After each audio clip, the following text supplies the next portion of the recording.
Right guys, so I've had a few requests actually to do a build video of the Shrike. As you know, I've got a Shrike. It's had various transformations over the time.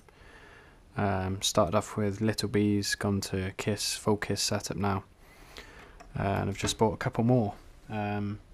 So we've got one here. I will be doing another one, but not in this video. So I figured I'd do a video. So we've got Shrike, as you can see, the hardware, Emax red bottoms. These are the 2300 kV ones, the usual FX799T, HS1177 with 2.1mm lens, KISS FC, and the 24 amp ESCs. I will be doing a printed mount like we have on the normal Shrike. I've got a couple printed, but I haven't got those ready yet. So here's the build log. Hope you enjoy it.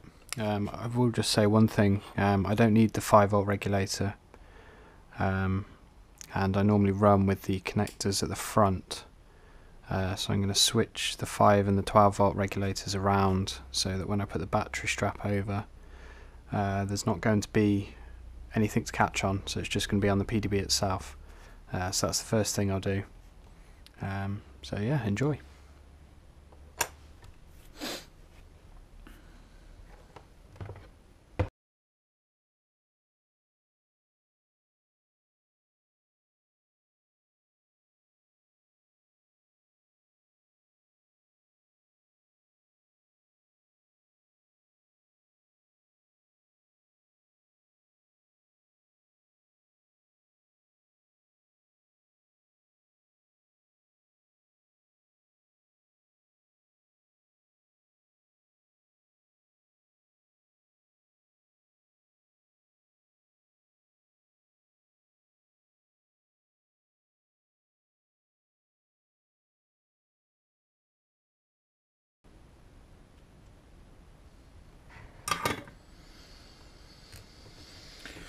Okay, so we've got the 12V regulator on the 5V holes now. I did make a bit of a mess. I didn't realise there was a pad underneath, but that's my own fault for not checking. So I did actually manage to destroy the pad on the PDB, but I've managed to scrape away a bit of the trace protection, and I've managed to solder it on, so that's okay. So move on with actually doing the rest of the quad. You'll see here there's a lot of screws. There are less. I've just put all of the screws together, so this is 2 Shrikes worth of screws. The longer screws go on that side because you need to connect them up to the flight controller.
Okay, so as we said earlier, I normally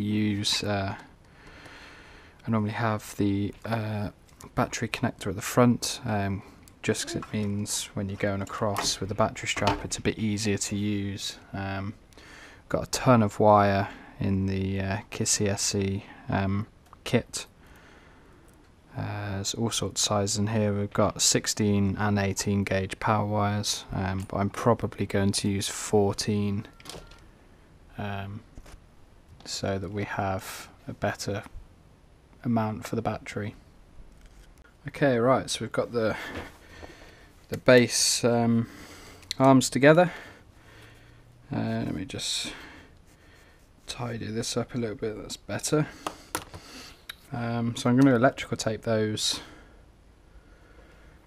just to stop them from getting into contact with anything. As we see, I managed to kill a pad, but never mind. It happens. Good job I started with the 5 volt, otherwise I wouldn't have realised that there was a connector underneath the regulator, but don't need it anyway, so that's gone, done. So we'll get the XT60 soldered up first. I need to find my wire because I'm not sure where the 18 gauge is, or the 14 gauge, sorry.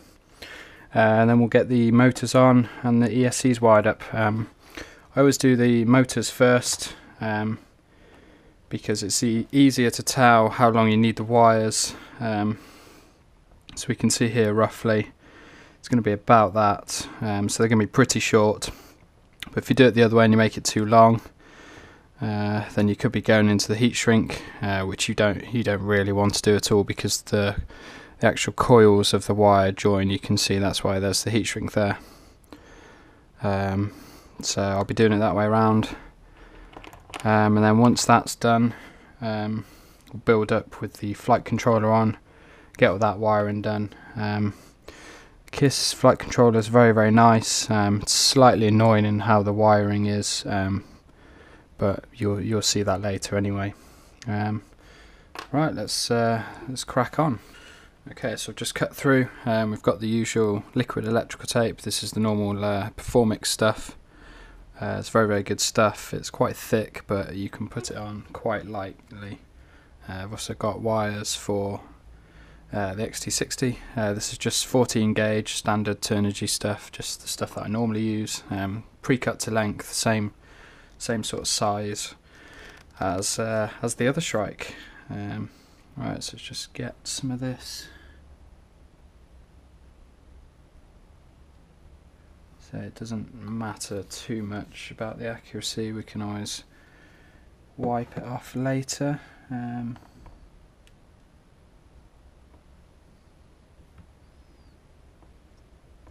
So it does come pretty thick, but never mind.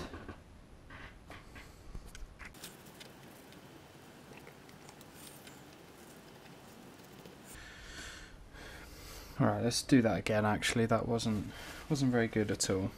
The brush is obviously too thick, so put it on manually, not using the brush.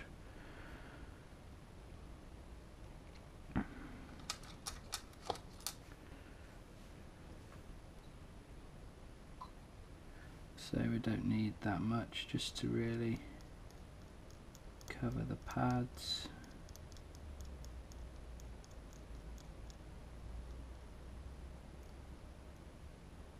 So it's not really required anyway, but just keeps it nice and clean and stops any unwanted stuff from happening if you happen to land in water or whatever.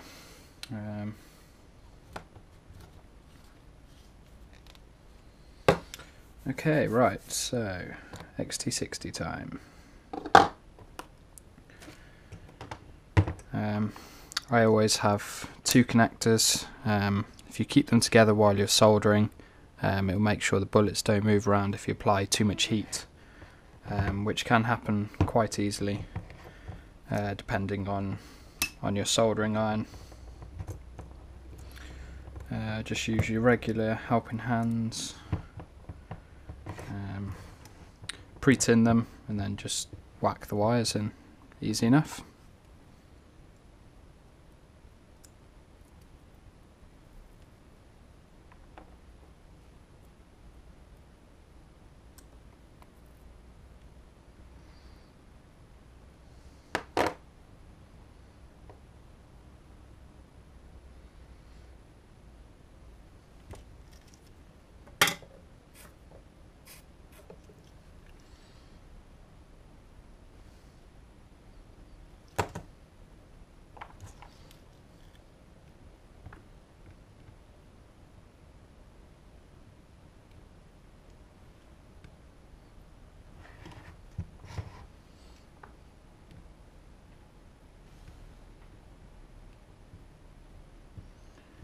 So you can see here it's quite a big tip that I use at 380 degrees. It's nice and hot, so it's very easy to solder, and it saves having to apply the soldering iron for a long amount of time.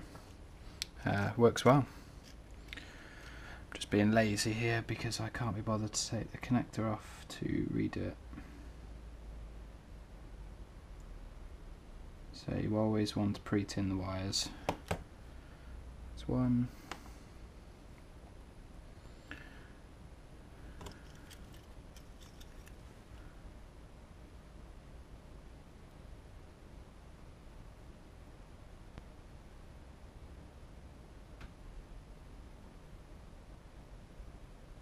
And two. Right, so we can put the wires in. Start with this size first.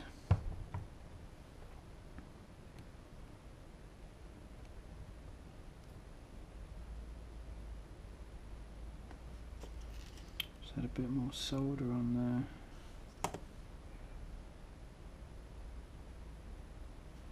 Okay, that's one side done. And we'll switch to the other side.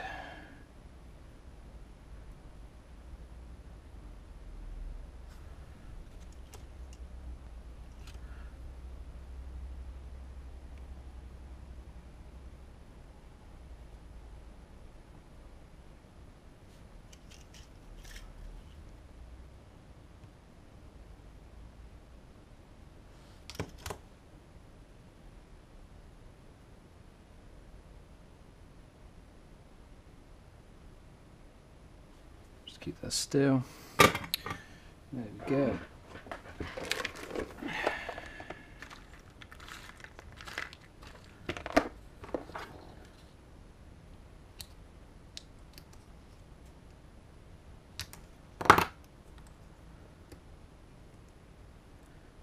Bit of heat shrink on, if I can get over the wire.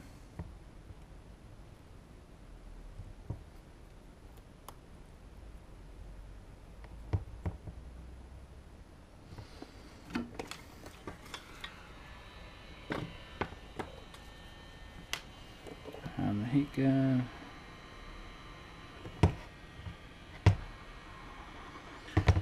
Okay. So there we go. Take this off. Pulls off very easily. It's still a bit warm, but say it clips on perfect. And the wires are a good length for the frame. So if we fit those through, that's just long enough for it to curl around. Then that's it. So we'll move on to doing this bit.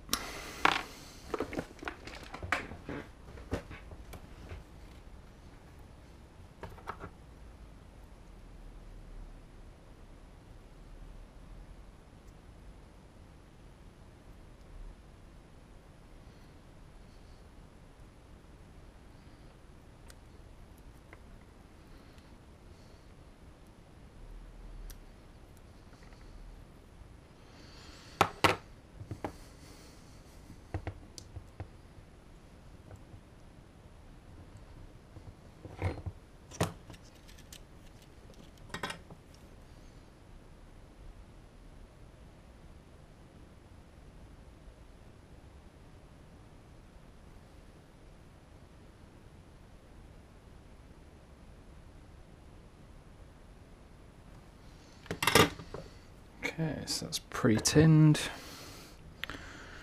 Just check that. There's a bit of silicone that's not quite removed. That's better. Do a dry fit just to make sure it fits. Yep, plenty of room. And obviously you want to make sure polarity is correct. This is an interesting one to solder. It's not really a good easy way. You'll notice that you could have just put an XT60 on like that, but I prefer to put it on a small wire harness just because if you do crash and it's bad enough to pull the battery out, then you're not going to damage the PDB in any way because it's on the pigtail and it's nice and flexible. Right, so we can solder this in place.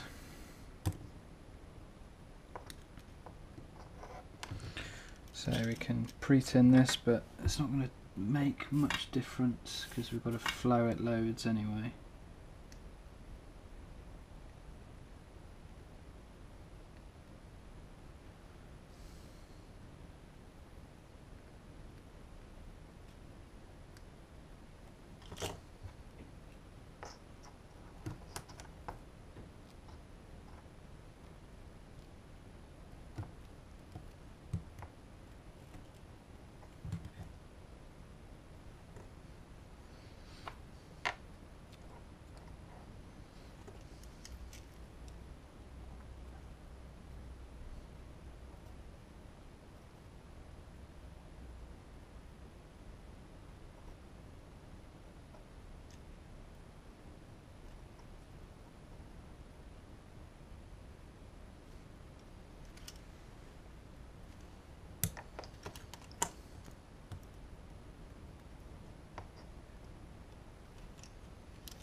So for this you will need a hot soldering iron to do it quickly.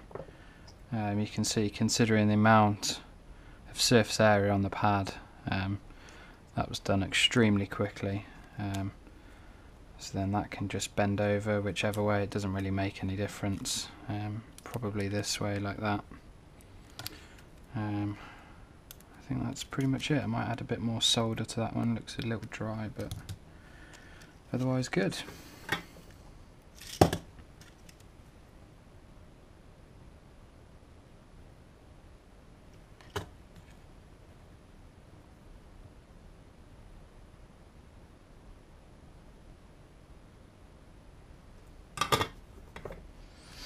Okay, there we go. So that's the XT60 on, that can bend wherever.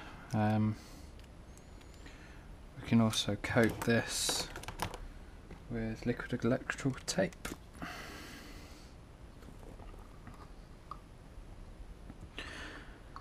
Again, this just stops any moisture. If you fly headfirst into anything, then this is going to help with water getting in between the connectors. You can see they're very, very close. So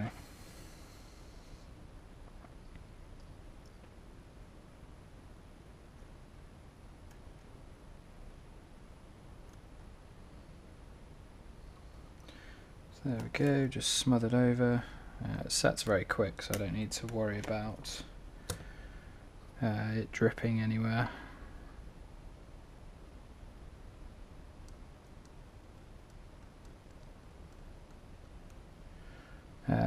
And if you do get this anywhere on other bits of the frame, it doesn't matter because it does dry very rubbery, so you can easily just pull it off to remove it if need be.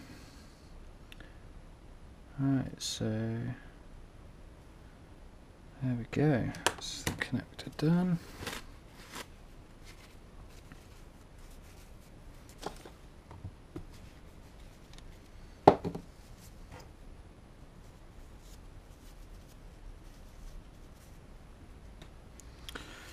Then we can just quickly go around the edges, say saving time just by doing it in situ. It doesn't really matter, you're not going to see it because it dries very dark anyway. We'll just move this out a tiny bit.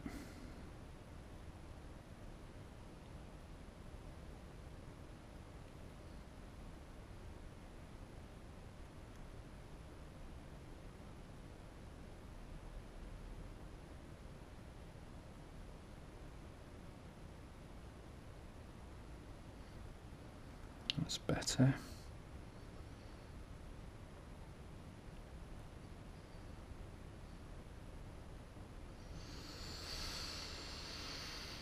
Okay. Right, so time for the motors now.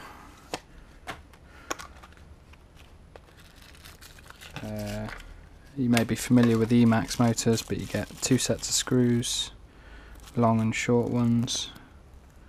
Those are the longer ones, we don't need those.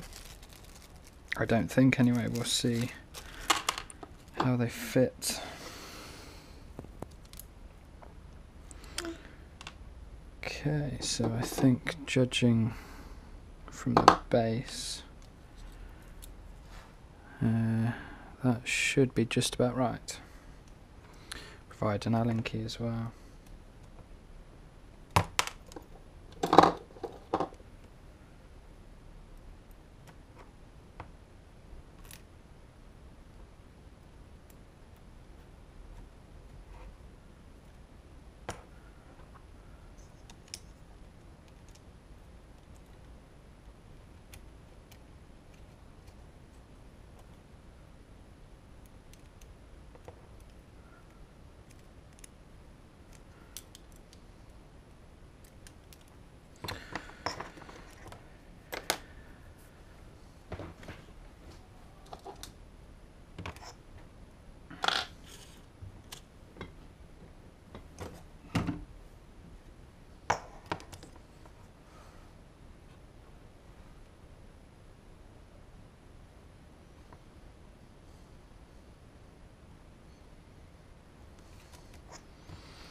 So we can see there we want very, very short wires, pretty much almost cut straight to there.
Okay, so that's the first motor done.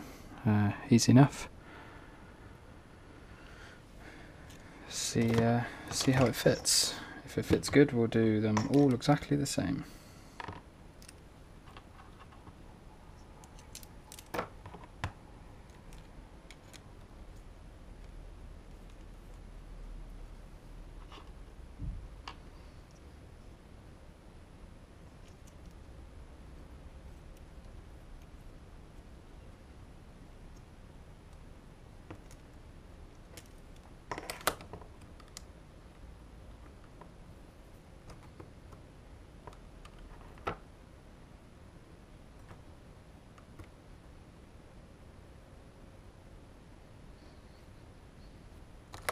Okay, that's good. We've got a small gap here just to stop it from hitting, and we will be putting double-sided sticky tape underneath and heat shrink around, so that'll be perfect. So we can do them all like that.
Okay, so we have all of the motors done.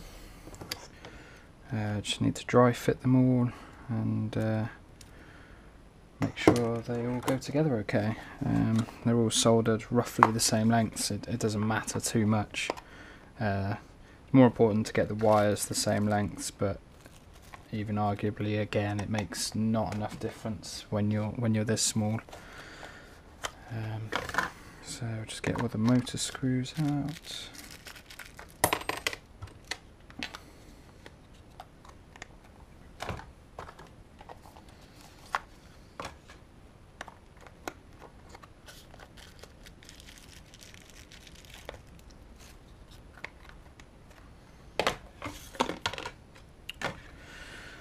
Okay, right.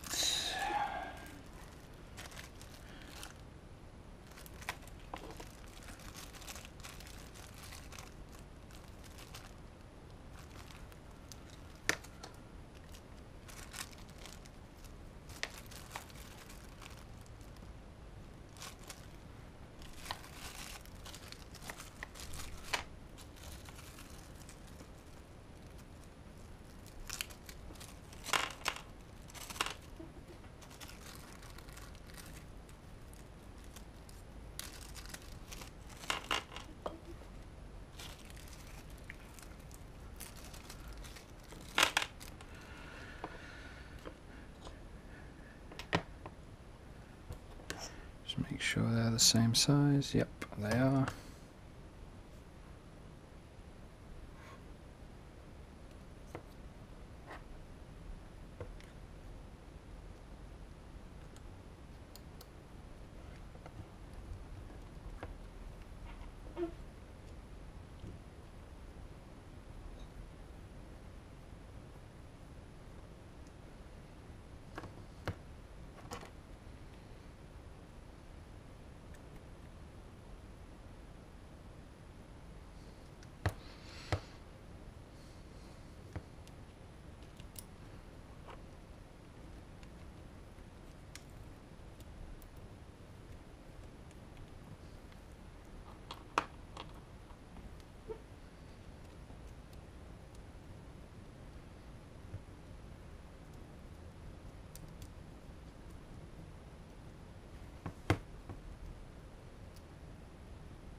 Okay, so we've just got 2 screws on each motor. We can see all they all fit very nicely actually.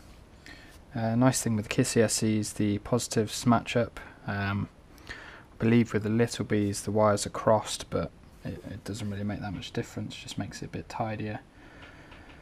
So we can solder up the power wires and then go from there. At this point I like to add the heat shrink. Now that we've got further enough in the build for it to slip over, you'll see how useful it will be.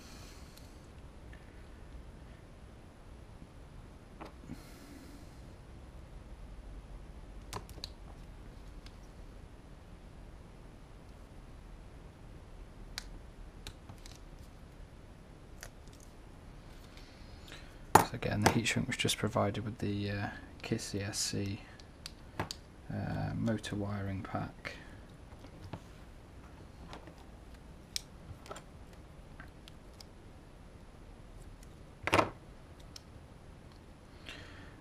goes, so you can slide it over nicely. There's lots of room to do the pads. Probably tin the pads first actually, just to make sure we don't get too much heat on the heat shrink. But we can cut them all the right size ready.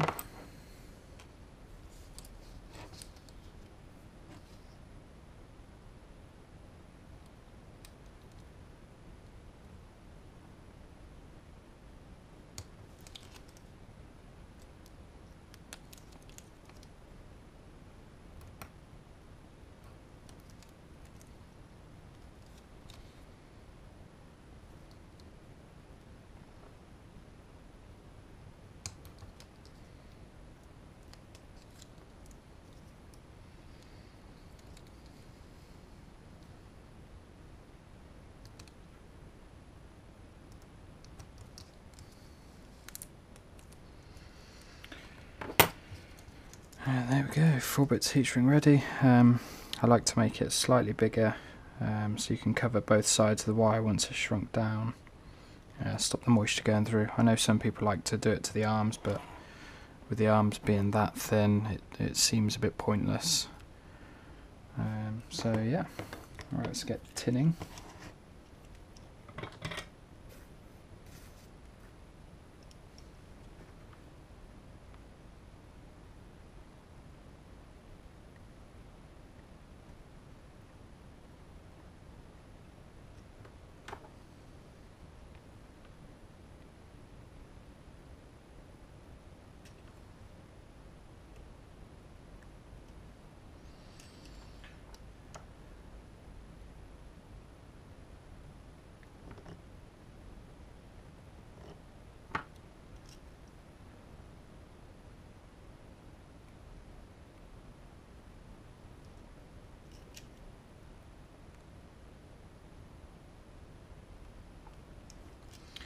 So you'll notice on some videos some use flux, some don't. This has already got flux in 2%, and I'm using 6337 solder core wire. It's just cheap Banggood stuff, but it works very well. So it does have lead in, but it solders much easier than if it didn't. So just tin all the other pads. Again, I run the soldering iron quite warm, so it's a breeze to do. There's no issues with heating it all up.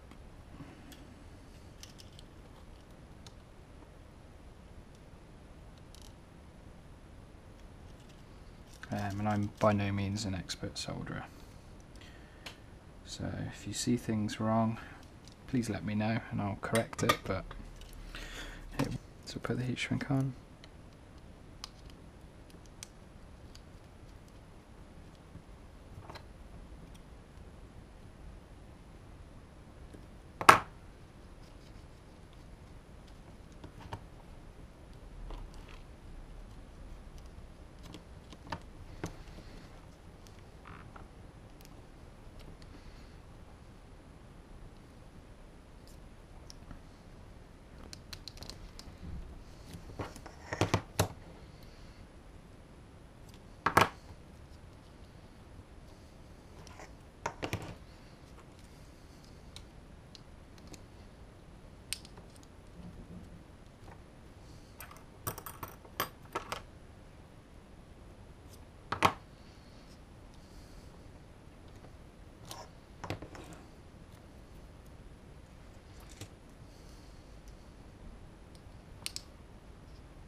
Okay.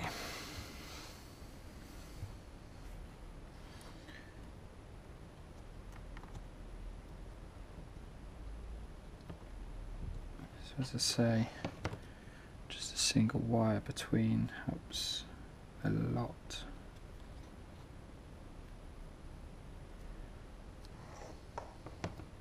Some need it, some don't.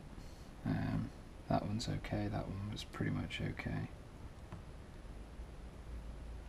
Just stops any shorts, although you're unlikely to get any because all the connectors are on the top and the edge of the PDB doesn't have any traces anyway. Okay, so we need this wire.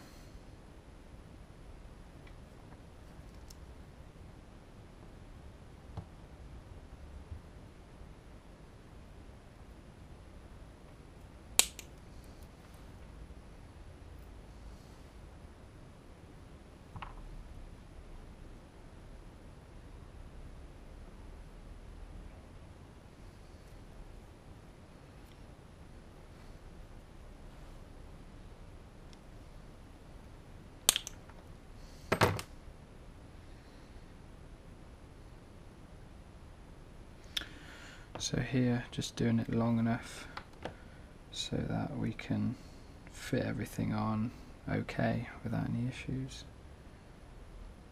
So if I balance this on here, you can see it's perfectly long enough.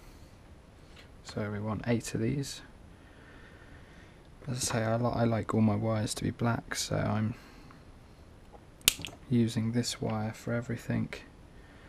And when you're cutting wire of the same length, make sure you always do it based off the original, because if they do vary in size, then at least they'll be somewhat matching the original. Otherwise they could get bigger and bigger and bigger, or same with being shorter.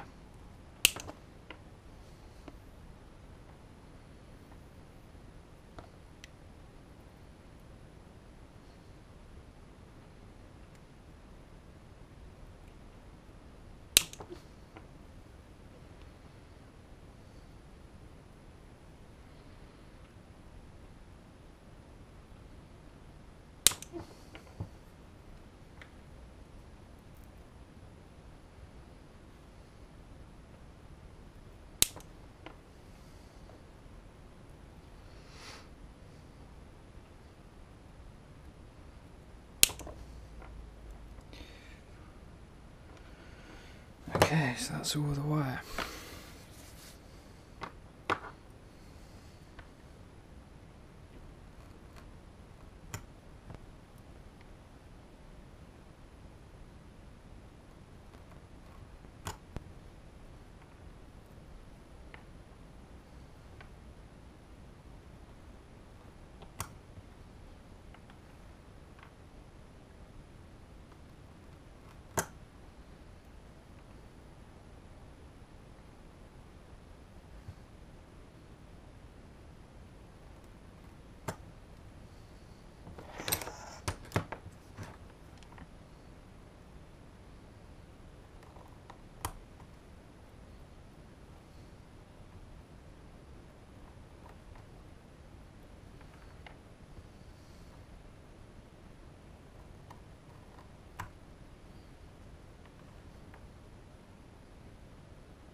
Okay, so you'll notice one side's slightly bigger than the other.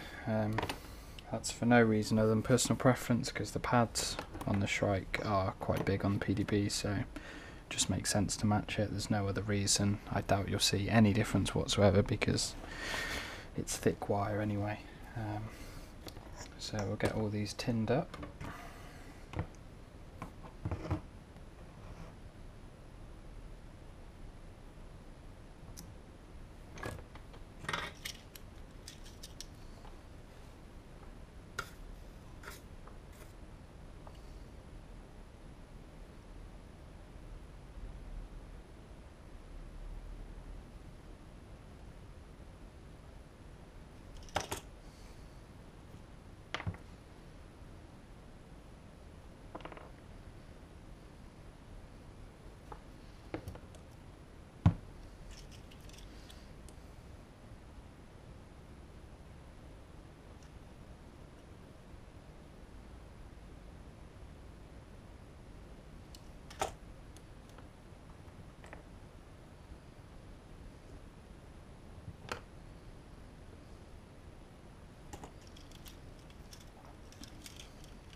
Okay, so there's all the wires tinned and ready, and we can attach them to the speed controllers. Don't really have any preference as to which way is easier. They're both pretty much the same. I'd probably say start with the speed controller because you can wiggle it around if need be, and then solder to the PDB.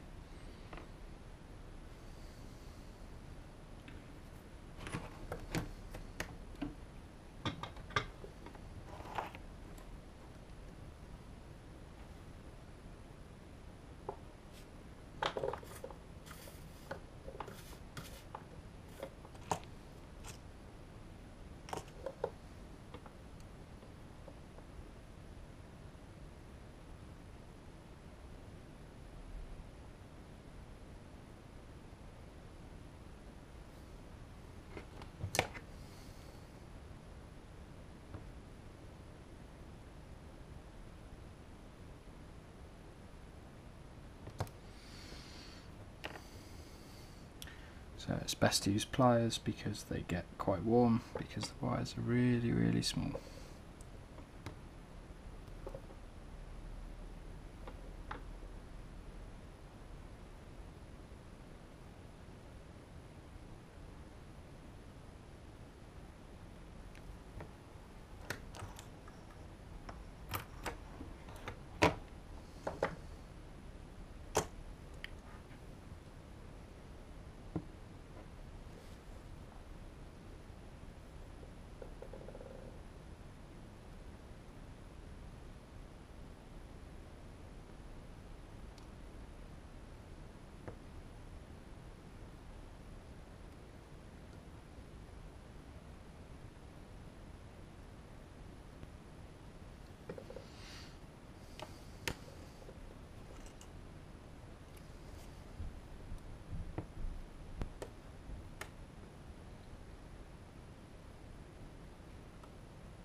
Okay, so we have all of the ESCs with wires.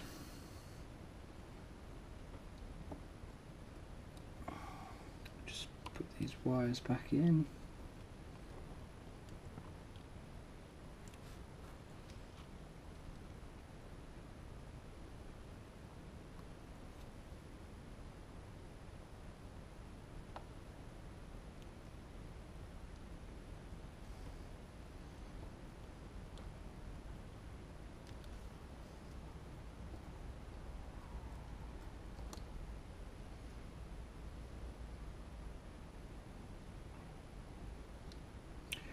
You'll notice they're all a little bit longer, and they're all bent inwards. That's because we have the screw that will have nylock nuts to connect the flight controller.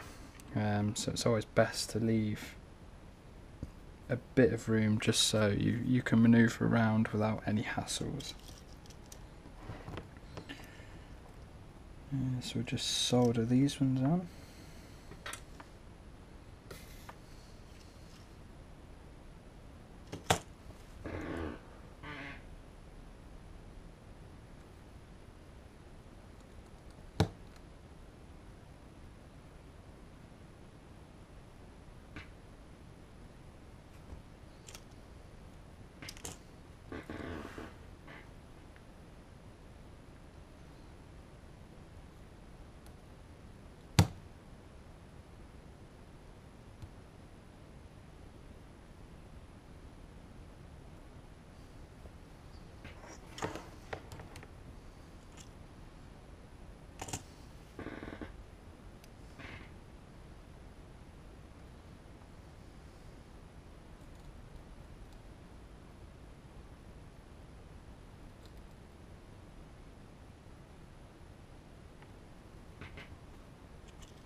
Okay, so we're back in, and I forgot to bring the tool to tighten the arms up.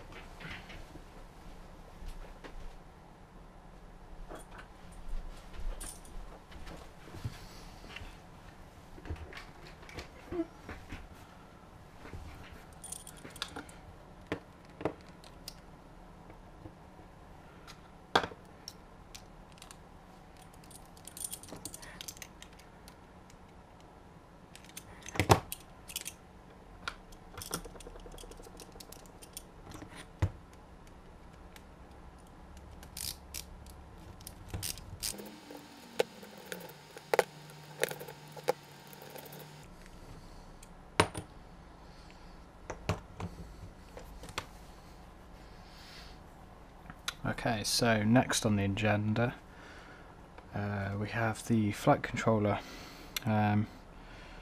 It's actually relatively straightforward, but it's kind of annoying at the same time. So if you see on the labels here, you might be able to see it. We've got PWM 1, 3 and 6, I think. No, 5, sorry. And then on the other side we've got 2, 4 and 6. So you'll notice we've got 1, 2, 3, 4. So they're all in this corner, which is kind of irritating, but it is what it is. So we've got a lot of wires coming out here, and I believe we have telemetry for the X4 RSB going into here, and we have S-bus along these pins here. But I'll just go and check that and make sure before I start soldering. But basically the plan is I'm going to cut up some of the servo wire we saw earlier. Not that, it's not servo wire. Again, it's all going to be black. The best way to do this is put the bolts in, put the flight controller on, and give yourself sort of an inch and a bit wire so that you've got enough to play with. But do the flight controller first, because you have wires on both sides, so it's going to be a real pain to access the ones that need to go upside down once you've soldered some of them in. So make sure you do it that way first, otherwise you're going to hate the build, trust me. I've done it before, did it with the Dodo. On that build previously, had a Dodo and direct soldered all the wires through the pinholes but underneath, so it's a real difficult to get to the wires to do anything. So we'll just check the wiring. Okay, so I've just done a brief layout to show the motor numbering is different to Betaflight, so that's worth remembering when you come to solder yours. So 1, 2, 3, 4, orientation's still the same, so they still spin inwards at the front and back, which reminds me I should have it facing the right way around, that would help. So these ones spin that way and these ones spin that way. With the flight controller I got it partially wrong, so let me just go over that. So it's this side which is the S-bus. S-bus is on the very left. You can see just that it says UART PPM. Does say something above that, but the connector's fouling it. So you got signal, 5 volt ground, and then on the aux it's a similar story. It's opposite on these sides, so you've got ground, TRX, which is the telemetry for KISS-ESCs, and the PWM. But annoyingly, when you switch the board the other way around, you'll notice the labels are backwards. The label indicates the closest wire being PWM. So for motor 2 and 4 here, it's ground, TRX, PWM, I believe. I'll need to double check that, but I think that's the way around it goes. So as I say, you need to make sure that they have the correct. So number 1 there, number 3 is there, so that's these top 2. And then the bottom 2, we've got number 2 going up there, number 4 down to this one. So as you can see, it's not that straightforward once you come to wiring this, but say cut the wire nice and long and you can modify it as you need to. So we'll do that. We'll solder up some wire and then we'll worry about this stuff later, just in case I have written it wrong, but we'll pretend I haven't for now, just in case.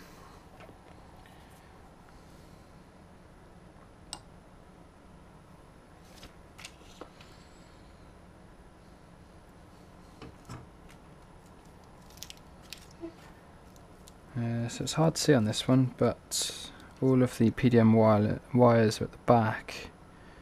They all go underneath. And I'm going to do exactly the same on this one.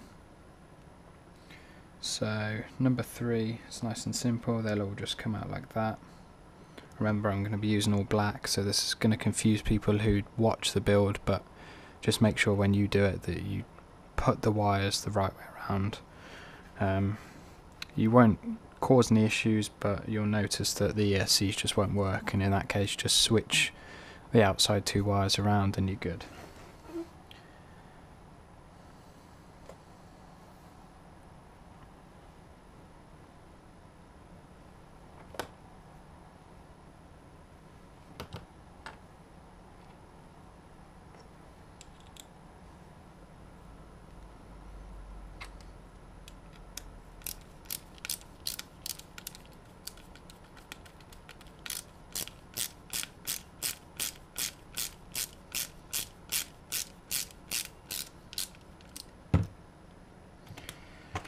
Going to loosen off all these bolts and put the screws on, so I forgot to do those, so they might not be quite aligned as they should be, and that should just help push the bolts in. like so.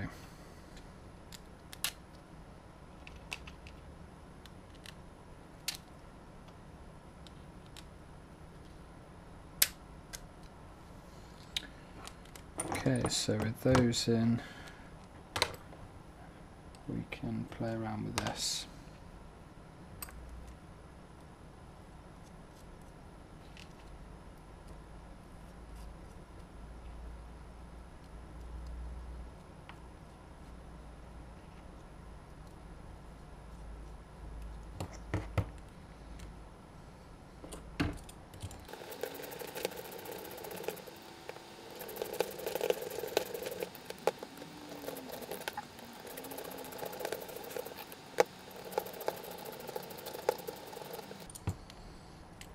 Okay, so remembering to put the Shrike the right way around that you're going to be using it. You will notice when you get the KISS flight controller that it's probably tight fitting. For some reason they've decided to go with 30mm bolt spacing. Most frames actually run 30.5. So you can see here there's small gaps on the insides where I've had to sand elongated holes just to fit it. I know some people have bent bolts, but this seems to make the most sense because with bending bolts it means the washers don't sit flush and then you lose strength, blah blah blah. So anyway, I've cut the holes bigger. Fits okay, it's a bit tight, but it's better tight than loose. So that should help work out the wiring lengths that I need. So we'll start with 3 because that's the most simple one. Just go into this one. So you just want them plenty long enough so that you can trim them down later. But at least when you start with them long, you can always go smaller. Unless you fancy recutting lots of wire. Okay. So similarly, number 4 I believe is under here. So I'll just do it a bit longer again. Again, it doesn't really matter that much because this is just the simple side, just joining the wires to the flight controller.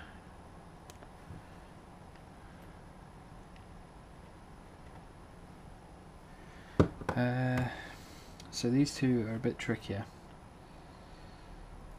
You can run them above or you can run them below. It would kind of make sense to run them above, but you have to remember you need to fit the camera in. And as you'll see on this one, I actually have the receiver in between, and it's very tight, so if you're running extra wires above there you're going to push everything up, and you'd probably need longer spacers, and I don't want to do that, so I'm going to run them underneath. There's plenty of room. One thing I will say, you'll see on here I've used 1 nylock nut so far. On this Shrike I've actually used 2. Well, I've used 1 and a nylon spacer. Makes no difference which you use. So this brings it up roughly 2 to 3 mil, I think, and that just gives you a bit of an extra room to put wires and the battery strap and stuff. So I will be doing that on this one, and I recommend that you do. The kits do come with O-ring washers, but I prefer not to use them because they're spongy, and I like the hardness of it all being structurally sound. So with that in mind, we're going to have to run these 2 motors with the wires underneath. So I tend to solder them like that, but on the other side. So we need to make sure again we allow enough room just in case we have to do some weird stuff. Let me just check which way around this is, because I seem to remember there's a weird order.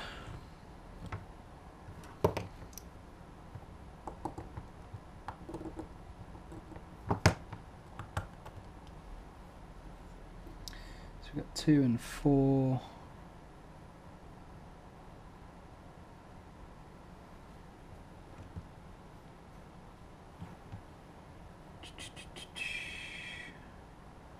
So 2 is closer to this side.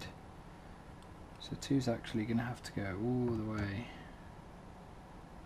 to here, so that's going to be quite a long wire. But that's fine.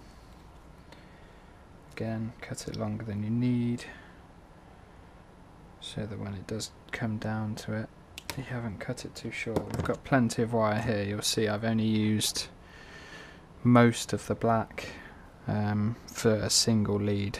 I've still got 3 more, so there's plenty of wire to play with, and if need be I could resort to different coloured, but we're not going to do that. Okay, so we need 1 more wire for here.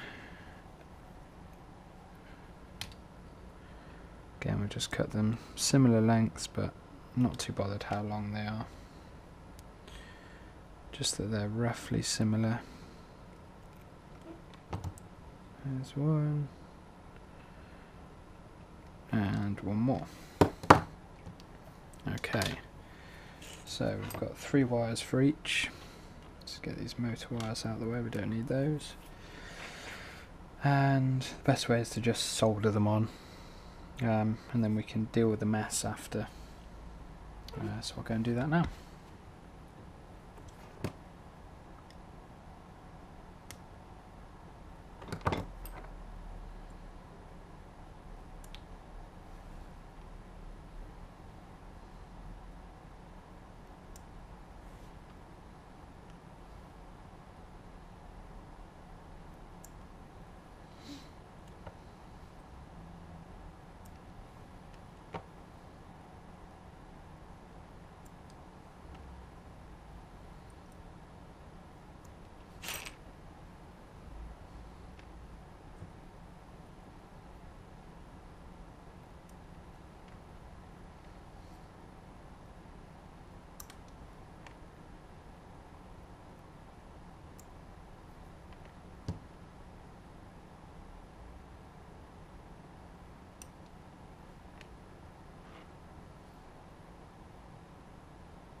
Okay, so we'll just tin all the wires.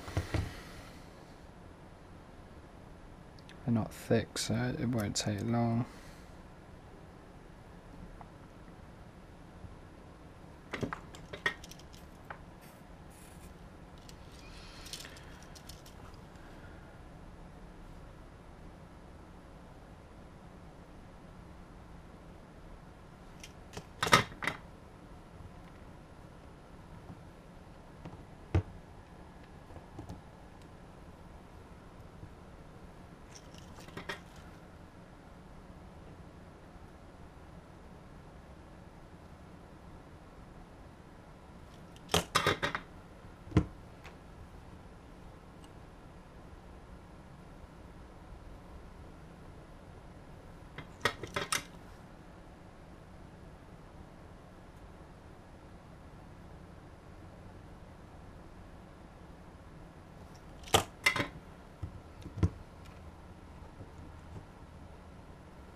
Always make sure before you solder them that all the wires are clumped together.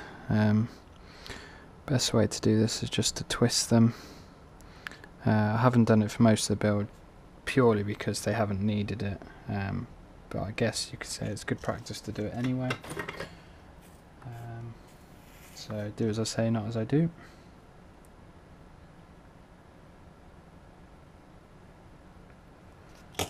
Okay, so that's those tinned, right. Let's say we've got diagram here, 1, 2, 1, 2, 3, 4. So may as well tin the pads. I'm not going to change soldering tip because there's really no need, it solders fine as is. Let's see, there's no flux needed whatsoever, and it's super fast. tin them. Just going over them. I'll just tin the other side while I'm here as well.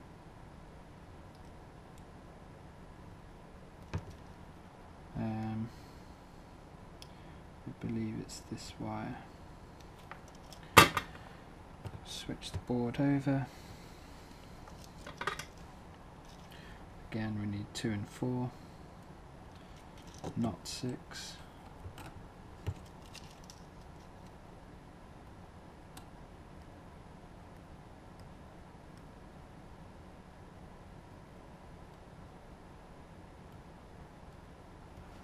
Okay, so that's them tinned. You'll notice I haven't mentioned the vignette voltage in. We are going to run it from one of these wires. We could have run it from the spare regulator port that we're not using, but again we're running the battery strap through there, so we don't want to put anything there if we can help it. You can see some wires overlap, but it's okay as is like that. The idea is you remove the stresses from when you're crashing, which, let's face it, we do a lot. Okay, so with the wires and the board tinned, let me just tidy up a couple of these quickly.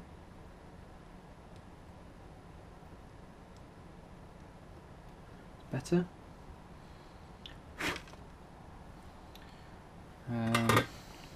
Right, so wires. So we can see 3 is a direct match.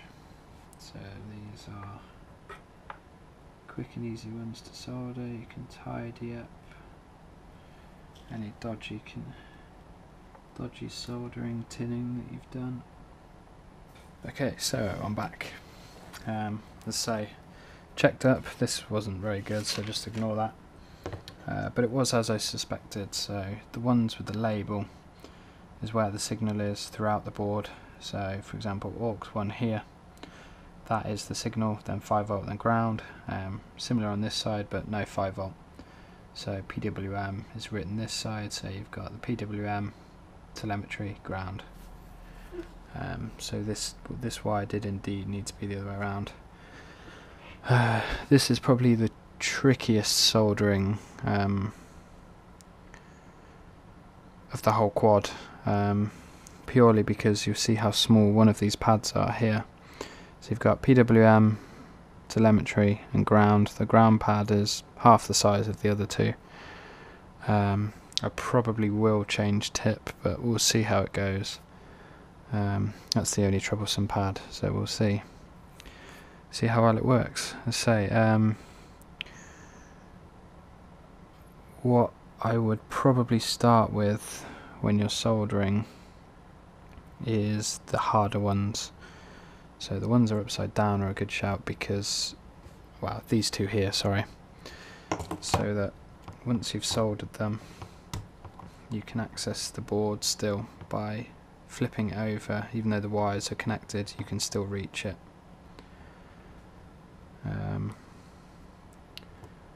Because you're going to need to see which wire's which for this one. This one's easy, you can see it. So with that in mind, we'll do these two. Then we will do voltage in. We'll probably connect it to this one because it's closest. And then we'll do these two. And yeah, that's pretty much it. So I'll just get on with that. So as we can see, we've got the label on the right side. So this wire here, the very right one, is the PWM. So in fact on this side the wires follow the route correctly. So we've got PWM, telemetry, ground. And in fact on these ones as well, they follow the same. So we've got the label here. So this one's PWM, and on the ESC that's PWM. So as long as we don't mess up the wire rotation, that's how it needs to go. So yeah, just place this on roughly. start soldering. So the pads are pre-tinned just for QC checks, but you will need to add more. There's not enough there.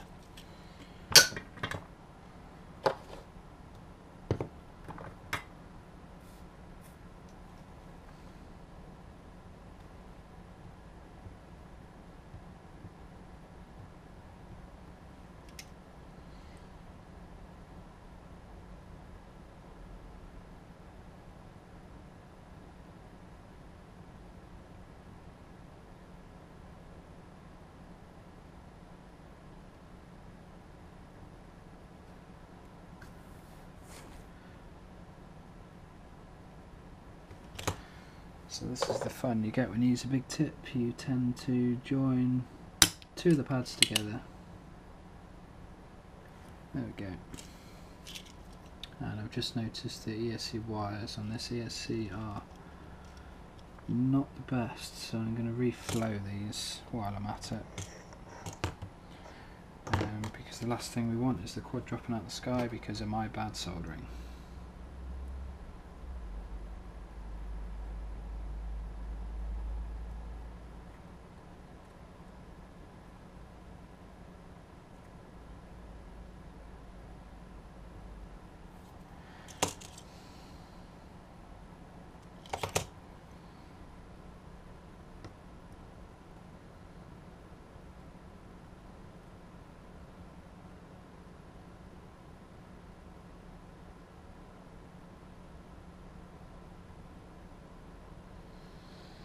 Okay, that's better. Where we're up to, so we've got this ESC and that one left.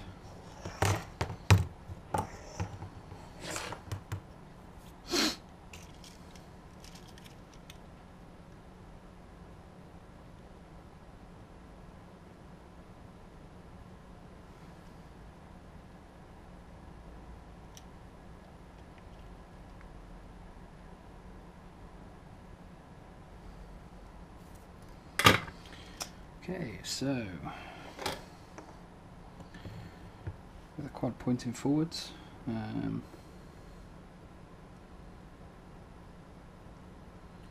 wires look to be in the right order, so we can get with soldering. What I'm going to do first, I'm going to add another nylock to these so that we've got the right height set, so we know exactly how long the wires need to be, because we don't want to cut them too short.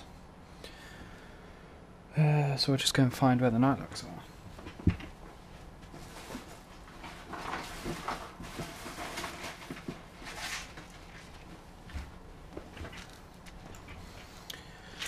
So if you plan to use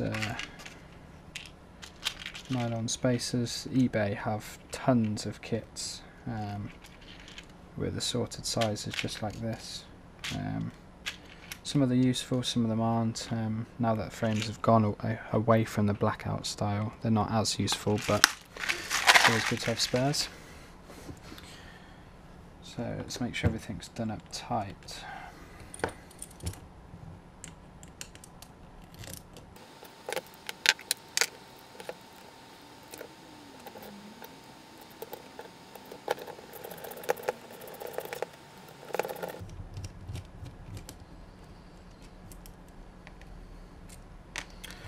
So I've decided to change the plan slightly. I have some slightly longer bolts which I'll show you in a second,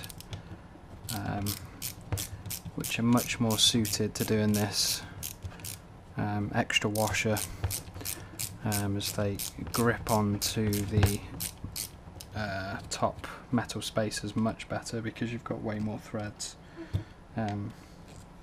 By adding the nylon washer you obviously reduce the threads, so it's good to keep the threads high so you don't strip anything when you crash. The last thing you want is the top plate coming off and ripping all your camera and VTX wires off. Unfortunately I've only got silver, but silver's better than nothing, so silver it is.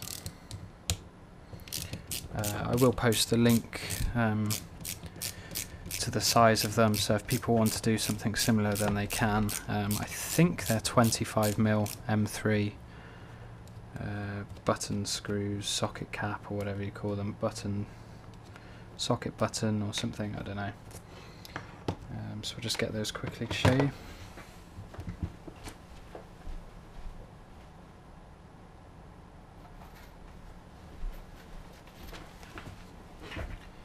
So I just bought them in a pack of 50. See the length difference here. So there's quite a lot. It's actually longer than the size of the nylock, but as I say, I prefer more threads because I don't want to strip stuff. Having it eject is good for really hard crashes, but that is going to happen anyway. I will probably also change these metal spacers out to nylon ones, so that when you do crash really hard, it will still strip them, but you'd have to crash really hard, and that's when you want the spacers to strip. So I bought these screws, pack of 25 I think it was, or 50, for super cheap, like I think it's £1.50, so about $2. Should be available pretty much anywhere, just standard. Grade A2 I think they are, grade A2 stainless steel screws.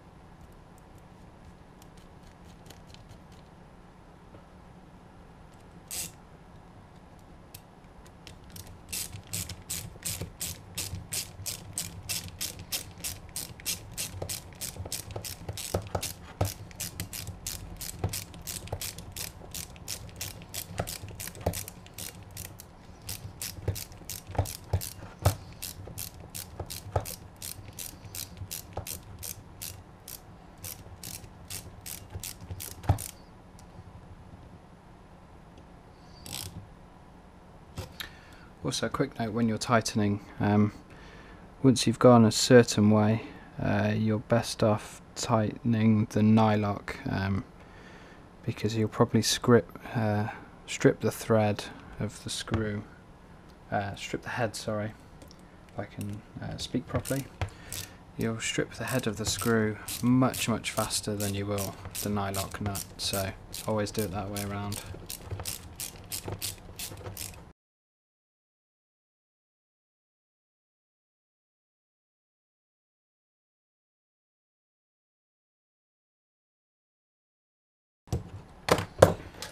Okay.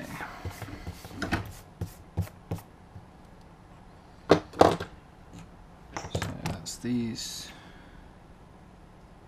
nylock nuts on. We'll just add the nylon ones. So these are just made of nylon. Nothing special. I just prefer them over nylock nuts, as we've already secured the base plates down. So these are far easier to do up than having another set of nylock nuts, and I guess you could call it weight savings if you so wish. They don't need to be super tight, just tight enough they're not going to move.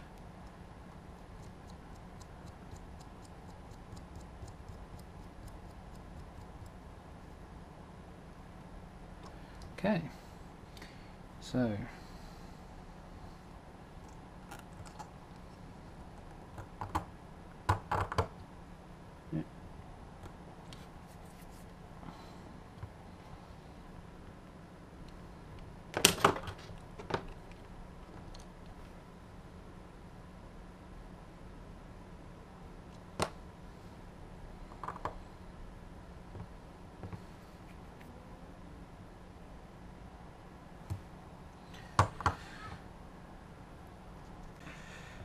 okay, so we've got the wires here. They're in the order they need to be. So one nice thing you'll notice, because we have these spacers, it means the KISS FC, sorry, the ports, even though we're not going to use them and I'd like to remove them, I don't want to avoid the warranty, these aren't so close to the wires as they would be if you didn't run them. If you didn't run them, I'm not sure how you'd actually fit it. because it does foul. You can just kind of see there, but like this, we've got lots of space, as you can see, to fit the strap, and that should be good.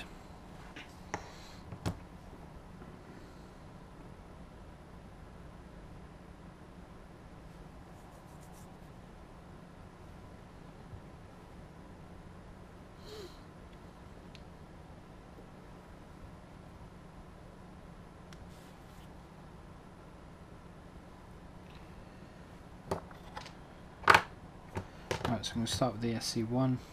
It's the easiest to start with because I know the wire order just by pulling them. So that's PWM, telemetry, ground. So they're in the perfect order. I'm probably going to move this wire back to go through there as it fits nicer. But it's really personal preference, it doesn't make any difference whatsoever. So just line it up, add a few mil slack, because if the worst does happen, you're going to want that slack. But also you're going to have to fit it over these screws, so bear that in mind. Having them a bit longer is not a problem.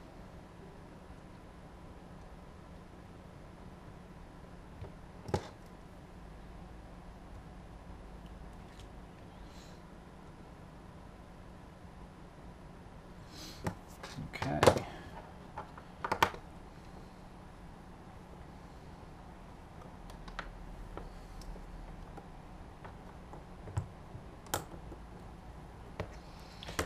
So I've made it a bit tight to get off, but it's not too bad. Just sometimes need a bit of persuasion.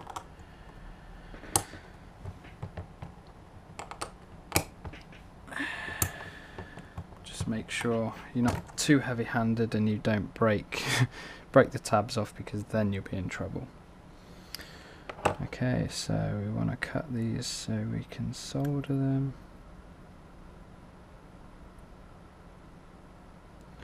Again, it doesn't matter too much, they don't need to be very thick. Remember, the ground is smaller, so account for that if you want to.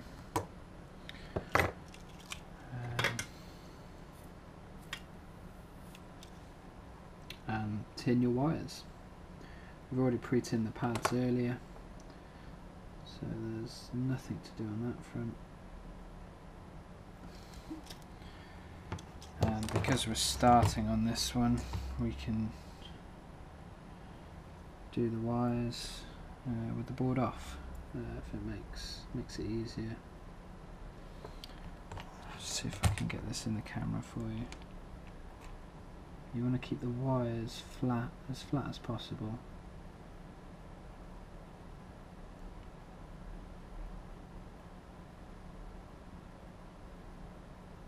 So there we go. Couple of reheats just to make sure it's as we need it, and we can do the same on this one. Just try and get this one in shot.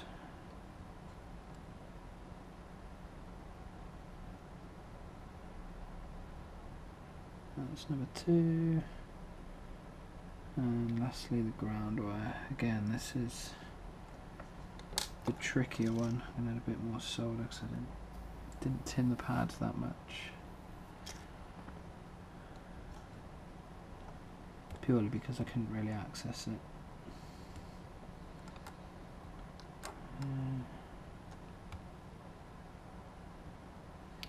And if need be, bend the wire so it's easier to access it. It will bend back after.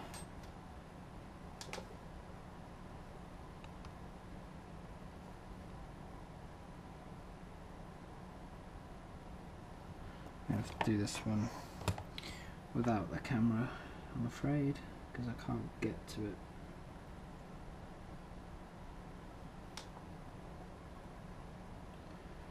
I say these ground wire ones are a real pain, but once they're done, they're done.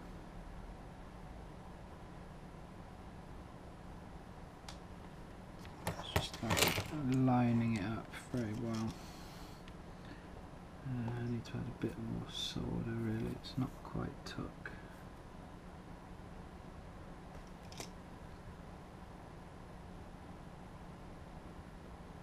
Okay, so that's the ground one done. So you can see plenty of wire for it to sit as high as it needs to come off without stressing anything here. So that's that one ESC done, which is great. So now we need to focus on these ones. So to say, these are matching up exactly the same, so I'll probably feed this one through as well actually.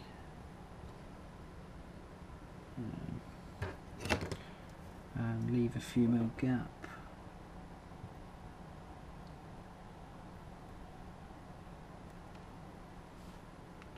Like so. And the next one.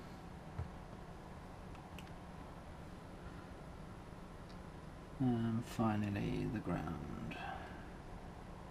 So it doesn't matter if these are a little bit longer because you're not going to see them. Once they're in, so the ground's slightly shorter than the others.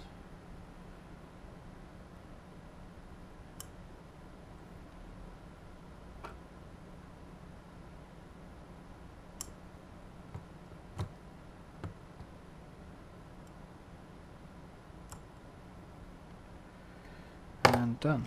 Tin them again.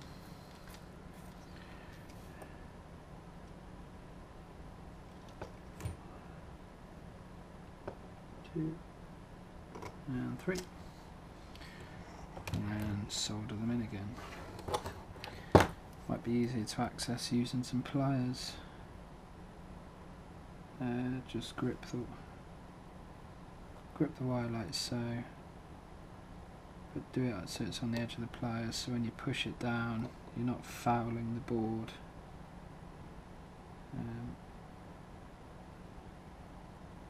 So the wire sits as flush as it needs to.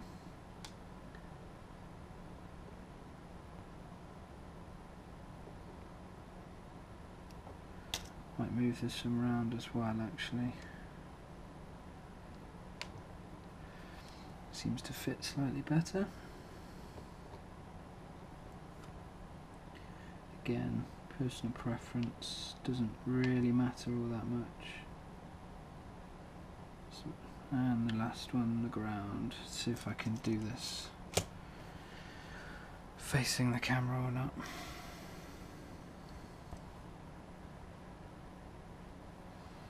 So this one I've cut slightly too short really. So I'm going to wait to do that one because I'm going to do the VIN first. Voltage in, if you remember from before. Because we need that point into here, so we can use some leftover wire. It's going to power the flight controller and the receiver. The 18 gauge is fine. So again, just cut random amount, doesn't really matter. Not even the same lengths.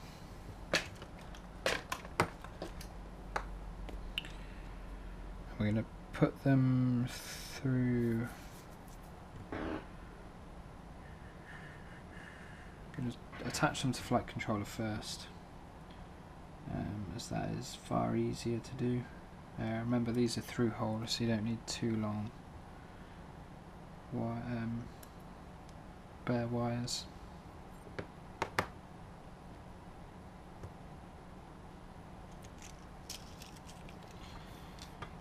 And again, just tin them. I'm not actually going to be running a buzzer on this quad. This is a racing quad at the moment. I may add buzzer down the line, but at the moment I don't plan to, so I'm just going to ignore the buzzer port, although it is here, so it's easily accessible. But for now, I'm not bothered by it. So we just want to poke these through the holes. I'm not going to tin them. because if you tin them you generally fill the holes up and then you can't put anything in the holes, so don't bother tinning them.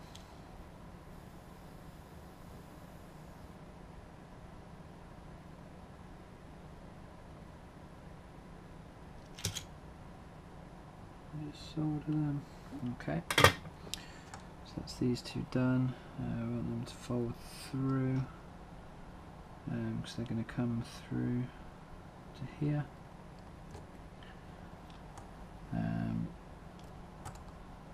So positive is this one, so that's going to this side. Negative is that one.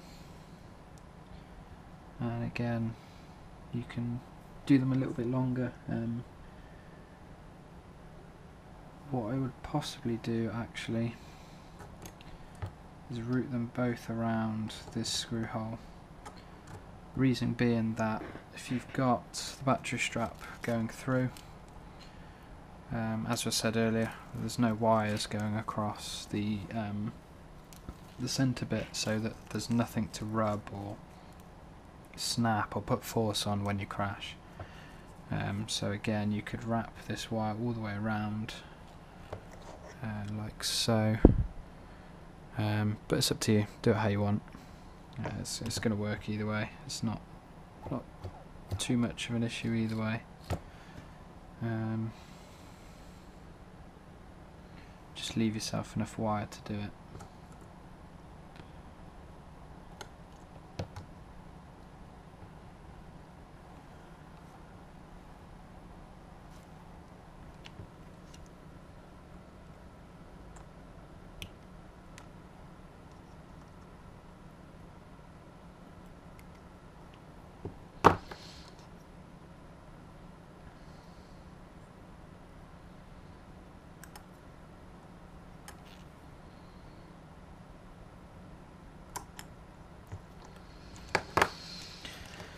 Again, tin the wires.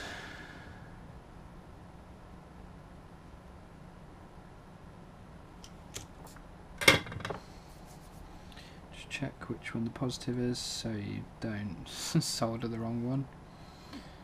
And solder it.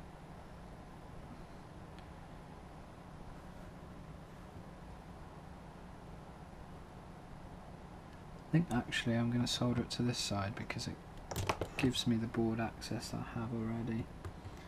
So again, check which one is which. This one is the negative, this one's the positive.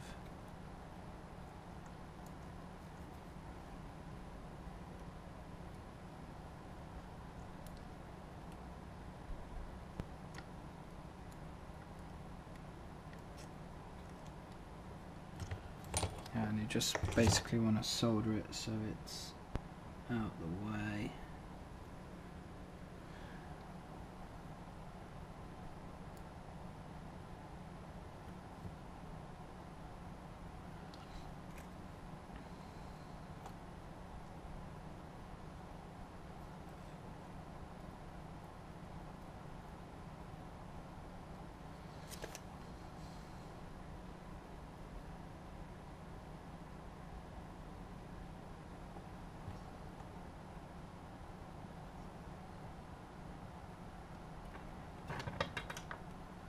It's not very easy to show you, so I'm not going to, but you just want to solder onto the ESC pads.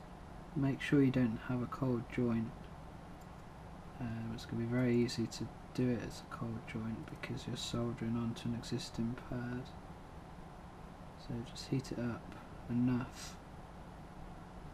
That's on there good. And again, check polarity. Make sure you do the right one, otherwise it's not going to be fun when you turn it on. You'll notice I've soldered it that way so that when the board does sit, it's out the way of the battery strap again. These are just little things picked up on the way. As I say, I built one before, as you probably know already. We're going to do the same on this one. This one's even harder to show you, so this may not be very good either, but you get the idea.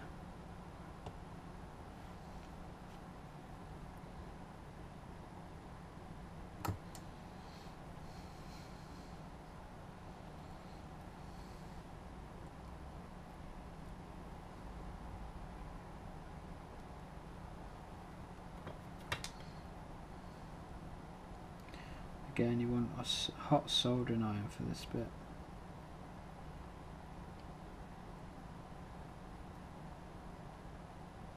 Just heat the pads up so that it's hot all the way through.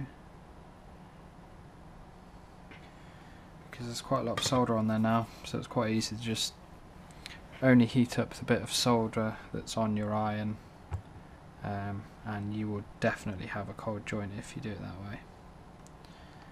Okay, so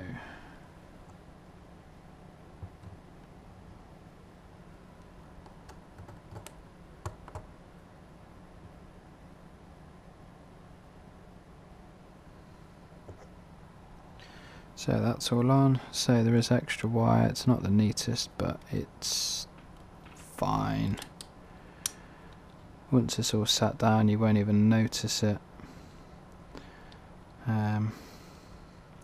Right, so we've got this wire left. I would do that after. That is borderline too short.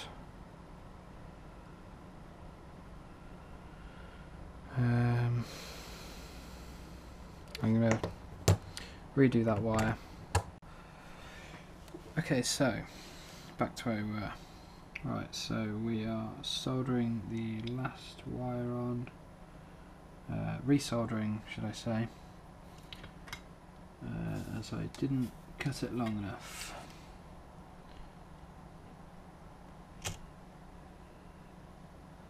It was nearly long enough, but not quite. Okay. So with this wire through,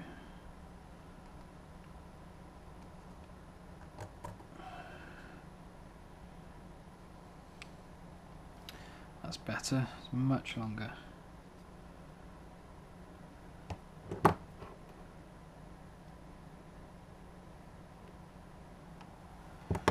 So I can even feed it through this side now to keep the front clean. And again, make it longer than you need to. That should be good.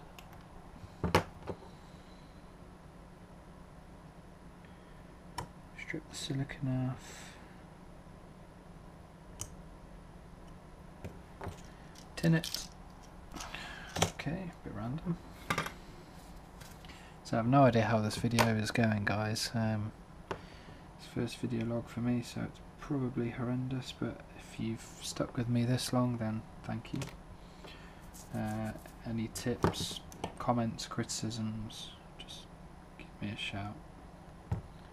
I'd like to hear them all. Say this is a first for me, so if it's popular I can continue to do it, and I'll probably do it for the next Shrike. I've got another Shrike as well. And if it's not, then no hard feelings.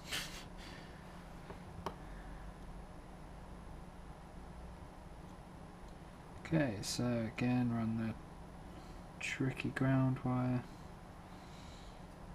I really wish they'd made this pad a good size, but never mind. Just going to trim a bit off, I made it a bit too long. Okay. Let's see if we can solder this on.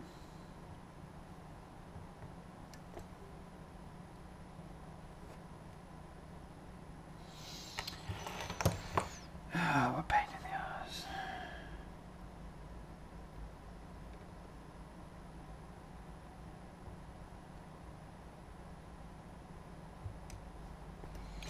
Well, it's on, but certainly not on very well. We're going to have to redo that.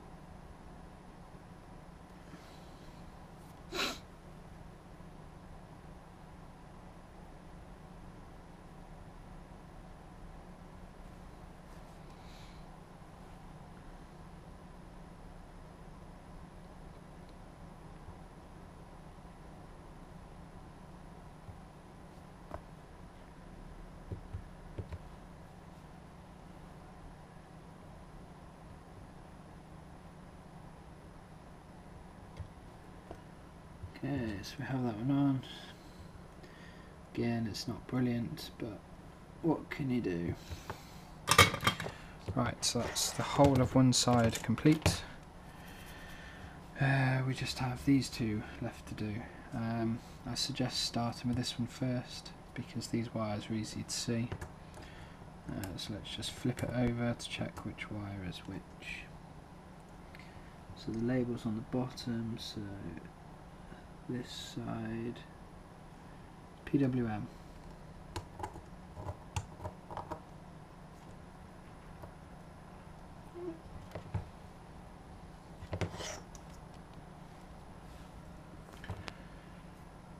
So just feed this wire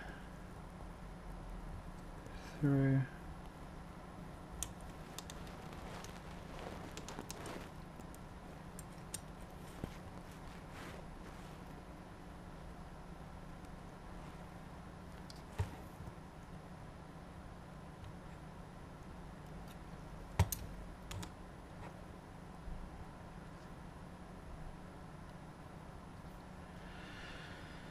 And okay,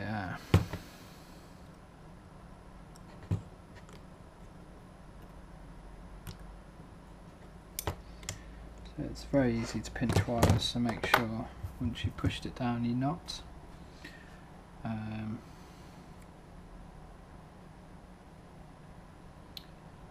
So annoyingly these wires are all backwards because this one's PWM.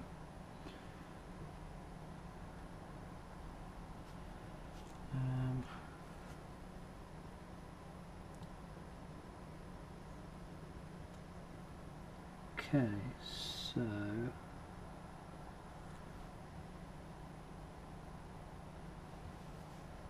might be easiest to thread this through here first.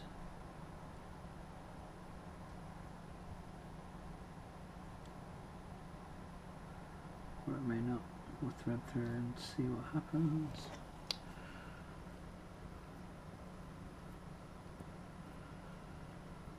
So the quad is actually easy to build, you just need to spend a bit more time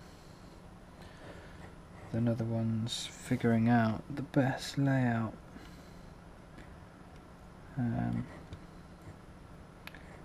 As you can see from some of my testing, this isn't identical to the previous one,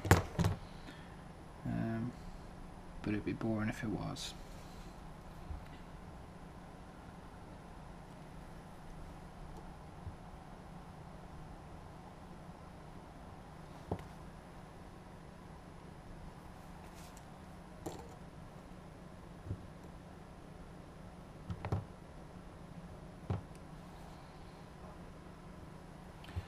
To say, the wires you can't really see, but there is plenty of room to put the battery strap. I'll do that now just so I don't forget. If I can find where I put the battery strap.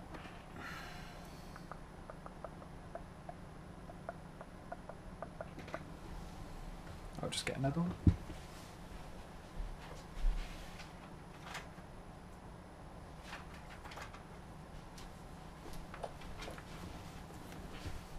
Okay, here's one I made earlier. So you want it going around this way. It's just a Rotor Geeks one, but the stuff's come off.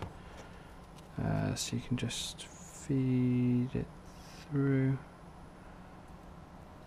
So here's something that you need to remember when you're building yours. It doesn't make too much difference, but it's good to do it the right way around.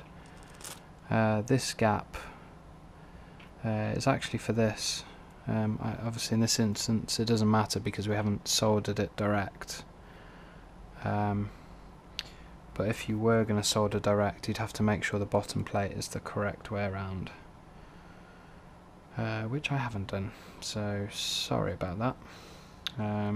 But luckily it doesn't matter when you're not soldering direct, as I said. So right, so we need to fold this all the way through, just slide it through. Make sure all the wires you want are above and not underneath.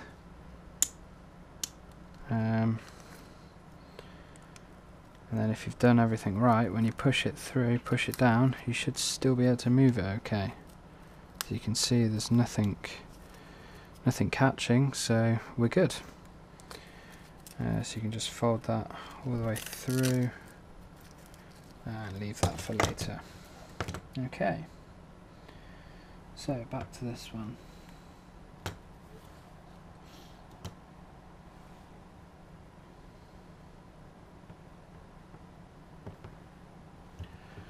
Again, just going to trim the wire,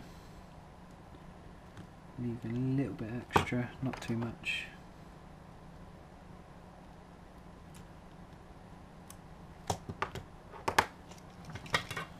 And tin it.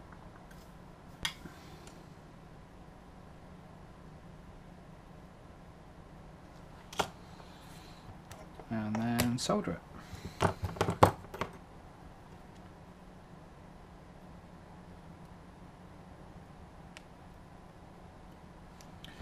And voila. It's a bit neater that the wire's going through there. So the next wire is this one.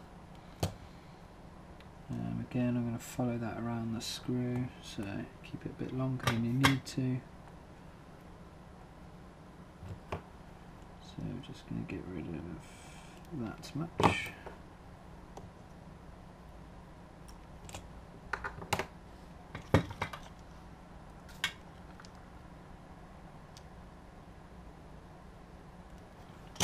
Okay.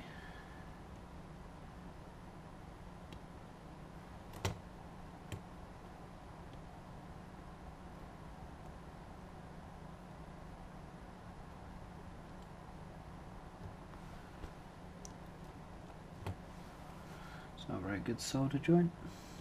Do that again.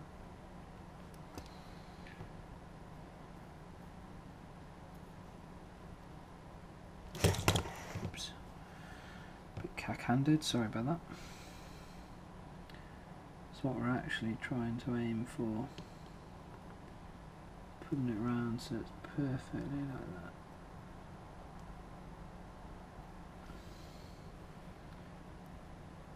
Without joining them together, because you've got too much solder. Let's try again, third time lucky.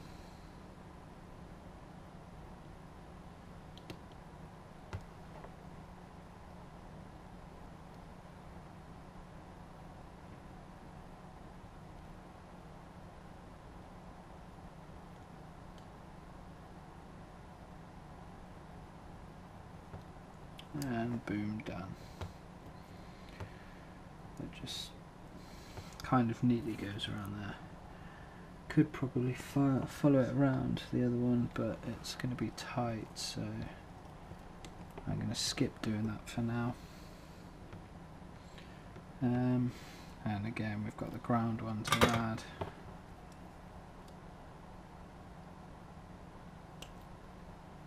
Oops. Same process, cut it shorter, tin it, and then stick it.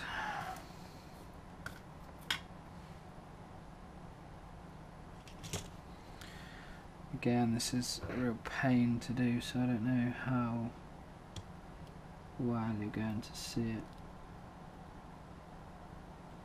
There we go, that one's actually a lot easier for some reason. And done. One more to go. Right, so following the text, this one is PWM, and then the signal thing, telemetry, and then ground. So I'm going to do the furthest one away first.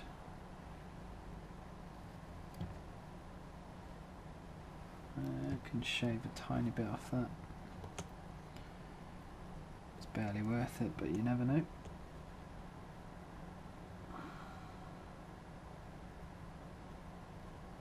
I'll just recheck, yep, it's good.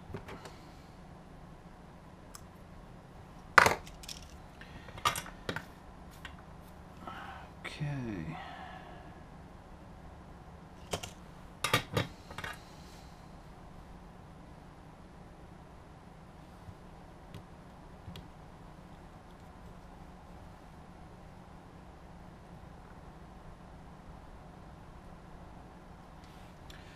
There's one, it's nice and neat.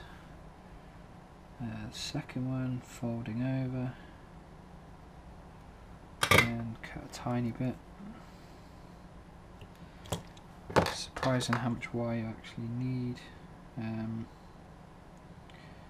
cut these a lot longer, but I'm shaving millimeters off, so again, if you're watching this all through first before you do it, make sure they're long enough.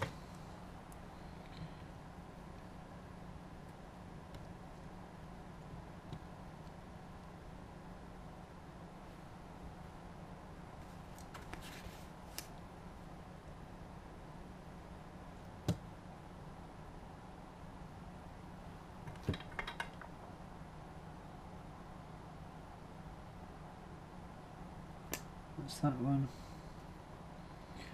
Actually, that was close to cutting it too short again. And this one, I'm going to do this one a bit tidier. We're going to go underneath and around.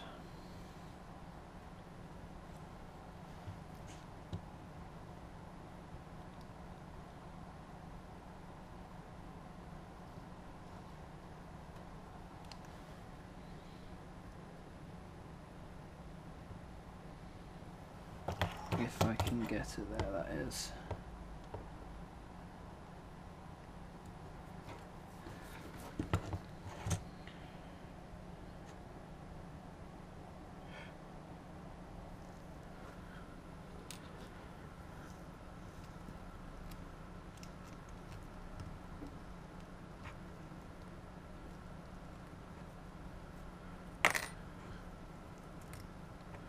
Okay, and we're through.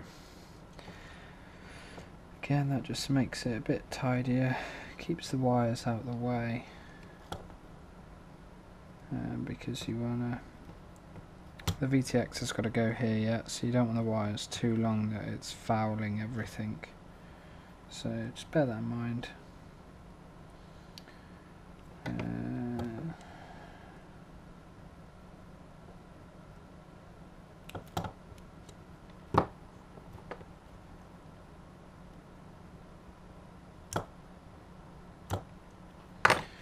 Again, this is a ground one to make sure it's a bit shorter. And solder in place. This one might be easier because it's the right angle.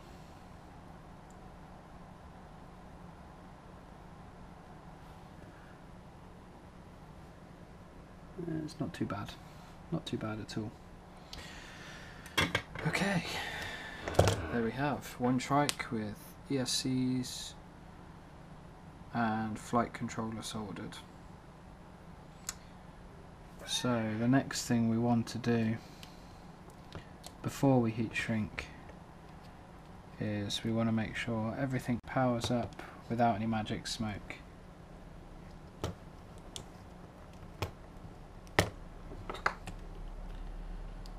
So just feed the heat shrink up and round. You should have enough to bring it just over the PDB. When it shrinks it'll be a lot shorter anyway, so it won't matter that it's over the PDB. This just helps definitely protect from any shorts, just in case you've got connections a bit too close. Right, so let's get a battery.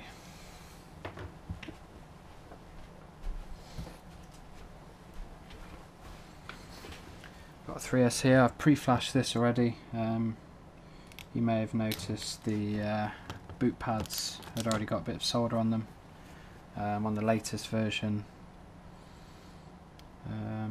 So yeah, let's see what happens. Hopefully nothing.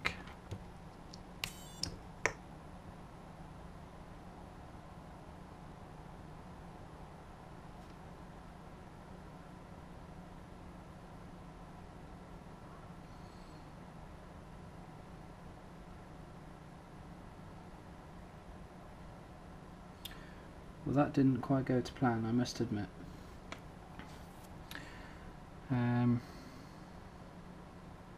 There's definitely smoke, for sure.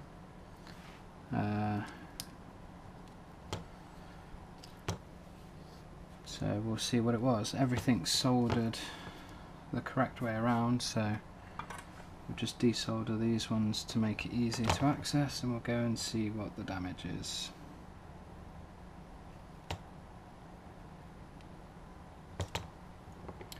But as I say, everything was the correct way around.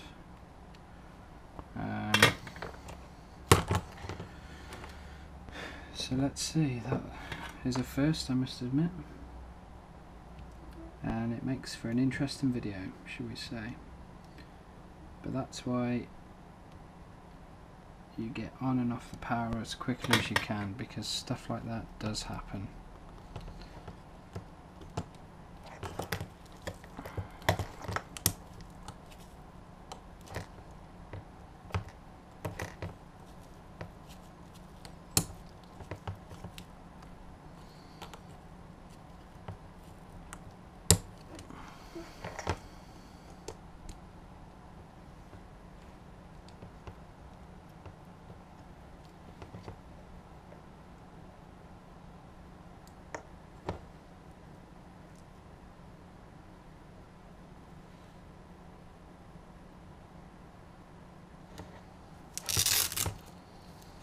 Must admit, I'm not entirely sure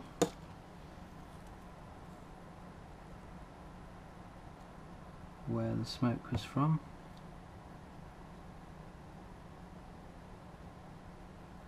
Positive, positive.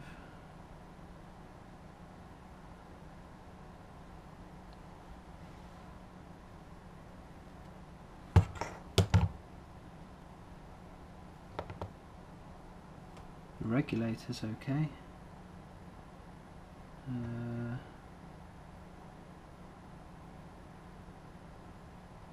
The wires all seem good.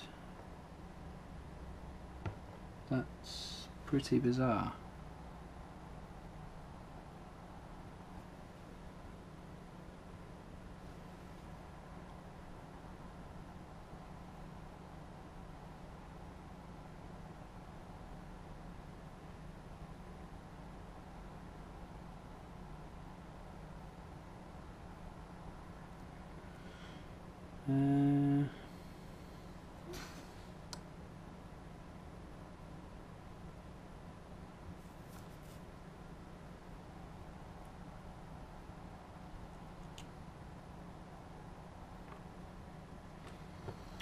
So we can see here, everything's the right way around, everything looks good on the top. So I'm back again.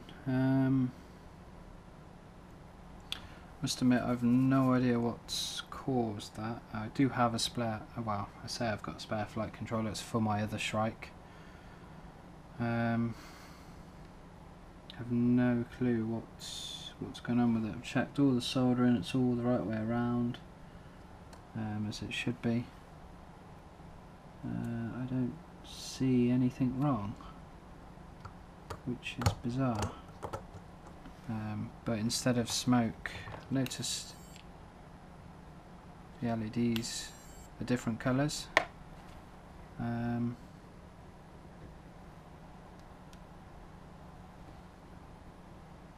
But otherwise everything's fine.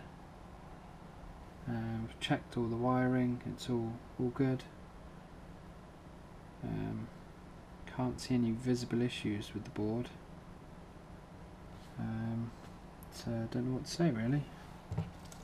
But it's certainly not doing anything.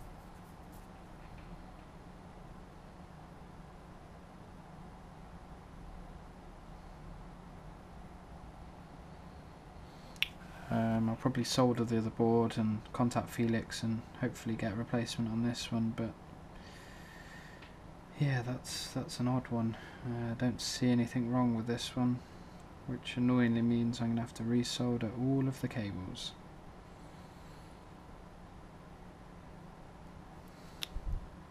Okay, so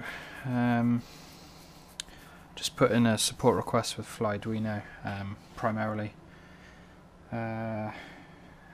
as you can see, another KISS flight controller has appeared. This was going to be going on my third Shrike, but it's going to have to go on this one. What's weird is that USB still seems to work. You can see here. So I presume just a faulty regulator. So we can see here, this one, this is a brand new one as well again. That works absolutely fine. So I can only assume that it has a dead regulator on it. Which is kind of annoying because now I have to resolder everything. Because it's easier to do flight controller wires and then the ESC wires. So I have to desolder all of the ESC wires. Well, three for each. 2 I've already done to get and have a look.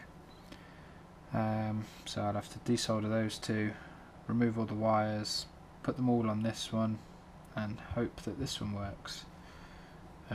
These were both brand new a couple of weeks ago. Same batch as the one that's on here, just haven't been used as I was waiting on the Shrike frames.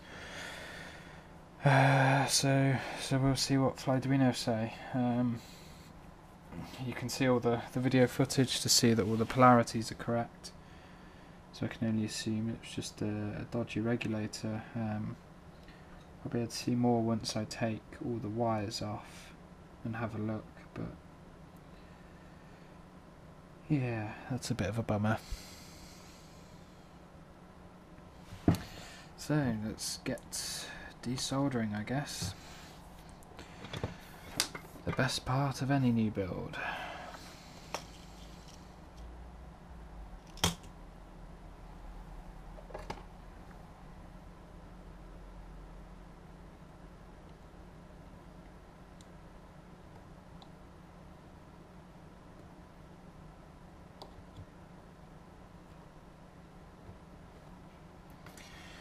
Right, it's one. At least they're quick to desolder, but it's going to take me ages to resolder them.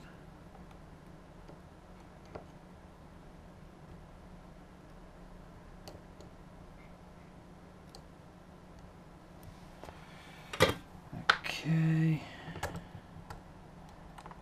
So the only wires left connected are the power wires. So positive, which means this is positive, going to the positive, so polarity is correct. What more can I say, really? Must admit, slightly annoyed, but as long as the support is resolved, then no hard feelings. Although I must admit it's a bit weird that this ESC LED is green. No clue why that's the case either, so I will ask them about that. But for now, let's just have a working build.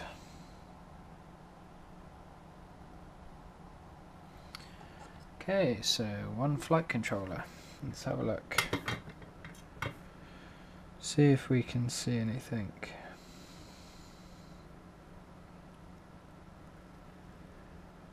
All of the soldering's fine, there's no bridging. There's the regulator again, looks fine. Okay, so just figured out it still works. But I honestly have no clue whatsoever what's smoked.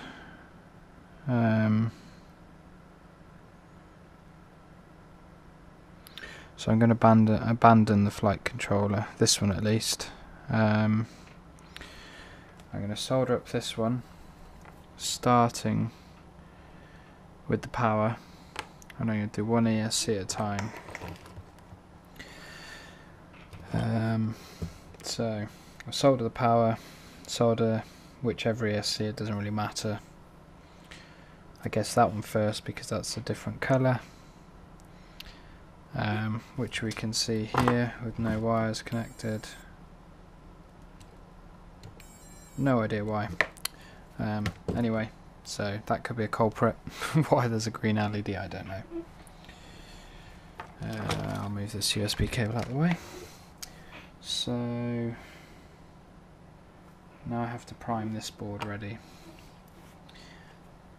Again, no idea what would have caused it. Everything looks fine, the regulator's good, the rest of the components are good compared to this one. Nothing looks fried on the front either. Smoke seemed to come from the bottom. There's nothing on the PDB that I can see. So yeah.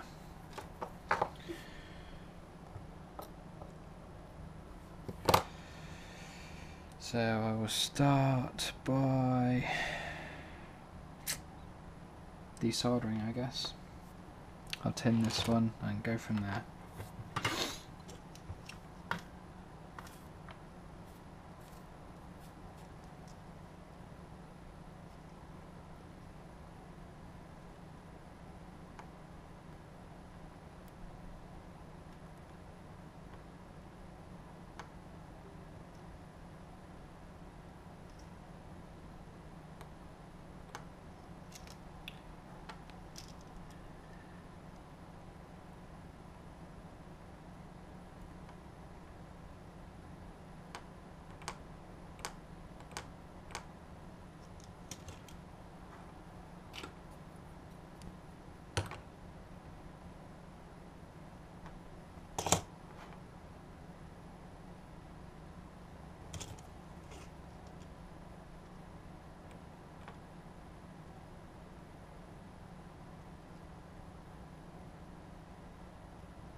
Okay.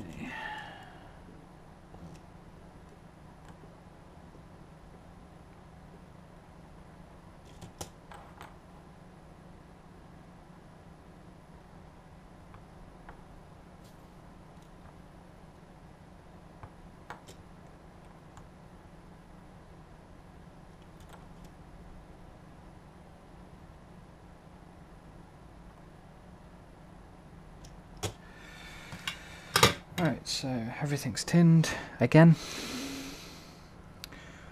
Just check for solder blobs just in case. Maybe we got haunted by them, I don't know. All looks good to me. So it powers up, so what more do you want? The working flight controller. Anyway, so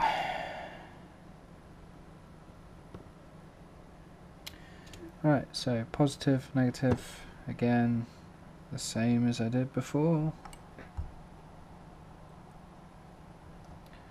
Negative. This needs slightly thinning down.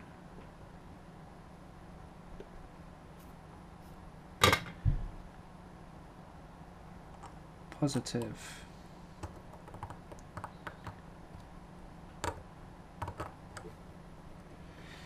Okay, so let's solder.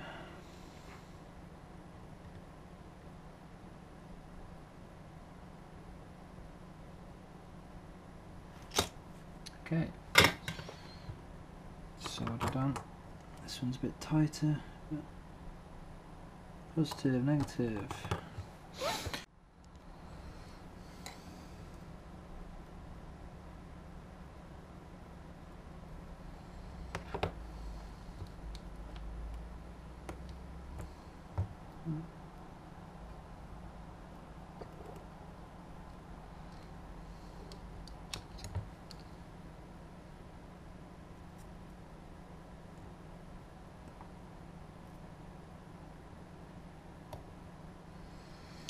So yeah, no idea what's going on with that one. Anyway, got another one here. Hopefully this is a blue one.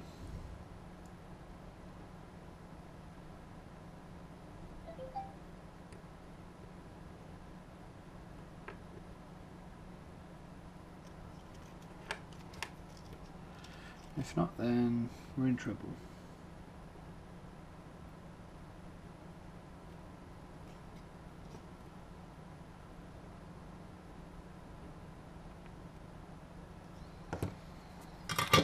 Okay.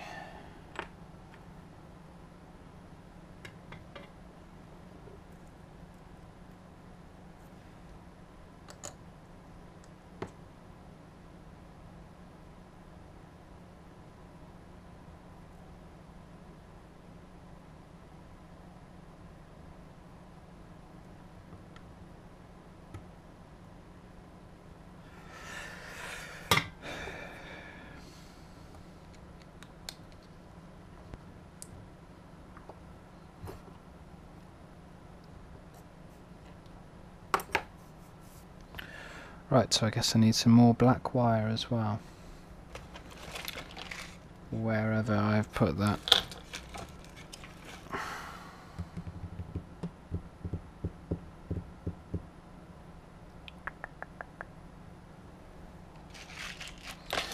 This is why I need a tidy desk, folks, because you can't find anything.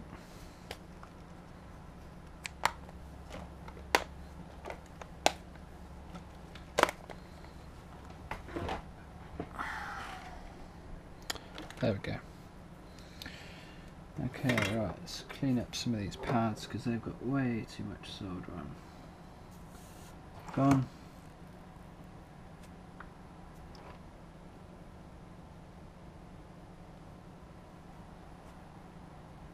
There it is.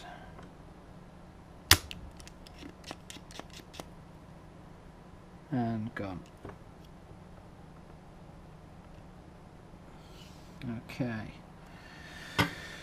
Right, let's cut some more wire and let's hope that this is the right colour.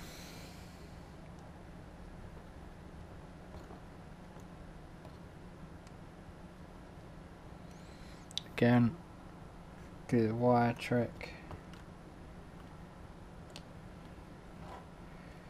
I imagine you guys feel like you've seen this before.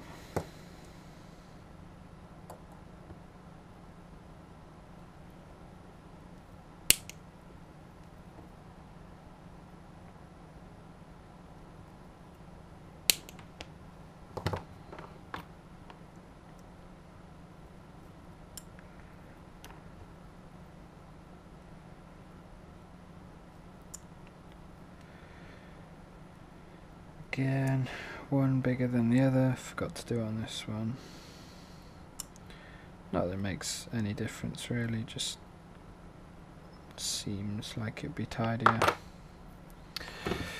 Right.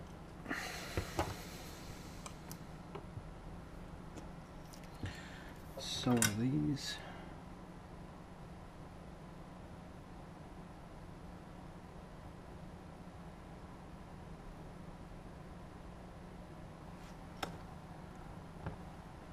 Too much on this side, there we go. Okay, and these two. Done. So again, solder on these first, use pliers.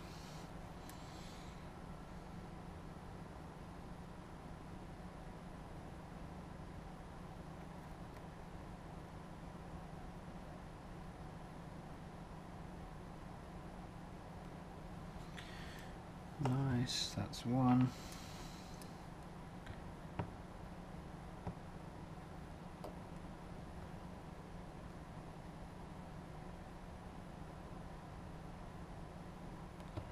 That's two.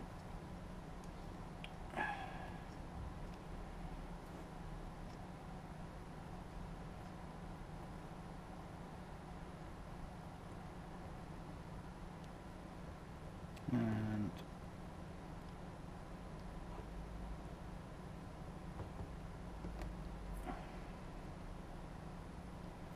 I'm going to shorten this one slightly.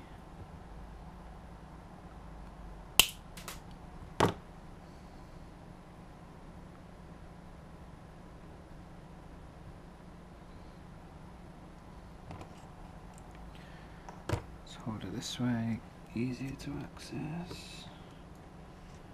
Push the wire back in. Right.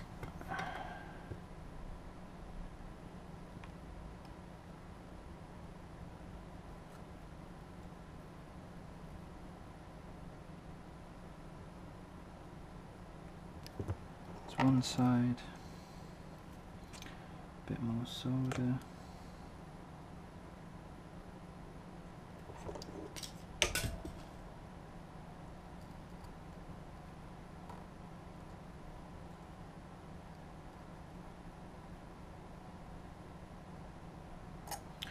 The second side.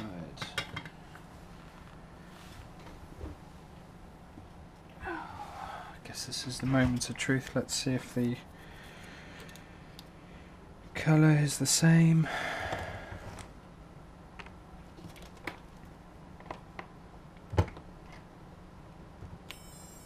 Yay, and they're all blue. Okay, so that's a good start. So now I need some more wires for the flight controller.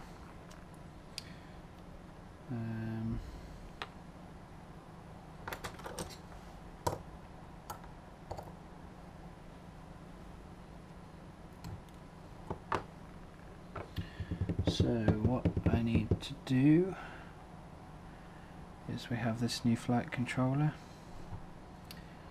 I need to work out where I'm going to put the wires. Again. So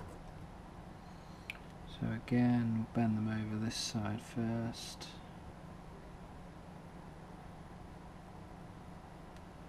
They look good.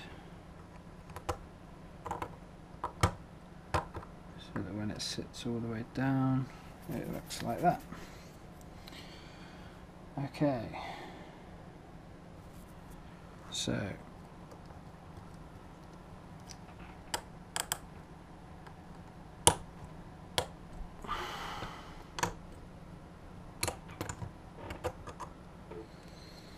check polarity. This one is the outside one, so this is positive.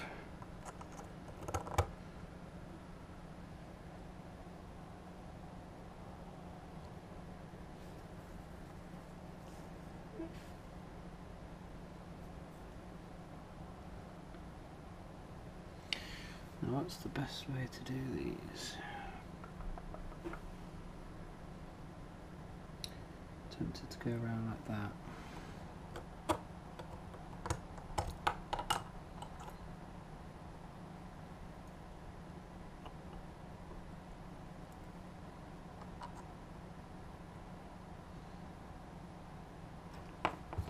Yep, let's do it that way. So positive goes around and in, yep. Okay.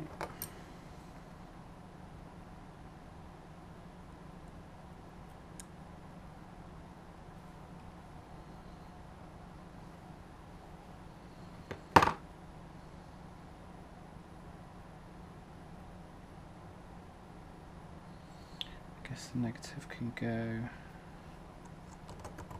the other way.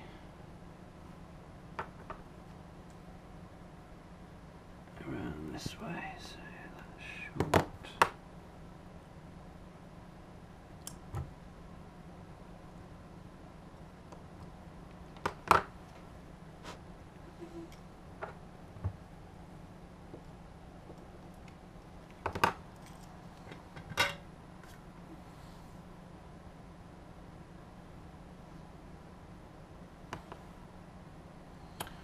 Okay, so let's validate one more time just for our sanity.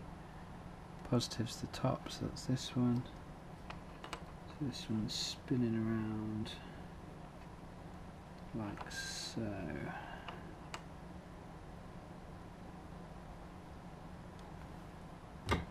So we just want to solder that like that.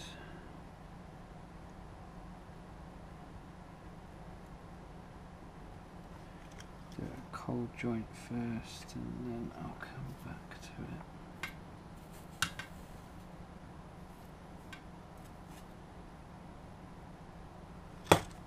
Okay, so we can hold the wires together, warm it up, done. And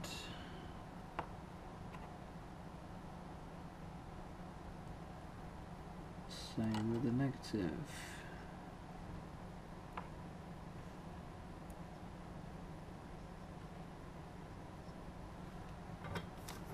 So I want to just merge that in quickly, get some more solder and hold them together.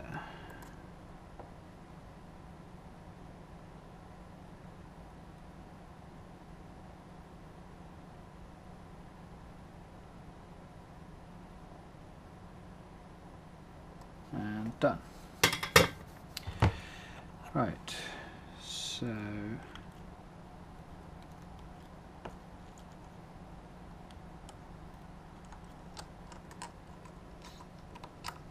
let's loop around like so. So how fancy is that? So they're both going to peek around above here like that, and then they just alternate round the bolts the other way, opposite to each other, and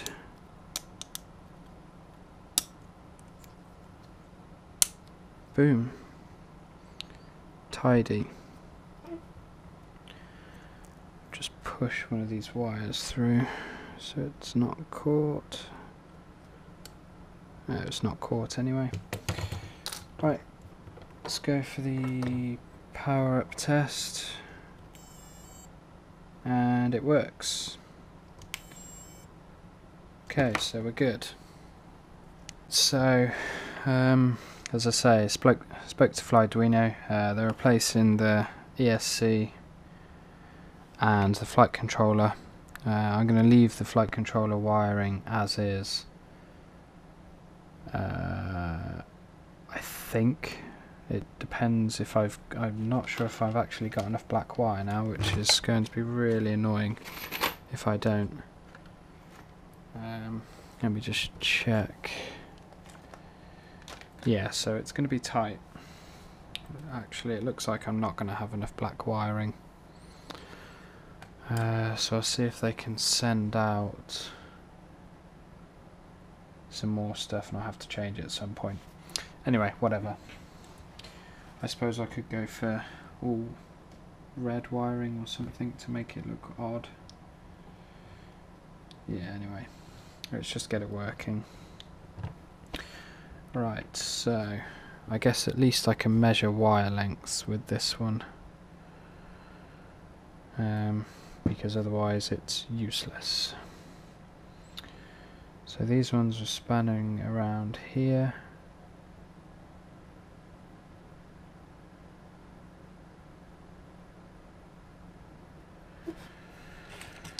I'll probably fast forward this bit because nobody's going to want to watch this anyway.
Okay, right, so let's check wire counts. I've just cut them completely random.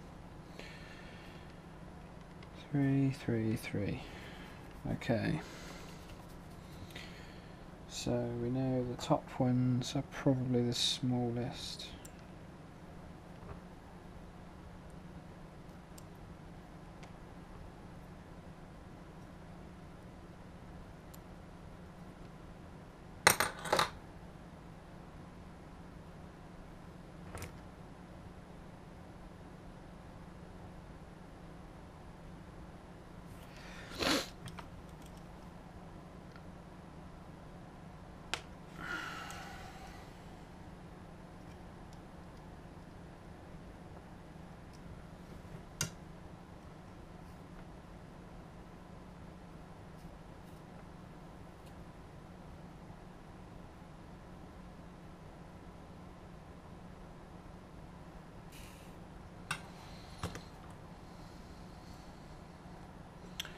Okay, so PWM 3.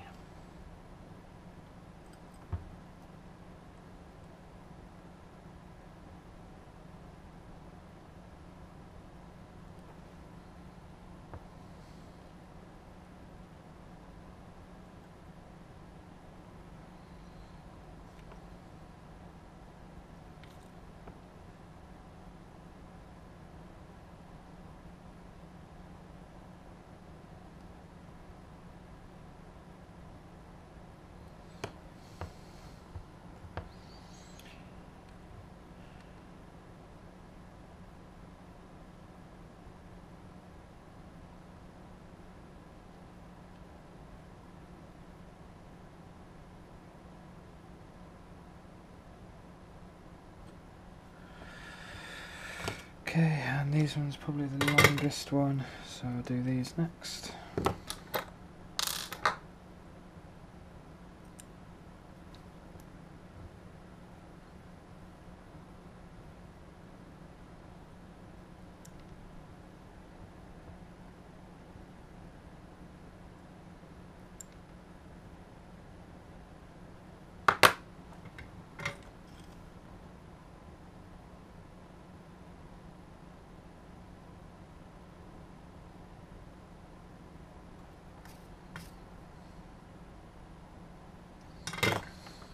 Okay, so let's do these ones.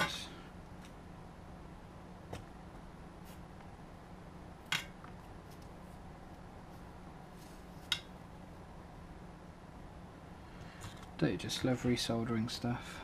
It's so fun.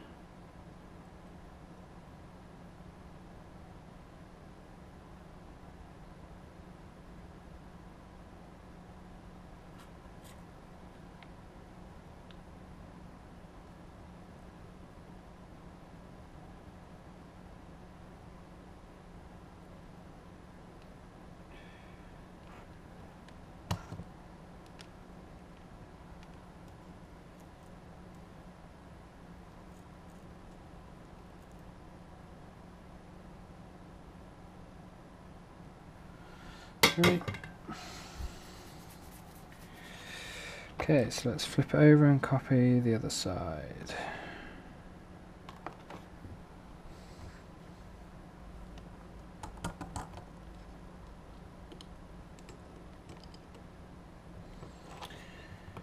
So we want shorter ones on this side.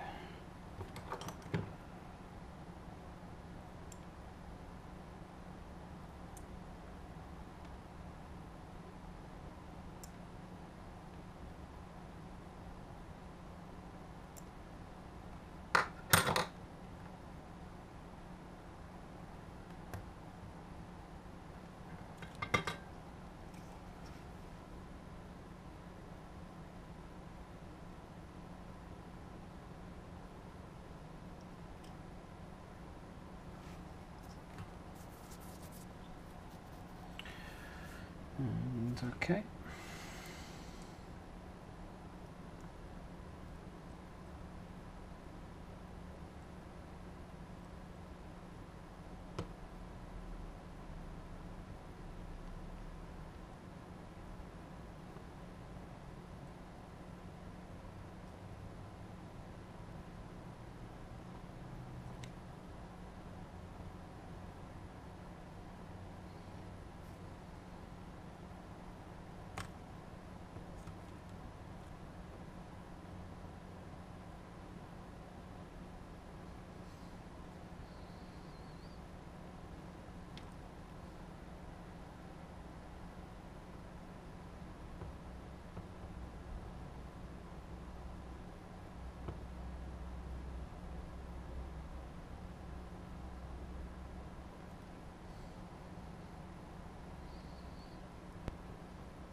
for the final wires. This can be the premium quad, seeing as it's all white.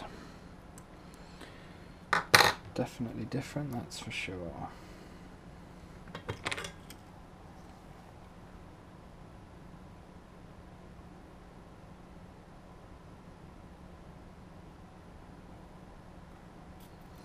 Probably should have gone for red to match the motors, but never mind. Okay, so it's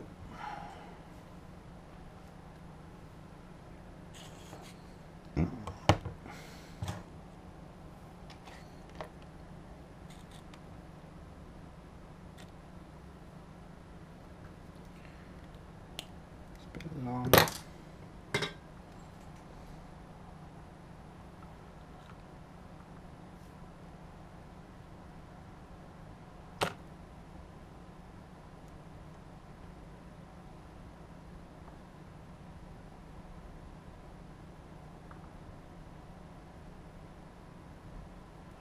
Right, it's the first one.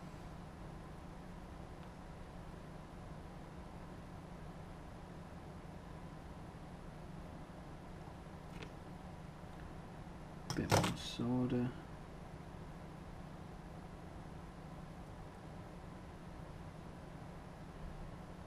Second.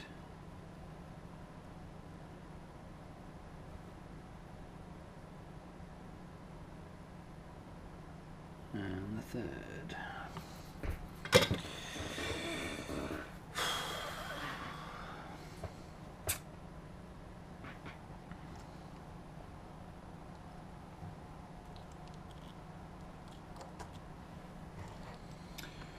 So yeah, that's certainly different, shall we say.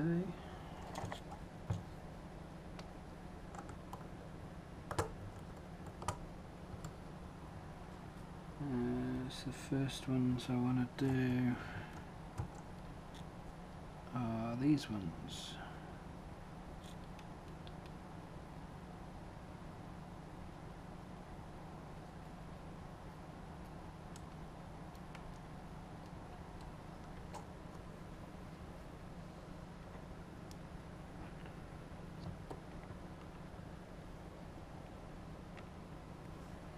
So, got ground.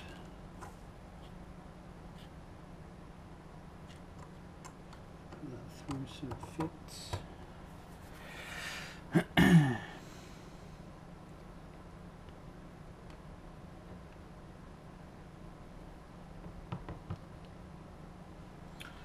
Let's prime the ESC again.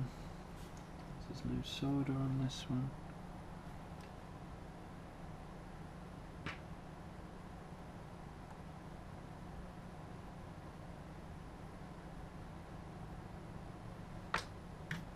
Bit much.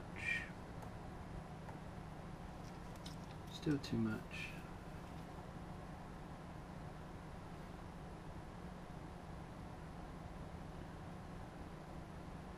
And the ground.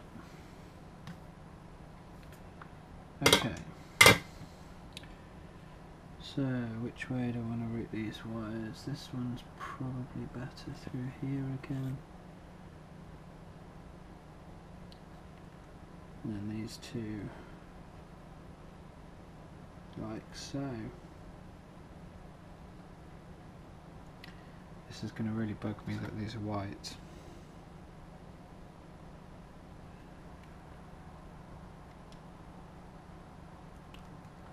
But never mind, needs must.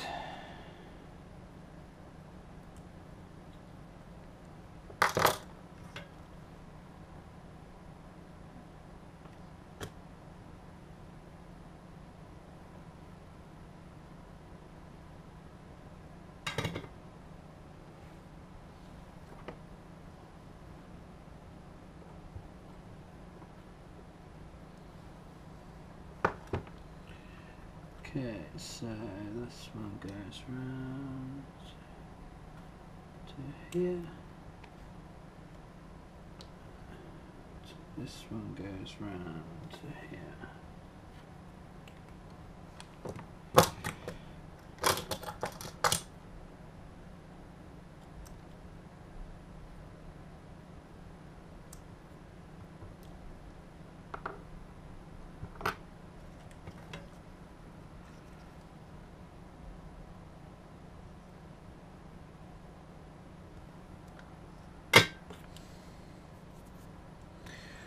Right, so let's have fun wiring the ground again.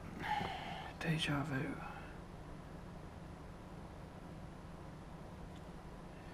It's a good job I like building quads. Otherwise I'd have given up a long time ago.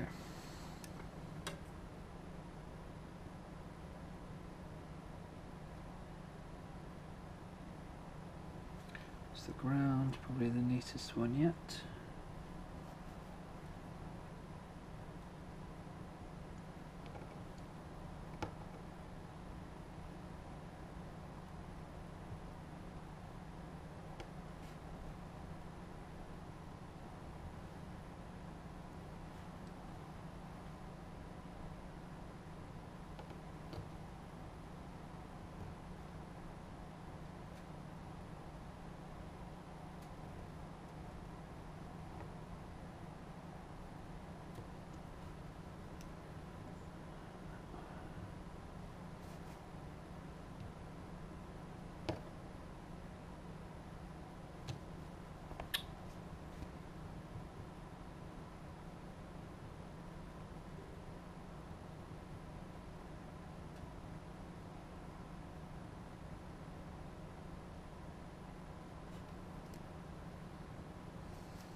Okay, right. There's the first three. So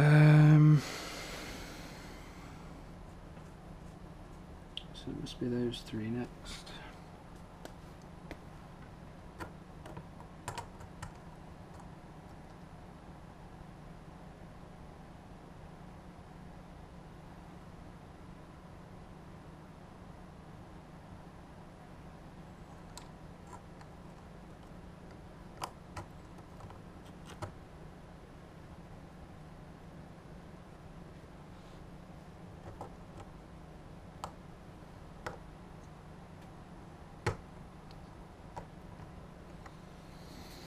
So, onto this one.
Right, two tidy wires,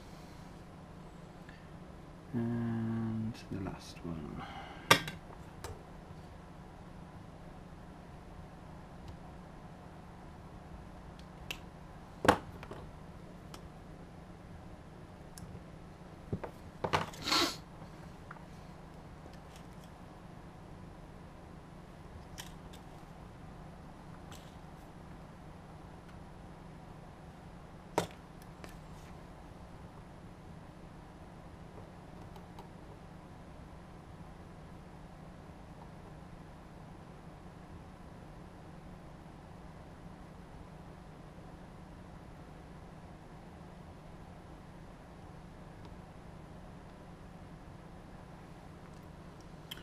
Okay, on the ground.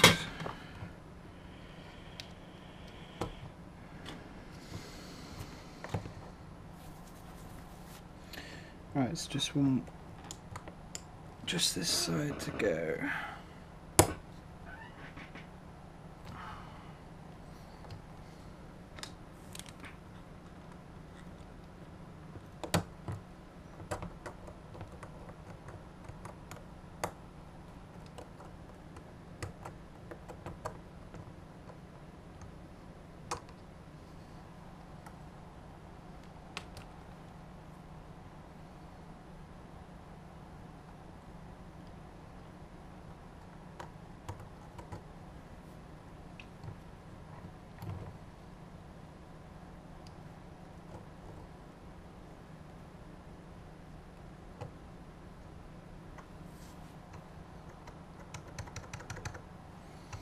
Right, so we have this one now.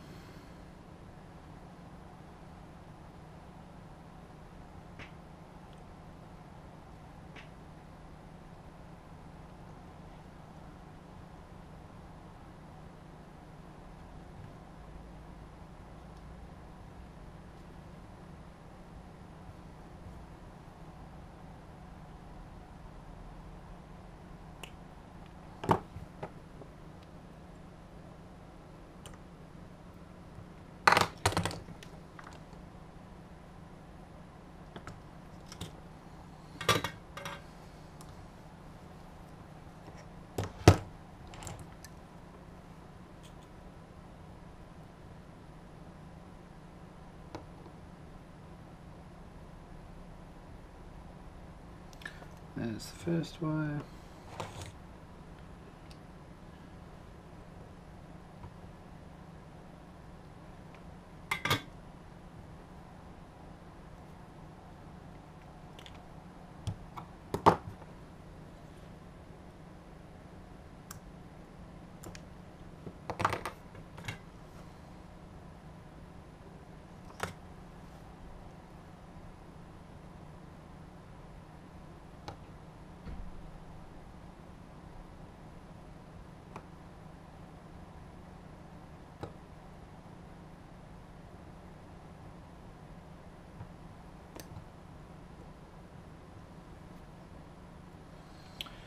And finally the ground.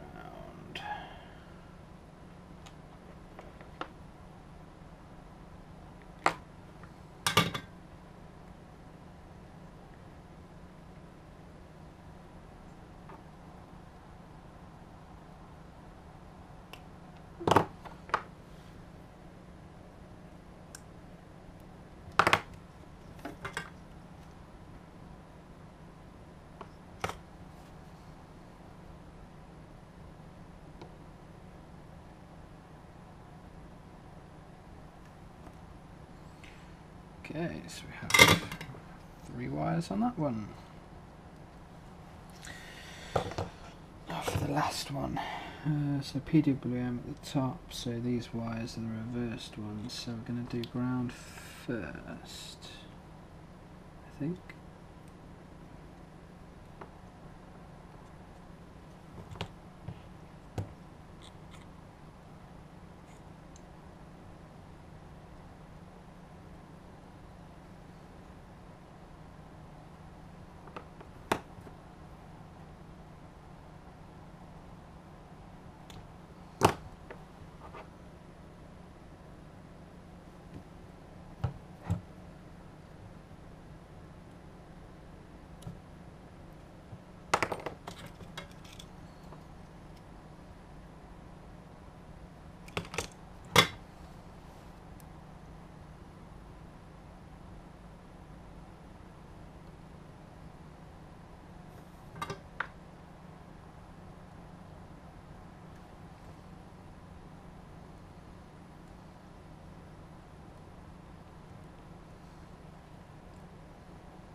there it is.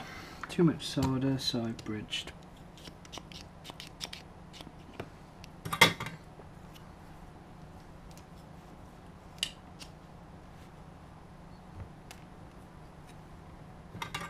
So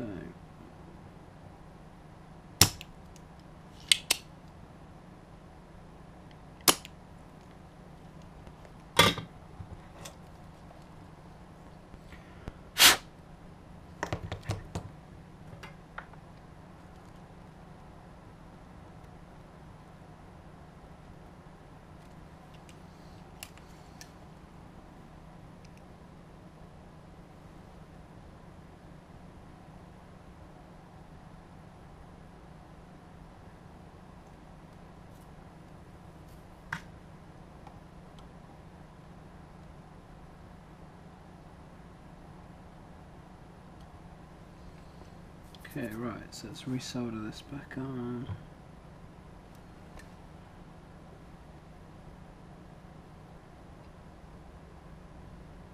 Push it together so it's not frayed.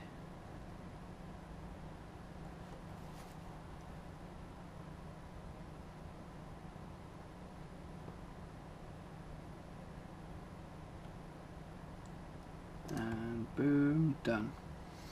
Right, and the last wire.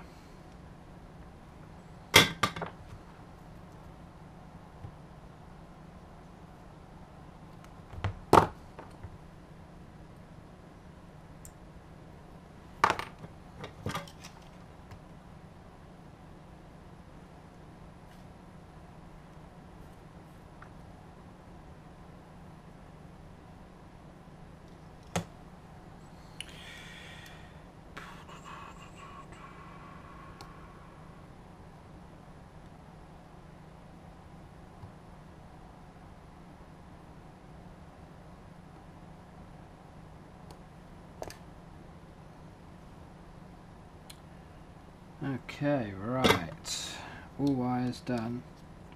Again.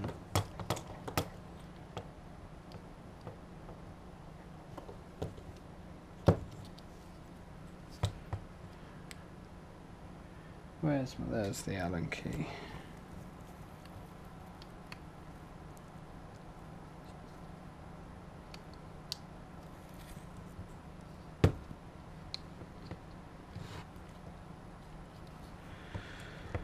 Okay, so all I'm doing now again is just pushing the heat shrink up so it's over the PDB, just to make sure we have absolutely no shorts.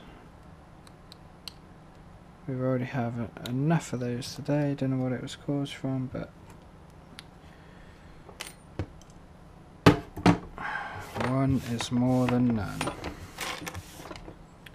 Right.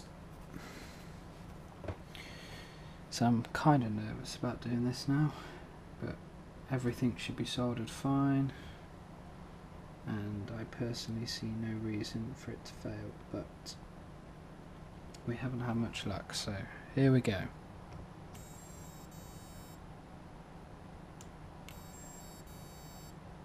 Okay, great. So it looks like this ESC is possibly soldered backwards, but I can live with that.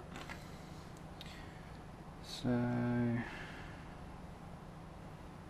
wires, which wires? So the one's closest, so it's these ones.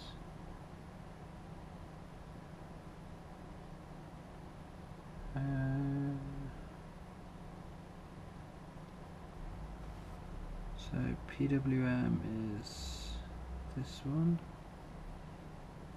which means, yeah, okay, so this one's soldered backwards, but no worries.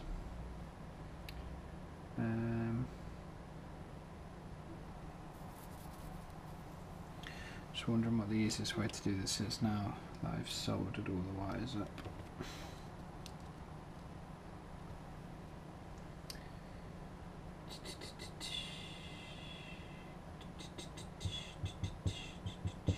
Okay, so I'm going to desolder these and desolder these so I can flip the board and switch these wires around, because that is the most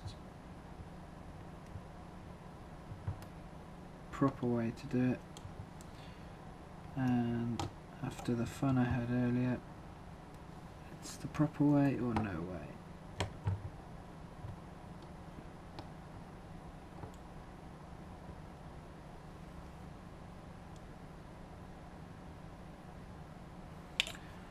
Right, so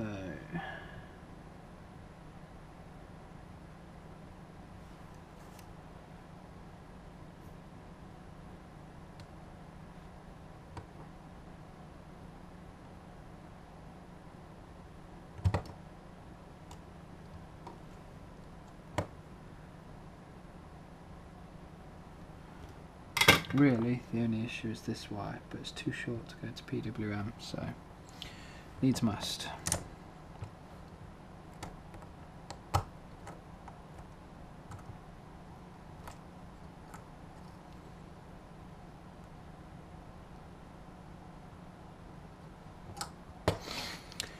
So the easiest way to do this is to use the good old trusty crocodile.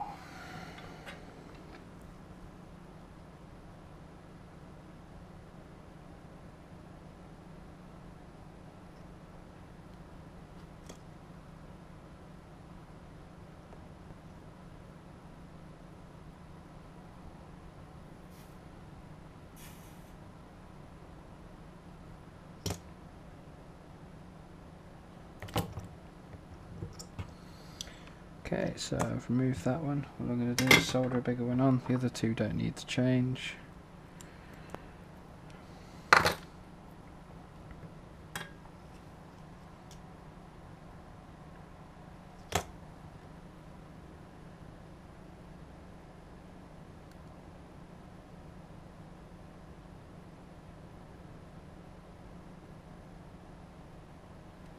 I'm not liking that, it's too much solder.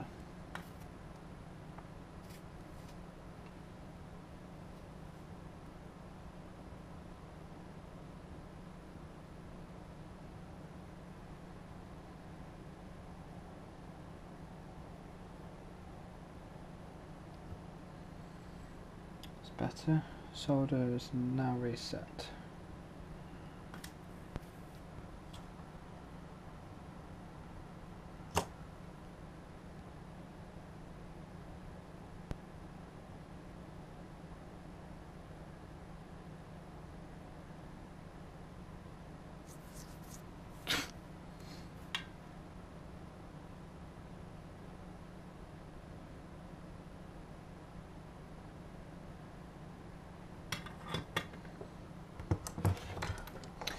Okay, right.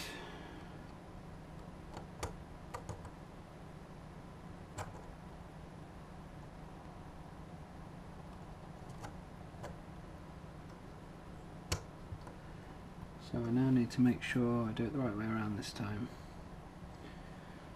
So it's the middle one, and the furthest one is PWM. So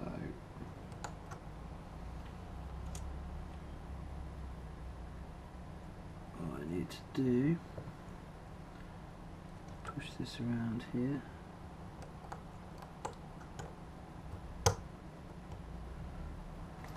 Just going to screw this down with one of these, just because it's moving around and it's annoying. Right, okay, so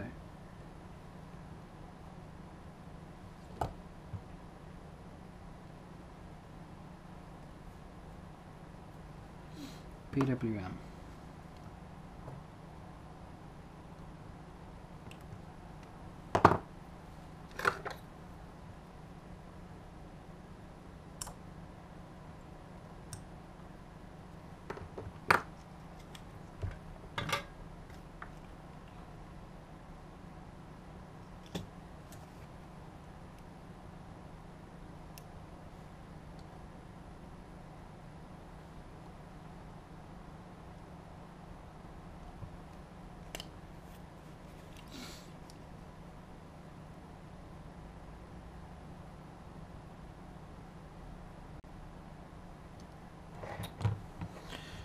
this way around, it's easier.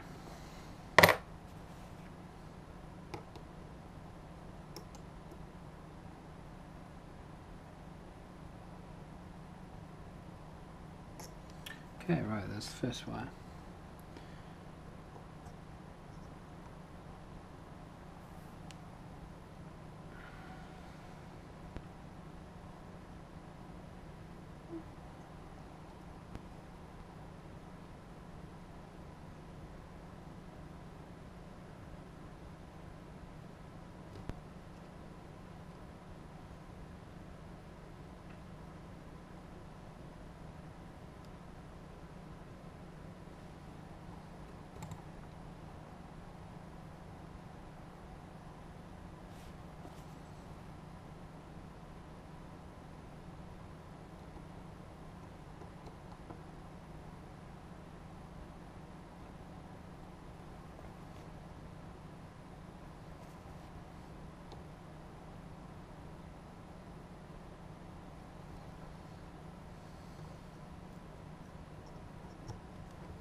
Right, so this wire needs to be a lot shorter now.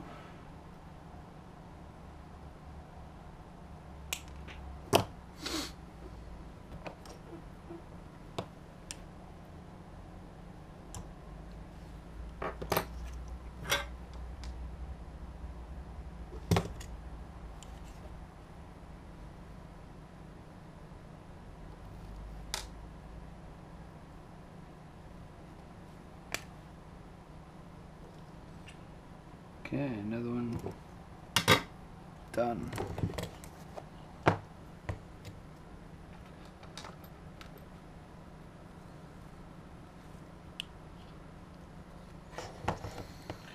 Right, one more to go.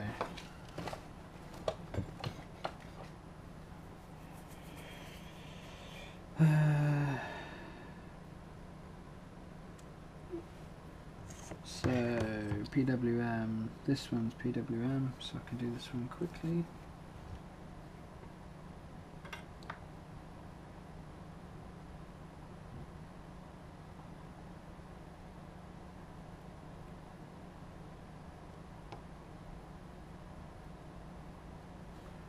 Done. This one's ground. This one is telemetry.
Okay.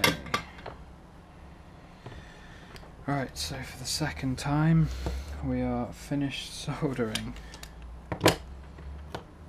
See where this is going, don't you?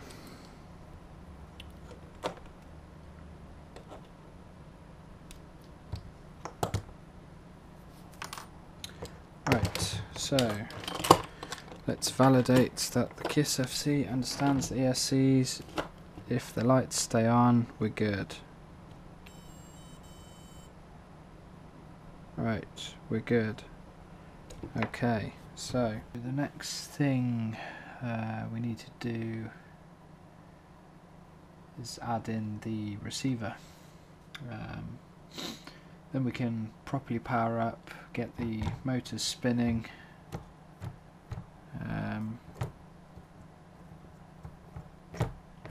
and see if we need to solder the jumper to switch the motor direction.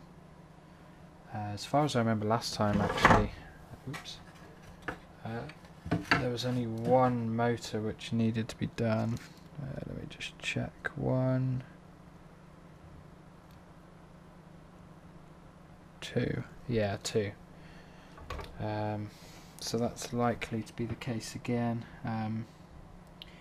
Might be opposite to, depending which way the windings are wound. I found I switched motors during the UK drone show after one of mine broke, and even the same manufacturer, I soldered the motor on a new one because I killed one, and it actually span the wrong way. So luckily I tested it before the next heat, the next race, and luckily it was just a solder jumper to fix that, but that could have been pretty bad. So let me just get the receiver.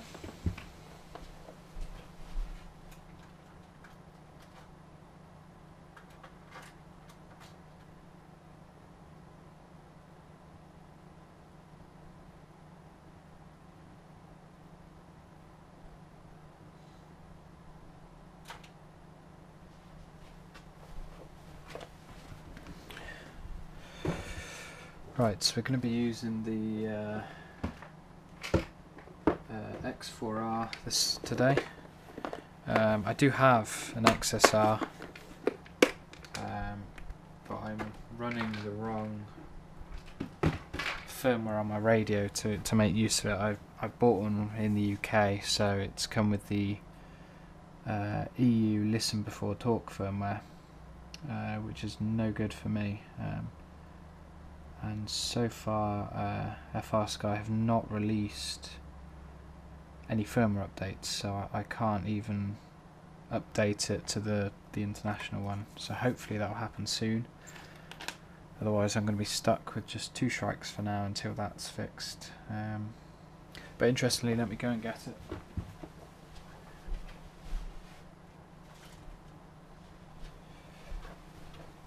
There's actually less of a difference in size as to what you would expect, or how it was originally sold as. So you can see here we've got both.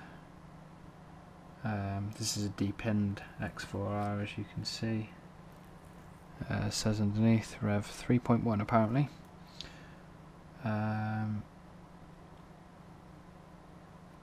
Interestingly, it might actually run the same firmware, you never know.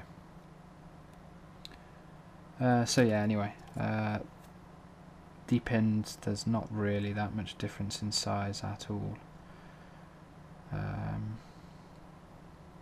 And of course you lose the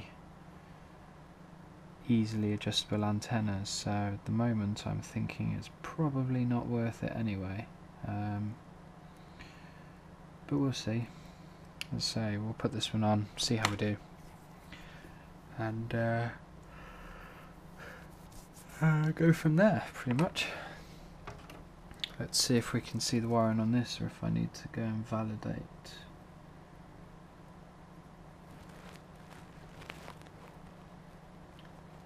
Right, so looking at this, not sure why I've done it that way, but so we have the ASPES pin here, and then the ground and voltage there, and then of course telemetry. So we can do something similar. I should have enough black wire to do that. Although, no, actually I'm going to go white. We've started white, so I may as well. So we don't need that much wire, and it doesn't need to be very long either to do this. The main thing is just managing to solder it enough that it fits through these holes, because they're quite small, without damaging any wires or losing any.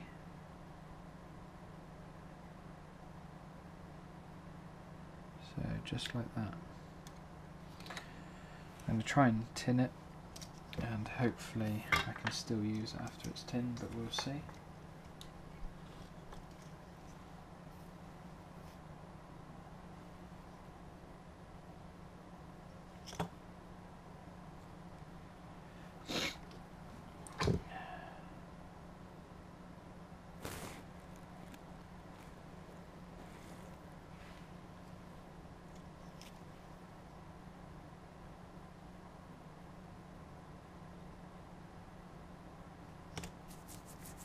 Okay, so simple wire done. And then we need 2 more wires for the power.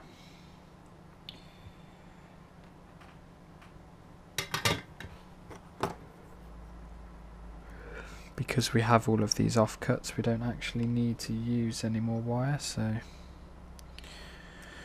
we can indeed recycle. Just cut that down a bit, there's a bit too many strands.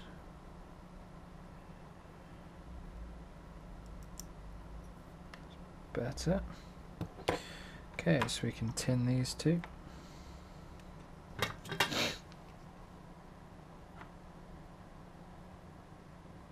Again, not too much solder, we need to actually fit them through the holes, so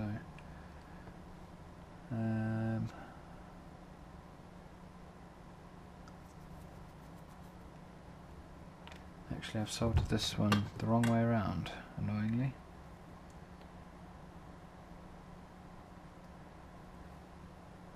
Okay, so first things first, we are going to have to solder suck the solder back out. Otherwise we're definitely not getting a wire through. There we go.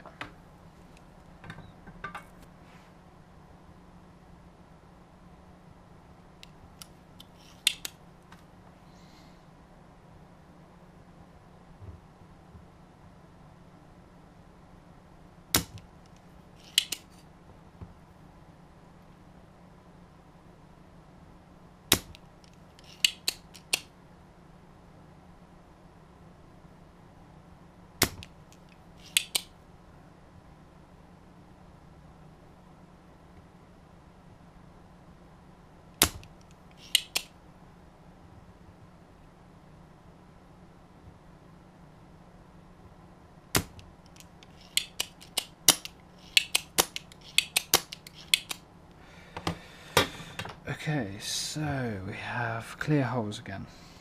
So let's try again this time, but through the correct way. Looks like it's collected too much solder, so it won't fit through anymore.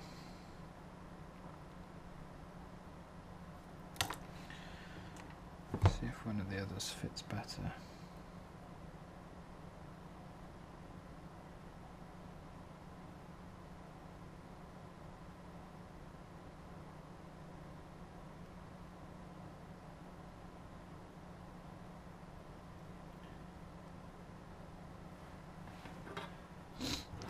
Okay, so not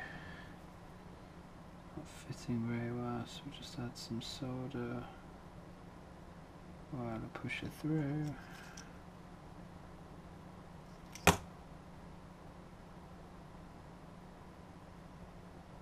And done. We also need voltage, so we need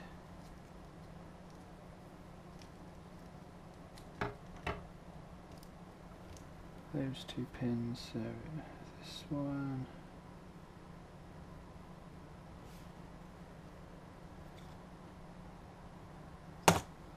and this one.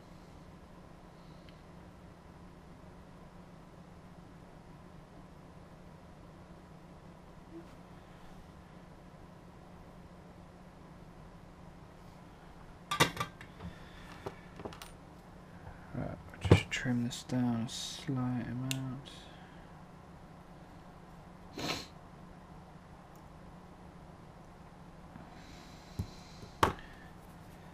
Okay, so the UART. As I said before, we have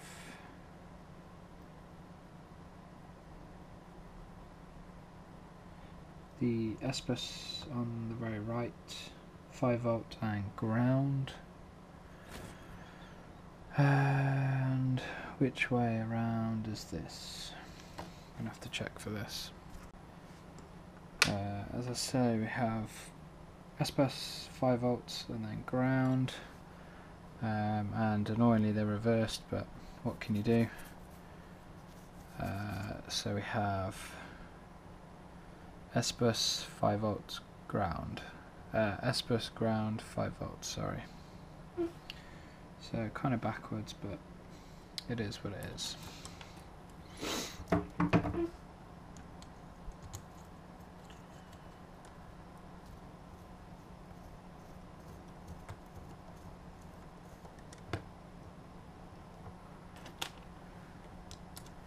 So we'll just put some posts on to push the board down,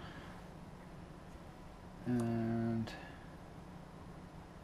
I need to solder this as small as I can ideally, because it's going to be sticking out.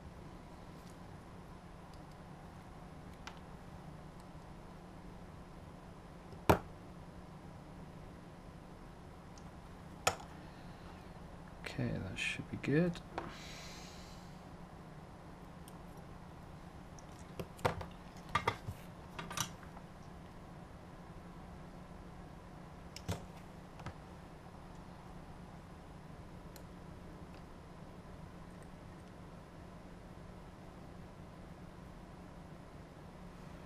Okay, so S-bus is now on. Just need to do the power.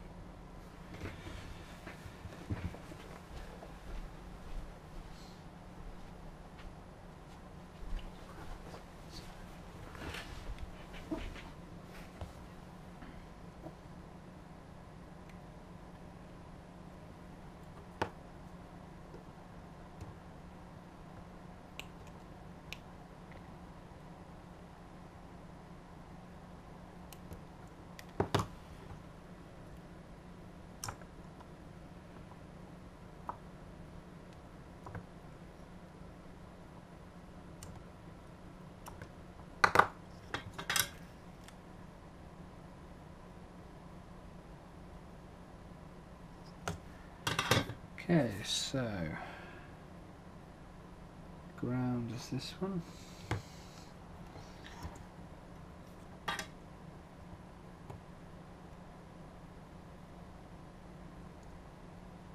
And 5 volts.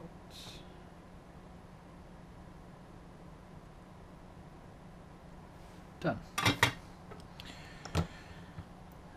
So we'll be wrapping this in Captain tape. Actually, I'm just going to shorten this wire. It's a bit long.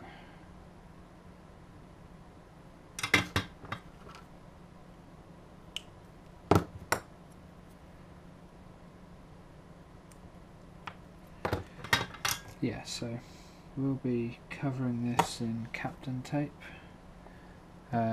It's actually used generally just for 3D printing stuff. It's basically a high temperature resistant tape, but it's super useful for quads as well. I tend to wrap all sorts of stuff, so here you can see it here. I've got it on my speed controllers. Just keeps them solid. There is foam in between just to sort of reduce any hard impacts when crashing. So that's pretty much it. That looks quite good in white actually. So that would just stick there with double-sided tape. And then we can test stuff. So I'll go ahead and get some tape. Okay, so Captain tape.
so all I generally do is just wrap it.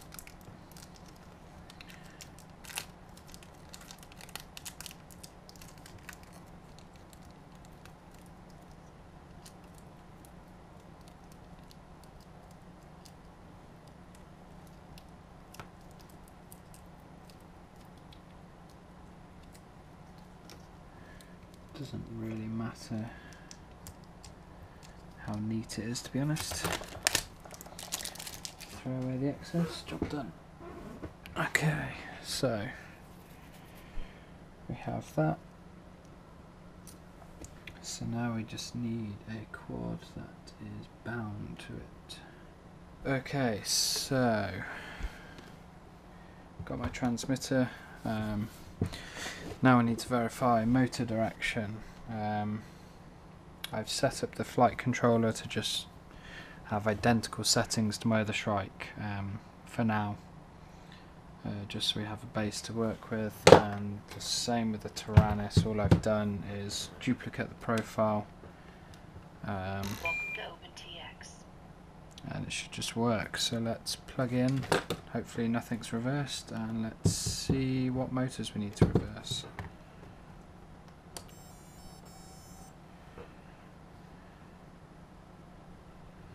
Okay.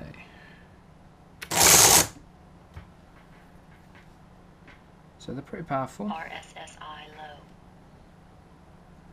I think I need to do that holding.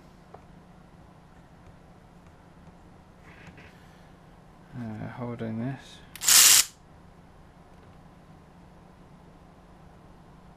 RSSI low. Telemetry lost. Probably do with putting all the screws in. Actually, that doesn't sound brilliant like that. So let's pull the screws in first, because that sounds like a really silly idea otherwise.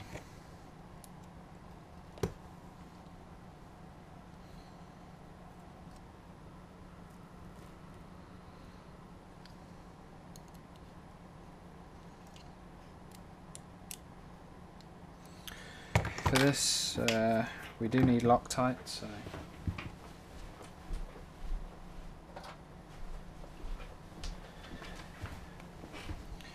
I didn't used to use Loctite, but it means you can keep the screws a little bit looser but not having any issues. So that's always a bonus, really, isn't it? Because we seem to be plagued with issues so far today. Alright. One thing I will say, I'm not going to trust the Allen keys that are given with the motors, because I've heard bad reports about them. So I'd rather not strip the screws straight away.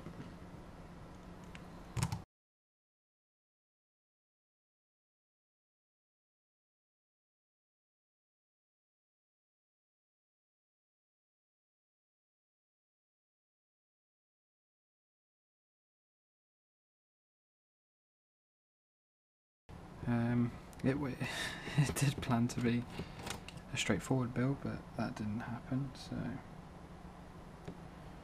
it is what it is though. As I say, Flyduino have already got back to me, and they're replacing the speed controller and the flight controller. I don't know why the speed controller was green, but nevertheless they're replacing both, so it's good resolution for me, I think. Right, so hopefully this won't go crazy again and we can actually test it, as it's difficult to see when the motor. So we have that stuff soldered up. That should be it from that side.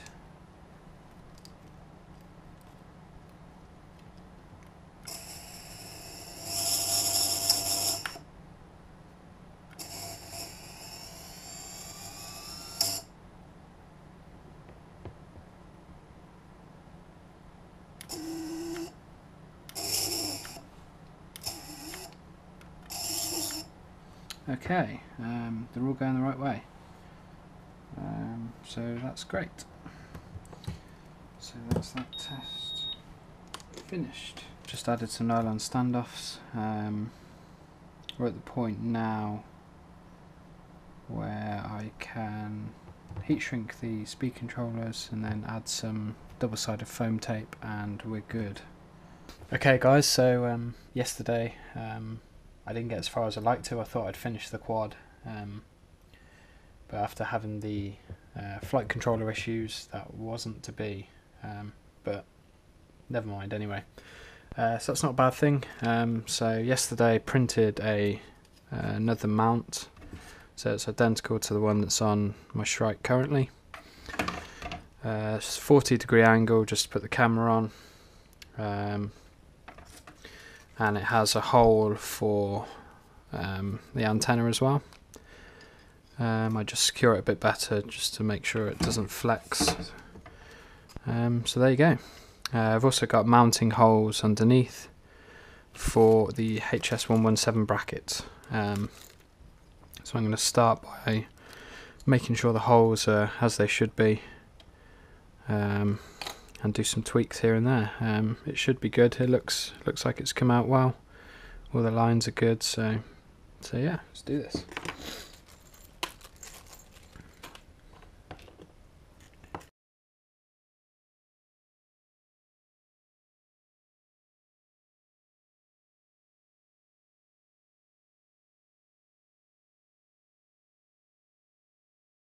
Okay, so all I've done so far, just remove the support that was in there.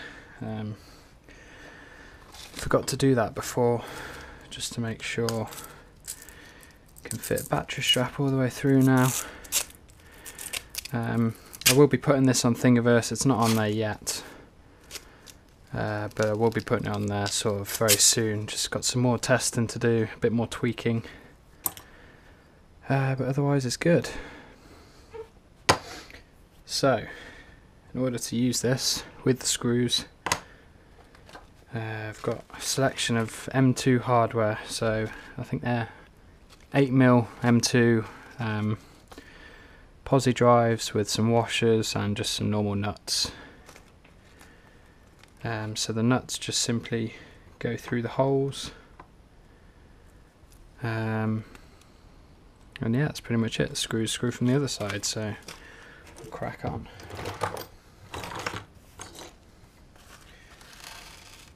Looks like they've sent me all different sizes, so we'll just go with it.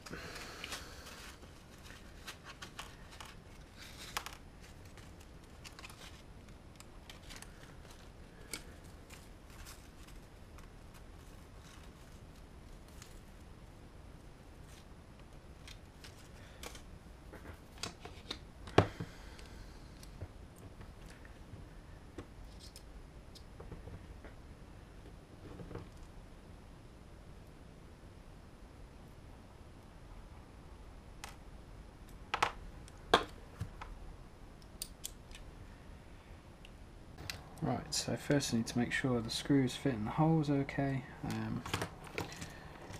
They tend to be a bit smaller on the first layer, so we can preemptively remove some of that material, like so. Doesn't really matter too much if you remove too much, because you're not gripping to where the holes are anyway, because you have the nuts, so that doesn't matter too much. Alright, that one screws in nicely.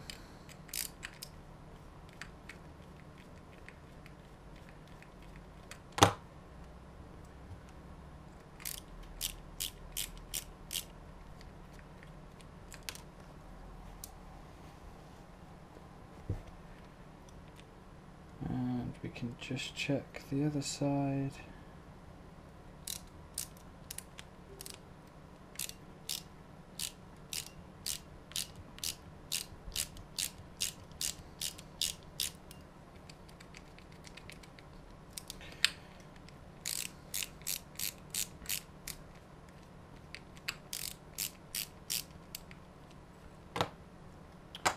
Okay, so the first thing we want to do is check which nuts. It looks like they've given us two sizes, annoyingly. Yep, those nuts don't even fit.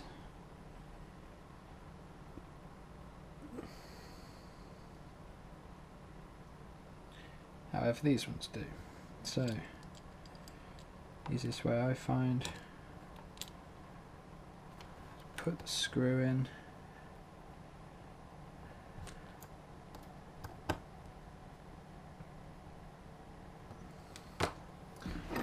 And add a bit of heat. They're meant to be tight, so I've made them this tight on the design just for printer tolerances. But it's always best to have it a bit tighter and then work with it after. So just heat it up a bit. PLA gets cold quick, but it also heats up very quick. So there we go, you can just push that in, done. Now the screw can just fall out. Now what we can do is not drop the screw.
So there we go.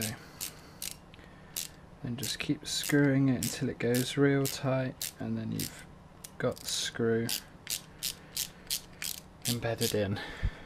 I say the gap for the screw to actually sit in sits flush in the plastic. I'll show you in a second. So the screw's all the way down. You might be able to see, but if you look through the gap, there's still plenty of room for the strap, which is exactly what we want. Right, so for the next one,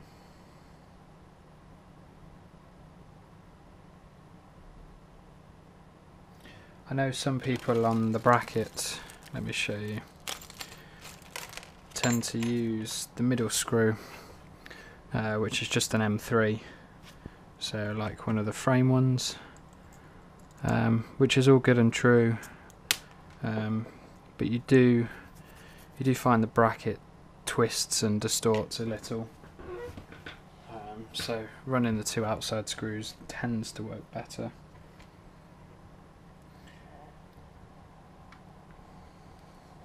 Okay, so we can do the same on this side.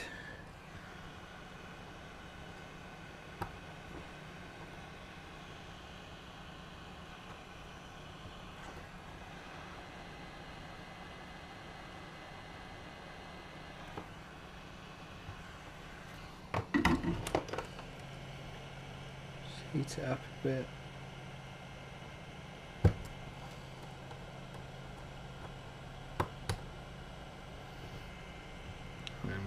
Push it down, and then we could do exactly the same. Easiest way to do this side is to hold the nut down with something, so that when it initially screws, you're actually screwing into the nut.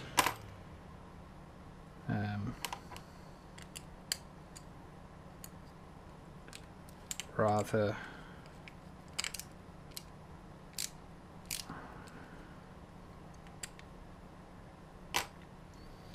of course this side doesn't want to play ball.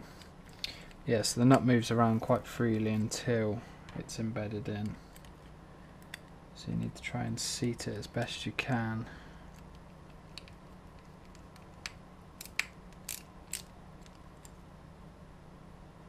Okay, I think that's good.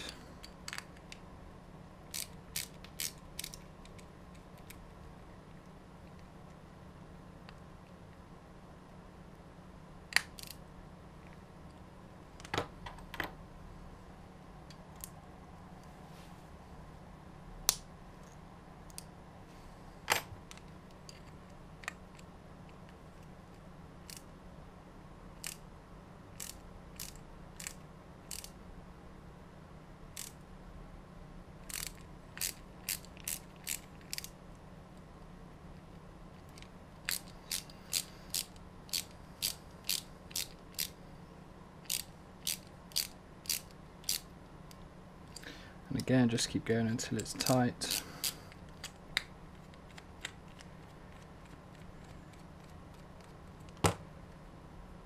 And there you go. 2 screws completely embedded in. As I say, the nuts aren't expensive, so don't worry about getting them back out. There's not really much point. So now we can put the washers on. The washers are just really so you don't destroy the bracket, because the heads of the M2 are quite small. So you don't want to completely destroy it before you've even used it.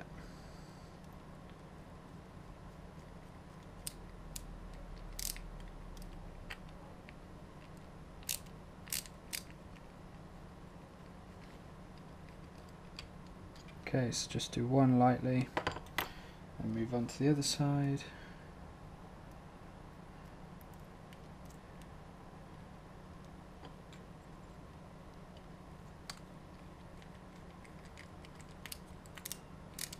As I say, I haven't released this design yet, but I do have other ones on Thingiverse for the same frame, so if you're itching to test this, you can use a previous one or just send me a message and I'll send you a link for it. So there we go, so that's the bracket attached. Easy enough. It's an easy enough story with the SMA. It will be quite tight the first time and you may need to just rub a tiny bit of material away, not too much, just enough to stop it from binding. And it will create the screw threads itself. It's really only there for the antenna to sit on it. So here we go. As I say, once you've got past the screw holes, it's very loose anyway.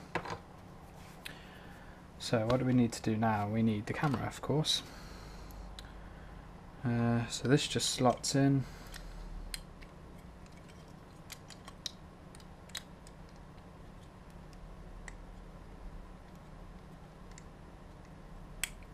Like so.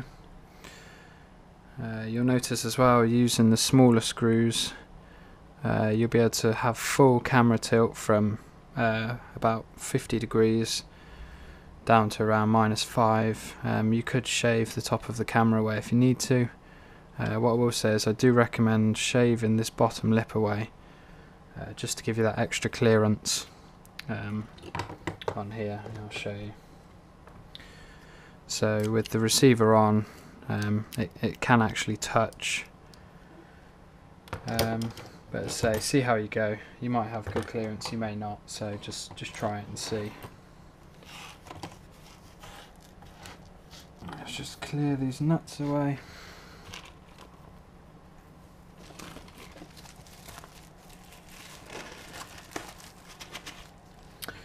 And done. Right, so we need to screw these screws on. If you haven't done one of these before, you're going to notice the screws are very difficult to do the first time. But what I will say is just keep screwing in and make sure you put a lot of force on it, because it's very easy to strip the threads. Okay, so that one's nice and tight already. On the earlier cameras, it feels like you hit the screw bottoming out, but actually you don't, so just keep screwing with it and it will go in.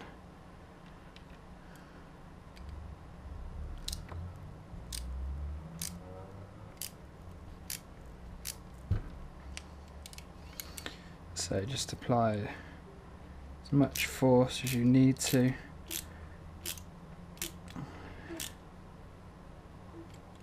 And there we go, it's nice and tight. If it's not tight enough, you can, I've put some double-sided sticky tape in between the camera and the bracket. There's a small gap, and that just keeps it stuck where it needs to be. So there we go, so that is the whole of the top, minus an antenna. Your receiver antennas, you can put cable ties either side. I don't have any here, let me just get some.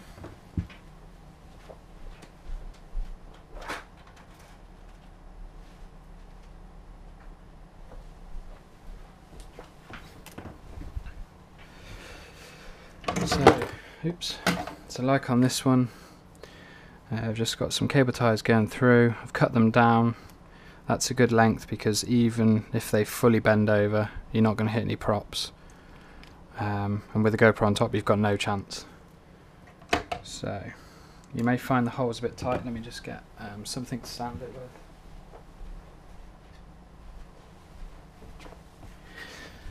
Again, it's as intended. It depends how thick your cable ties are. Mine are just the standard, whatever they are. Yeah, I don't know, I'm not even going to guess it. So I happen to know that these holes are slightly too small, but not too bad.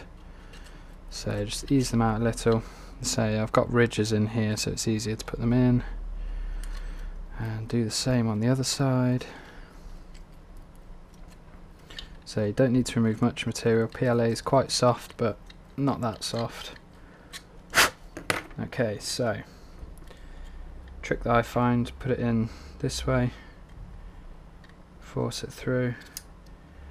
If it's really tight, just use a pair of pliers. Push it through on this side and just tighten. If you do it this way around, you'll see when I tighten it that it works very well. There we go. So you can see there's a bit of give, but it always wants to point up, and if you tighten it enough, then because it's a square ridge, then you're not going to go over. So same on the other side, put it in backwards.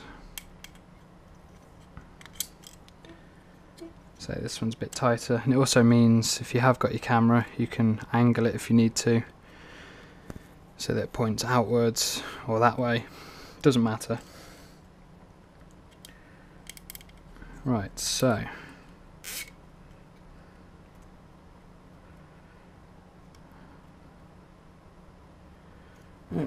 seem to have, this one's a bit tighter, so it's more difficult to move it around, but nothing some pliers won't sort.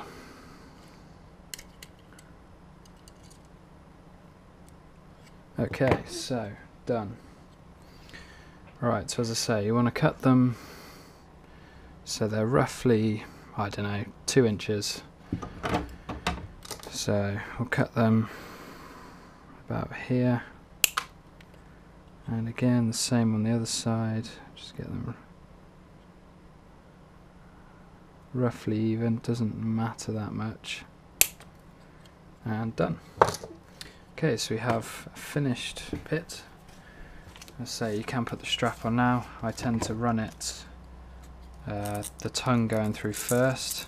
I say because we've got the recessed screws, it fits very nice, doesn't catch or anything, and just pull it through, done.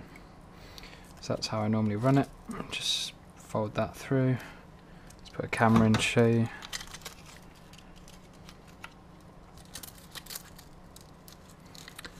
Get out of the way.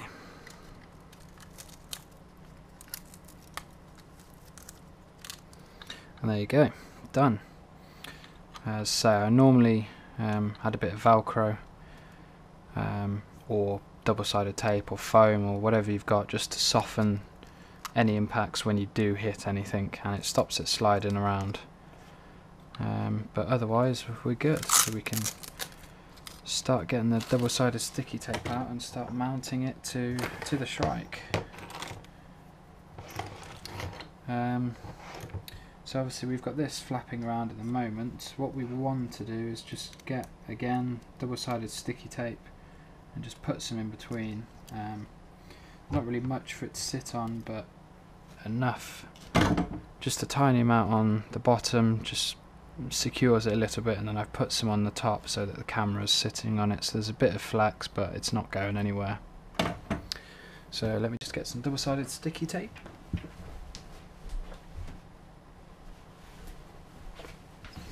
Ta-da! Right, okay, so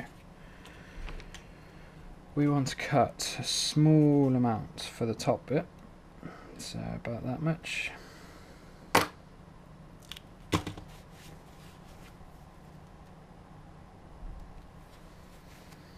And just stick it in the middle. So roughly just after the port. You can leave the other side on, we don't need to take that off because we're not going to stick it to anything. And for this bit you want it a bit longer, almost like a square if you got the 25mm width stuff. Possibly a bit longer. So elongated square. Easiest way to do this is to take the other side off first. I know you're going to lose a bit of stickiness by holding it, but it doesn't stick to the flight controller as well as you'd like, but never mind. Right, okay. So, bearing in mind I haven't put the telemetry in yet, so try not to stick it over that because it can be a pain to get off.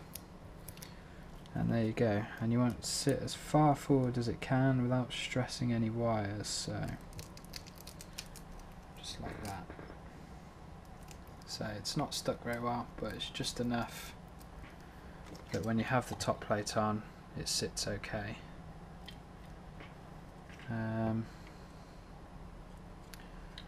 So the only bit we have left is to actually, normally again, okay, so we'll talk about antennas actually.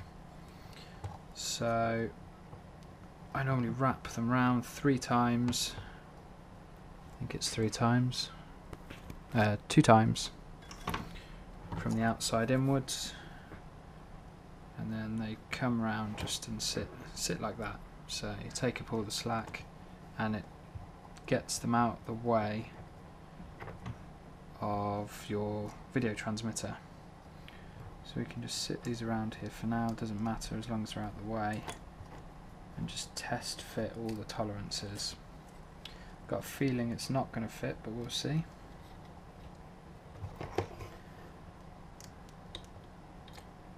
Okay, so it's not too bad. There's free floating, there's about 1mm, that's just squashing on between the receiver and the flight controller.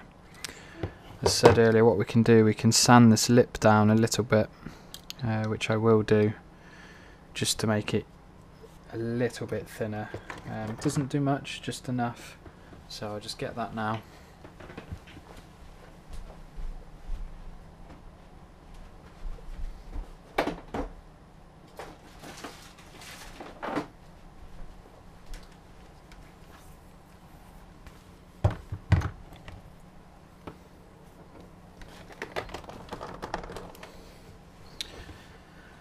Okay, so I just normally use a Dremel for this, it's nice and quick.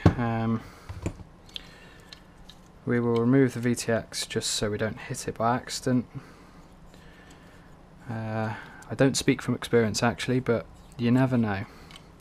We've had enough go wrong with the build so far, we don't want anything more to go wrong. So, just a small amount. So be careful of this connector, so you want to do it at an angle here.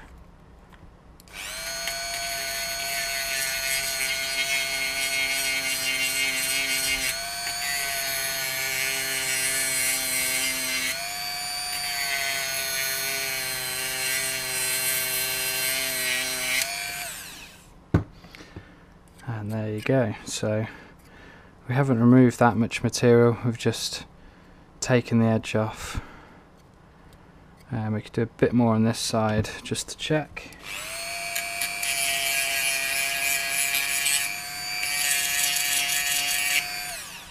Okay, so that's smoothed it up nicely.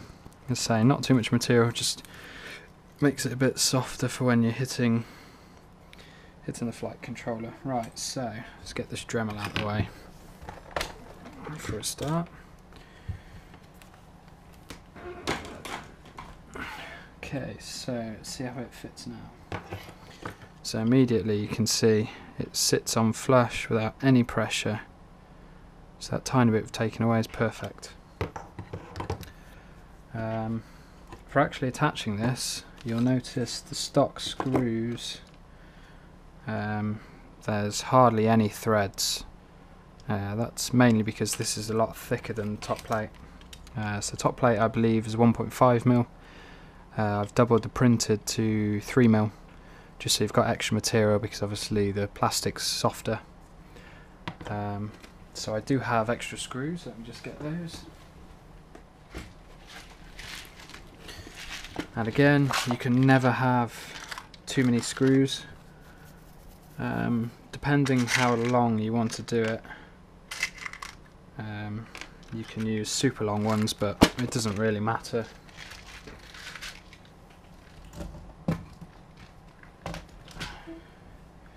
I tend to use this size, which I think are 8 or 10mm. So they're nice and big, and when they're sat through this bit, you know, you've got a decent amount of threads that are going through the standoffs, and because they're nylon, they're not going to strip unless you have a really hard crash, which is when you want them to strip. So, say these threads may or may not be too big, but screw them in once all the way down, just see how they feel. This one's tight but not too tight. Again, any extra plastic will just come out the bottom just to give way a little, and now that's super easy to screw in. So we can undo that one, sit it ready, and you can just get a scalpel, make sure you've got no bits sticking out, and that's one done. So we can skip through to the other pieces now.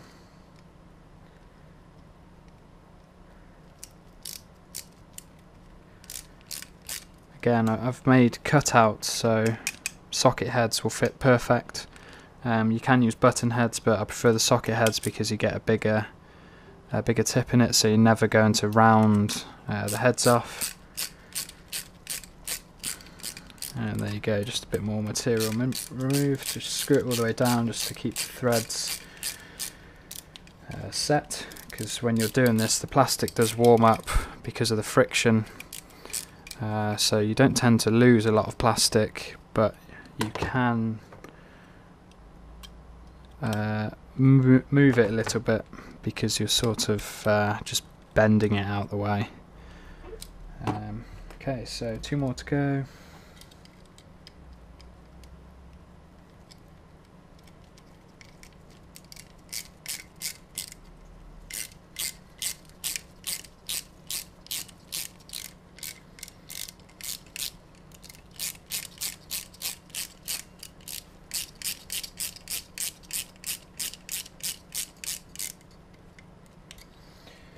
Again, just scalpel off any excess that's pushed out, just so it sits flush on the standoff.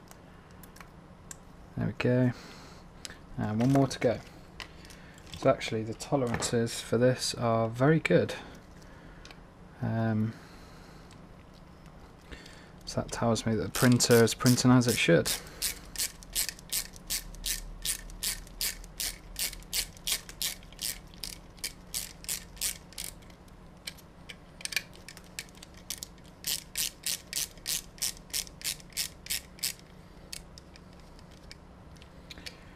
Okay, and again, make sure there's no lip, and done. So,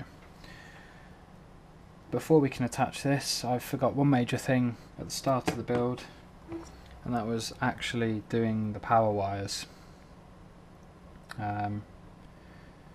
It's going to be a bit trickier now, but it's not too bad. So we can either remove the flight controller standoffs and take the screws out, or we can probably solder it in situ. I'm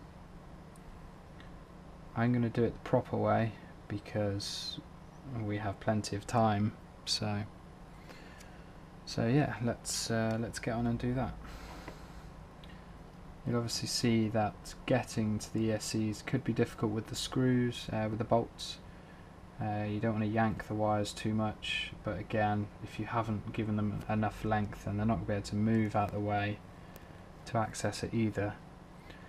So what you can do actually is unscrew the motors and just lift it all out of the way. Obviously you won't be able to do it all because of the power wires, but it should be able to manoeuvre enough to access the bolts. So we'll just start doing that now. Got a lot of pointers for if I do another video, if people want to actually see this stuff. I do have another Shrike, so I could do an improved video on that, but if people don't watch it, then no worries. There were a few people who were asking for requests, so I figured, yeah, why not? Let's give it a go. I realise my voice is probably a bit too monotone, but we can try and post-process that up a bit maybe. Right, so actually there's enough room and enough wire to do it just with it like that. So if we sit this on here, let's get this flat for a moment. Okay. So again, we use some more white wire. Here's some I made earlier. You want this slightly longer than we've been doing before because it needs to go through the PDB.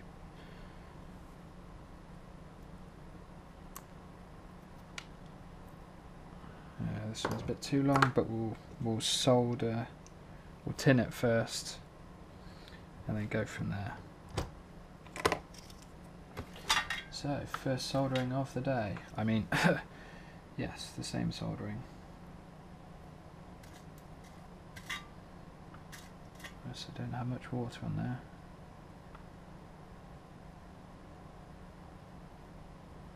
Okay, right, so there's 1 and 2. It helps if you don't solder them together. Okay, done. Right, so we can trim this one a tiny bit.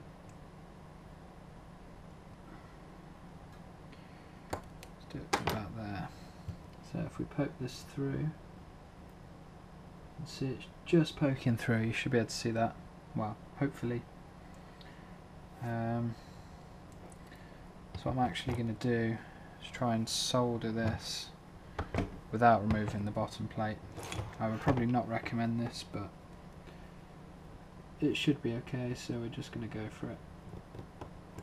Hindsight is a wonderful thing. So we just want to sit both the wires through for a start.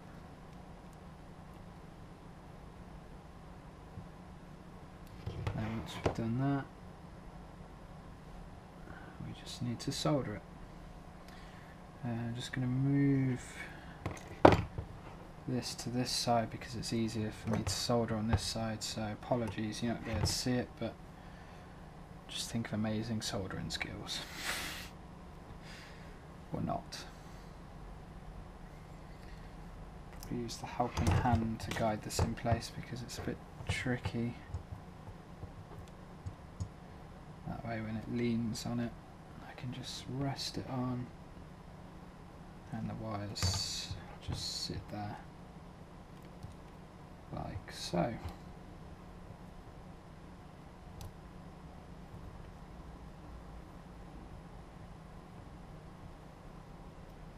Okay, so the easiest way to do this, luckily we've got a small hole here so I can actually get all the way through to it.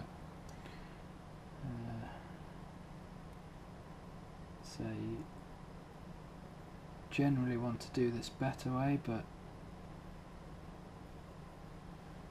in all honesty it's not going to make that much difference. So we've got that one soldered on, so we can move on to the next one.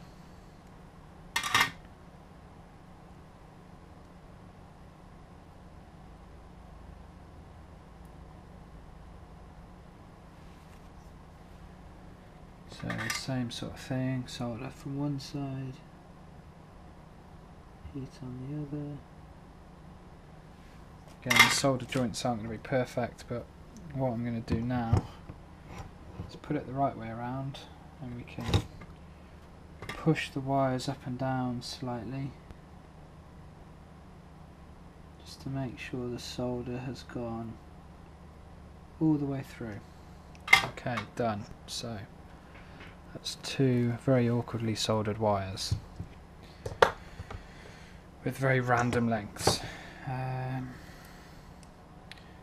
So let's put these posts back on just so we can get these wires out of the way. You can push the flight controller back down because that's not going to be needed that high anymore.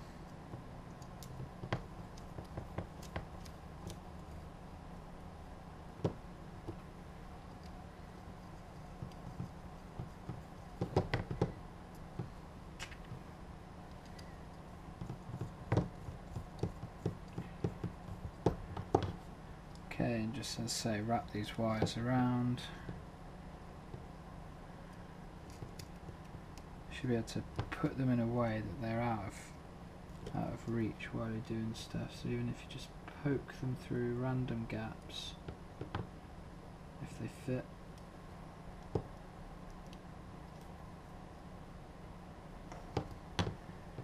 Okay, that's better than nothing. And with this one we'll go for this gap. Nope, there's not a gap there. Here.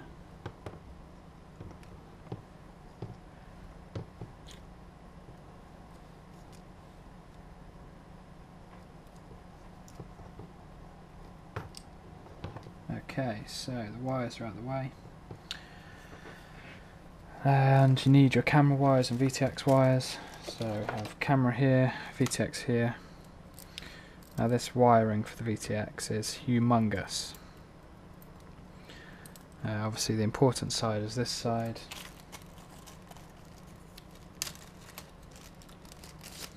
And the camera wire. So what we're going to do, similar to this one, you can't really see it, is the FX799T. That powers the camera. So on here there's no pin out to say, but if we plug it in I can show you. So we've got power, positive and negative. These are wide voltage input. I believe they're 5 to 22 maybe, and then we also have camera output. I believe this output's at 5 volts, so it works fine on the HS1177. Some people have found that it doesn't supply enough voltage. I have found that my 25 milliwatt, I think the voltage regulator is a bit dodgy and it's just doing a bit under 5. But if need be, you can just solder it straight into 12 volt. It doesn't really matter or make much difference. I'm just going to use this because the wires are here and it's easy. So with that being said, you want a rough length. Let's say the VTX is going to be, let's put this back on so you can see how long it needs to be.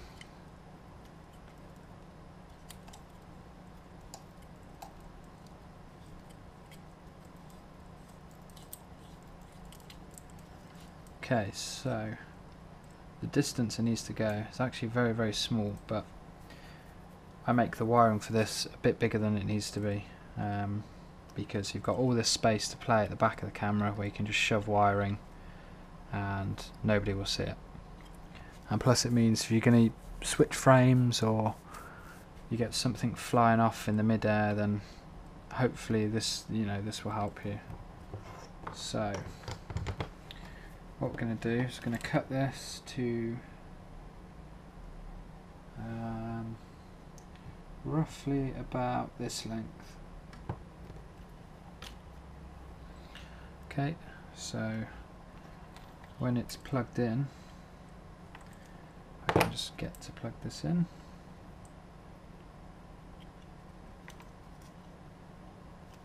So when it's plugged in like so, when it sits up, it'll be within solder. I could probably take a bit more off that actually.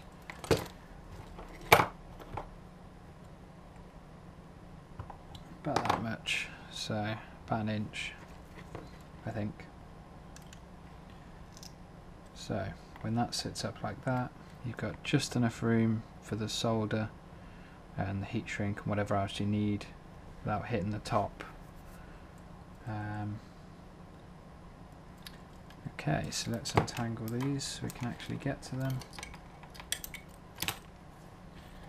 Alright, so let's say the 3-pin servo connectors for the camera. So again, we want this up and around, so we want this a bit longer, maybe 2 inches, so that it can just go all the way around and not cause any issues. So we're going to cut this one here. It's always better to leave yourself more than you need, because yeah, if you need to cut it again, you've got room to do so.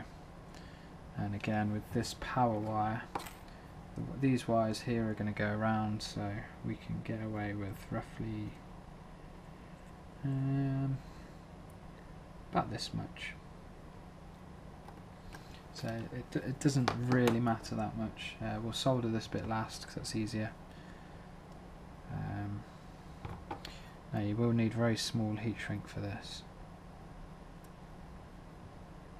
Hopefully you do have some. These wires are actually very nice to solder because unlike the camera, they're actually silicone coated still, so you'll notice when you tin these wires, the coating just shrinks down because it's just sort of plasticky and not very good.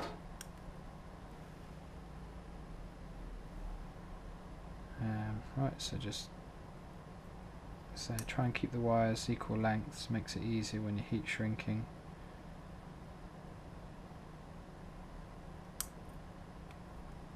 And try not to cut the wires because, as I say, this coating's quite thick, so you tend to put a lot of force on, but you don't want to damage the wires. Okay, so make sure you validate the wires. So we've got 5 volt is red, ground is black, video is yellow, that's normal, and the same on this side, but the brown is ground instead. It varies depending on the cable. You can also get white for signal, it all depends. So we want to tin these wires like we did before.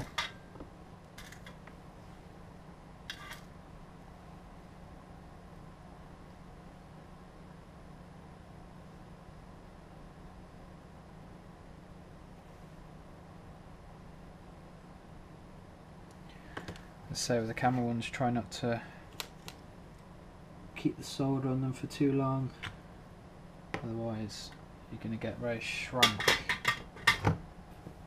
Oops. Well, that's a good shot, isn't it?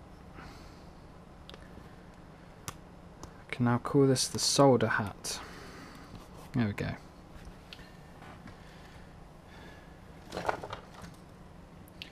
So yes, right, so those done. So you're going to need some heat shrink. Let me just get mine.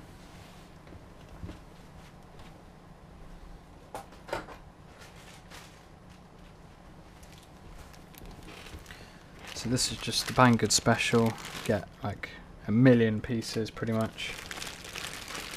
All different sizes, colours, shapes. Well, I say shapes. There's long or round. But it means we can mix and match. So what we can do, I like normal coloured heat shrink, so we're going to go with black. You want one long piece that's thicker than all the wires, This may not be thick enough, but we'll see. We can test that just now quickly. Okay, yeah, so it fits but it's tight. That's probably where we want it actually. And then you want some thinner heat shrink. These look to be the same size.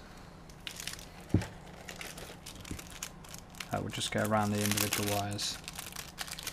The reason being that it just adds a bit of strength because these wires are so thin. In a heavy crash you can break solder joints. You tend to only break cold solder joints, but if the wires are thin enough and they're flexing, then you can actually break the wires as well.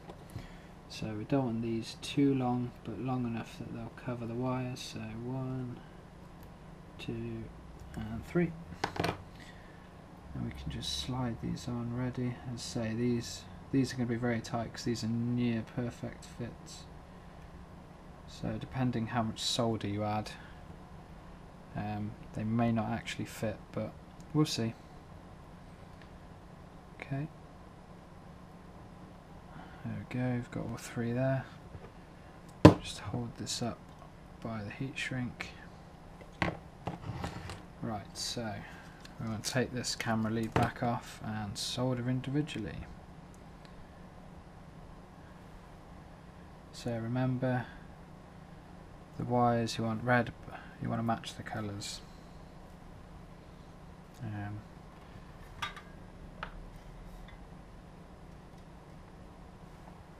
These are sat on the wrong way, but that's okay. Right, so pull them out individually, it doesn't matter. So I'm going to do the black first. Done. And the red. Done. And I'm actually going to move the wires around to get to the red easier.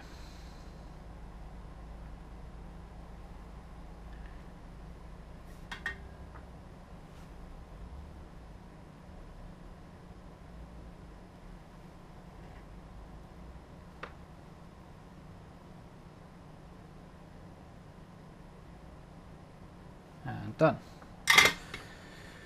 So as I say, not too much solder. Even with a big tip like that, you can do small solder joints. Just make sure it covers all the way around, because these are your crucial solder joints.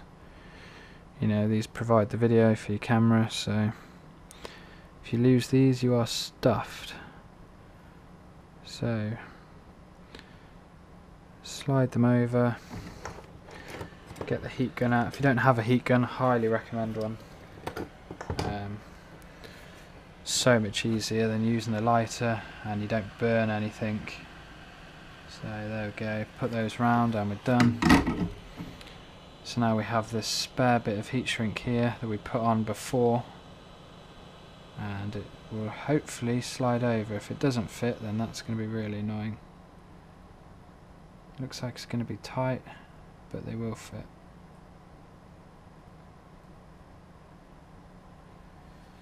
Okay, so a little tip, you can actually stretch most heat shrink. You just need something to stretch it with. Just be careful when you do this because you don't want to tear any wires. I don't have anything better to do this, so we'll just use this.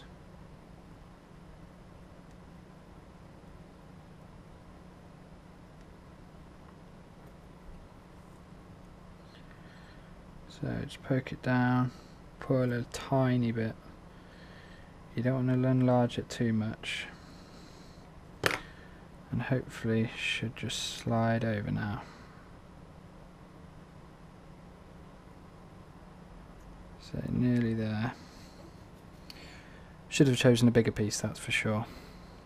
But never mind. So there was an Allen key somewhere that I was using before.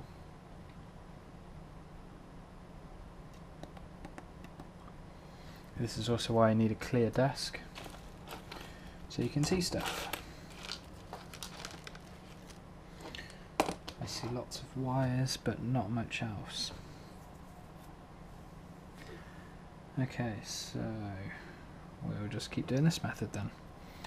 to say what you can do, just push a tool in. This one's quite good because it gets bigger.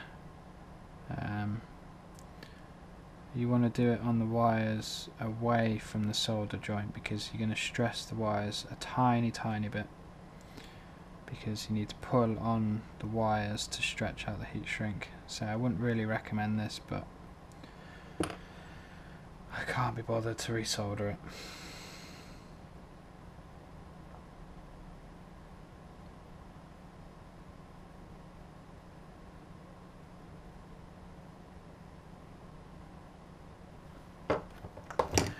What you can also use some pliers to help push it up. That helps usually most of the time. Just grips it better.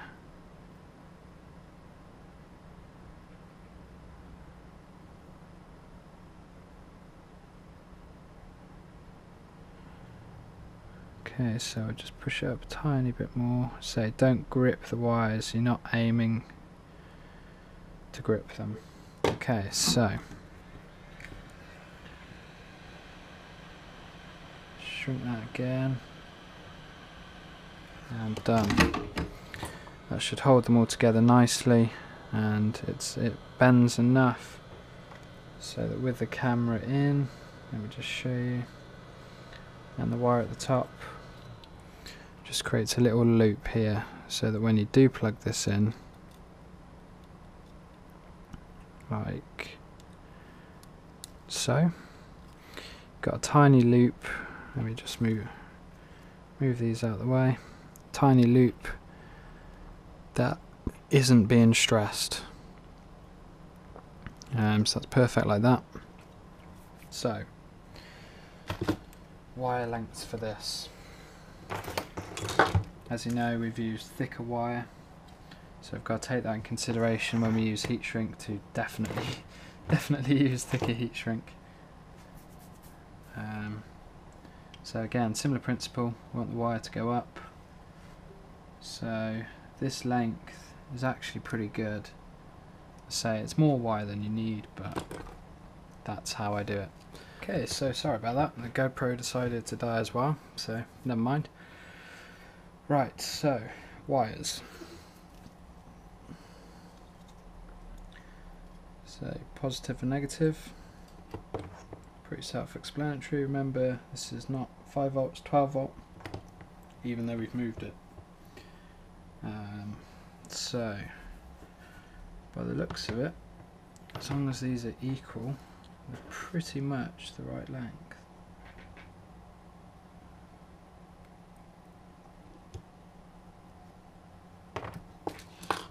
Get some pliers that actually cut. And there we go. So, the usual, splice them.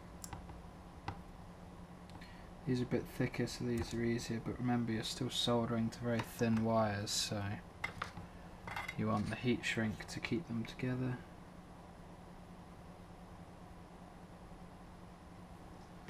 So it's easy enough to tin. Then we can do this side.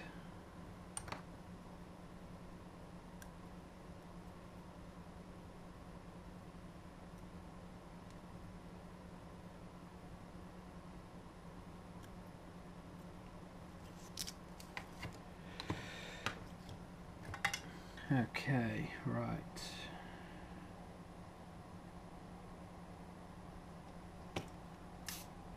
So, heat shrink. We need some better side stuff this time, so this stuff looks like it may be okay. Let's have a quick look. Yeah, okay. So we can use a piece of that. For the single wires, again, we're going to join them together just to keep it a bit stronger.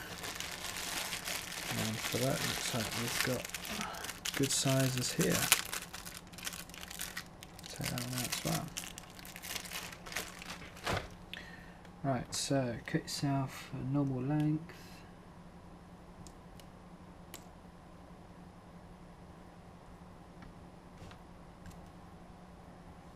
So we've got 2 here and 1 long one. roughly the same size. Doesn't matter too much. Now you want to make sure you get these in the correct order, otherwise you're going to fry a lot of stuff. So that's labelled 5 volts, so that is positive. So heat shrink on. Put both of them on first. Again, make sure it fits fine. Then put the single ones on. I don't double heat shrink everything, but the wires that are going to be moving about a lot I do. It's just added, you know, a bit of extra added security. Alright, so in order to do this, we can take the wiring harness off, just to make it a bit easier.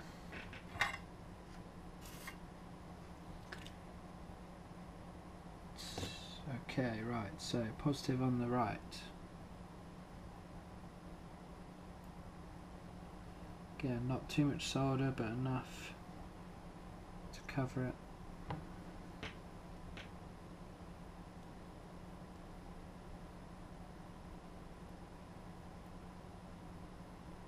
Okay, so looking good.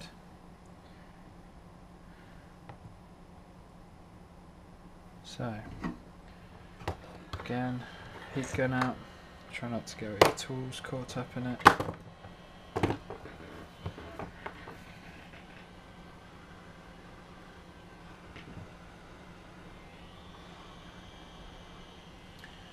So we can then move this over, both of them. Again, it's probably going to be fairly tight, but just do what you can.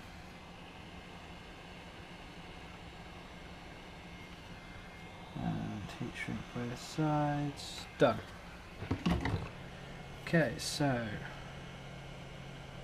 we now have the wiring harness done. Just do these back up to keep it neat. Better. So we can put this on top and just do a dry fit, make sure it all fits.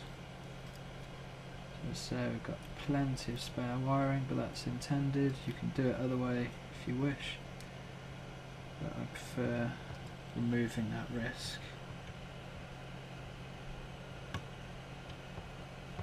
So when you slot it all in, you can't see the wiring, it's all there, but you've got long enough so that if you need to take it apart or stuff breaks off, you've got a bit, you know, a nice bit of room to do stuff, whatever it is you need to do. So that's the wiring done. Now I did notice something while I stopped filming, which I will just go through now. So we forgot to apply double-sided tape, so we have that. So what I've started to do is take the motor bolts off. Remember, we only Loctited these yesterday, but never mind. So you just want to unscrew them all. I've already removed all the other screws off air. 3. And the 4th one.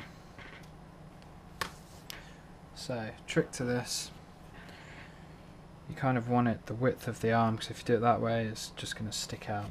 So what I normally do it roughly an elongated square again. So we go, I've got a nice piece here, maybe a bit small actually, but we'll see. So flip it all over. Shift these wires up out of the way and just seat it down. You notice I've made it bigger. What we're going to do is fold it over so you've got double layer. That just adds a bit more springy protection and should stick pretty well to the arm, so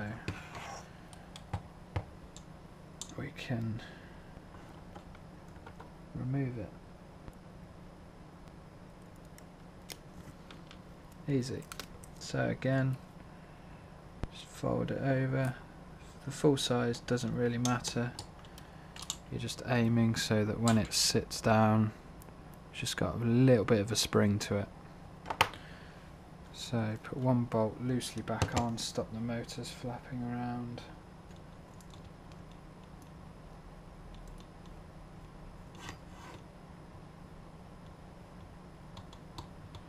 And we'll move on to the next one. So again, a bit longer than a square, we'll do it a bit bigger this time, so we'll go to here. Take the piece off, find a motor, stick it on. See, this one's a bit further out, but the chip is right on the edge, so that's fine.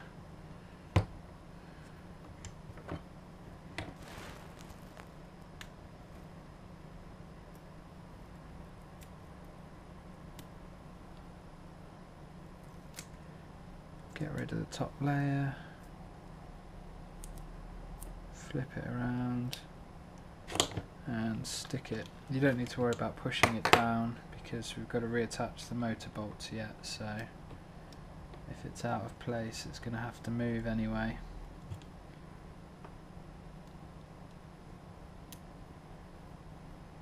So again, one screw in, it's perfectly there. And that could probably move up a little bit, but it's fine. There's nothing for it to hit, so. Alright, number 3.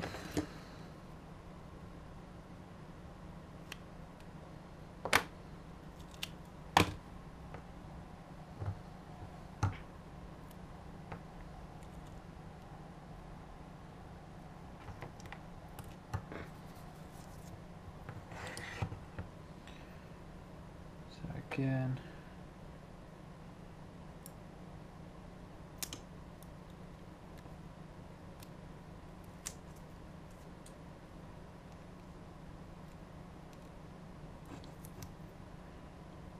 just fold it over, stick it, and then put a screw in.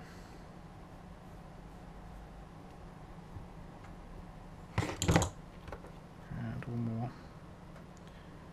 About there.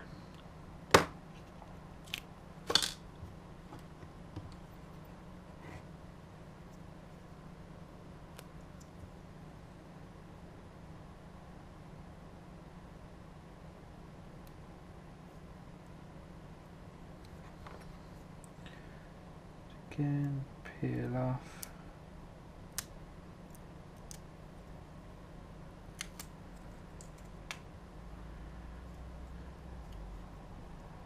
Fold it over, stick it down, and put the last temporary screw on.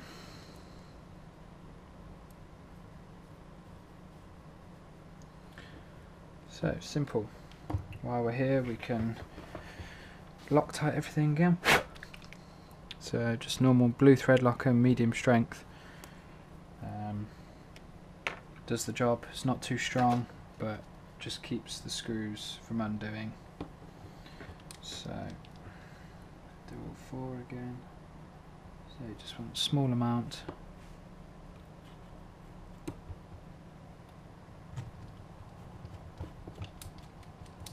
Don't screw it in all the way yet because you need more motor bolts in.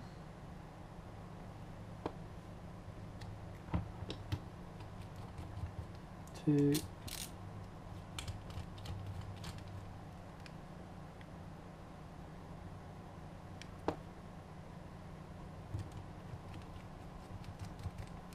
Three. And 4.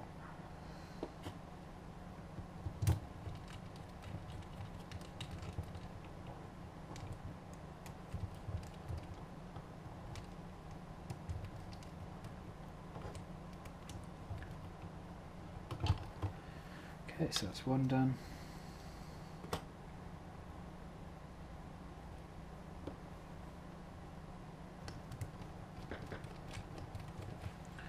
One. Seem to be throwing screws.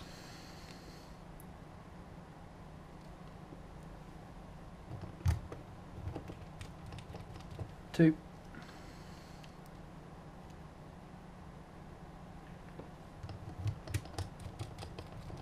3, and the last one.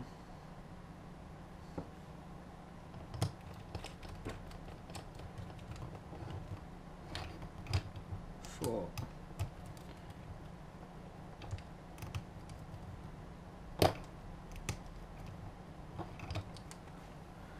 So they don't need to be super tight, you're just tightening them up enough so they're not going to move anywhere. Some people prefer to run less screws, just run 2. I prefer to run 4 for the pure fact if you do have a hard crash, you have secured the motor down as well as you can. I've seen people damage the casing of motors because they've only put 2 in, and with how they've crashed, it's crashed on the axis where there's no screws, so they've ended up just killing the motor.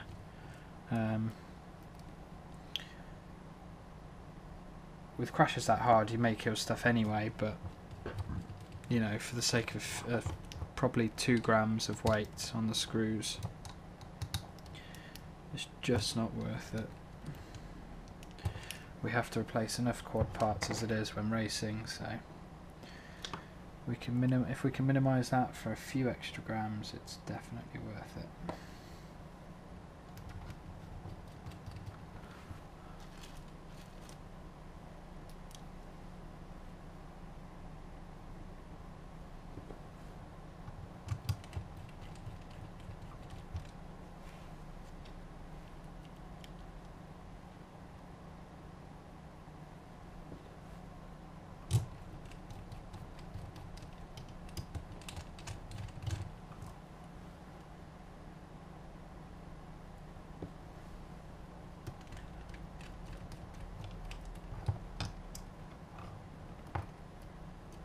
So when you screw them up, try and do the opposites.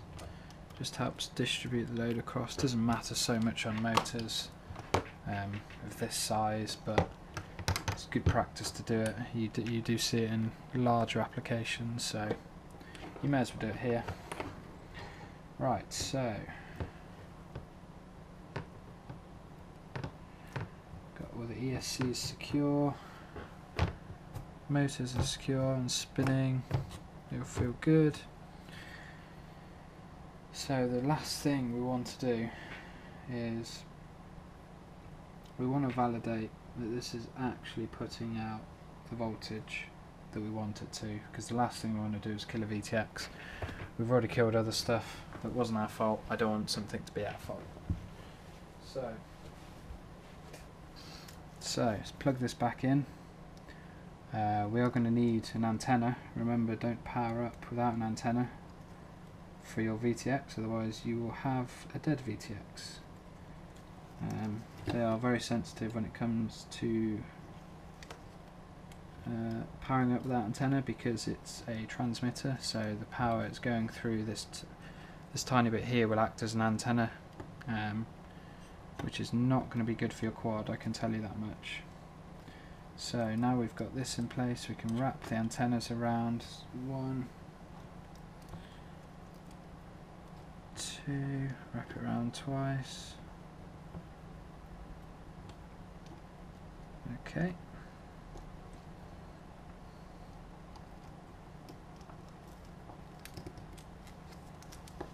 This one's only wrapped once.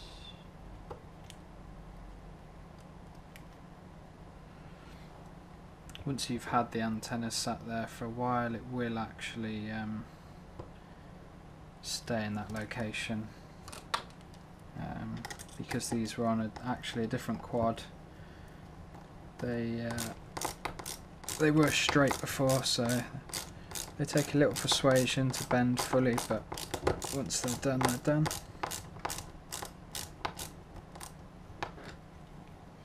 Okay, so 1 screw.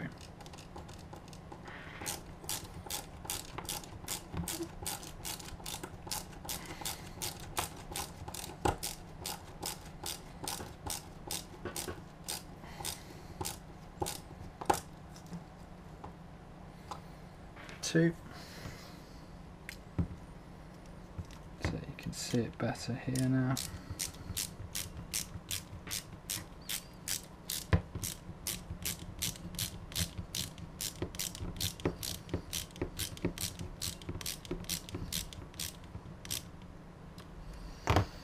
Great. And the last one. So there's lots of room for the VTX. With the wiring here we can just poke this through a little bit. Once they're bent enough they will stay like that. And equally once we've got the antenna on, this will push up slightly. Okay, so last screw.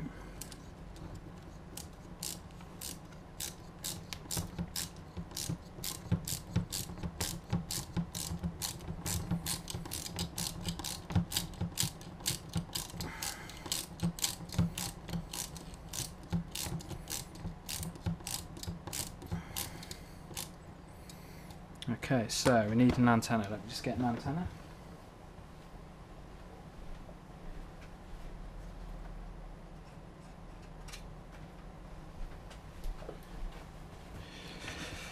A trusty TBS one. This is only our RP-SMA right now, which is kind of annoying, but they do have SMA coming, so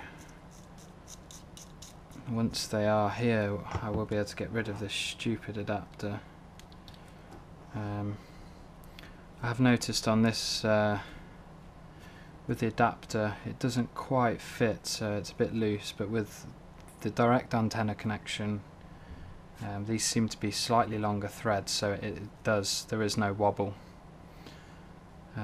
So the last thing we have to do is we need a bit of heat shrink to put that to there. So let's see if we have any stuff that's the right size in this bag. Probably not, although this looks okay. Go for some black ones. Yep, so that's just about right. Let's say these wrap around twice, and then just like so. There's one.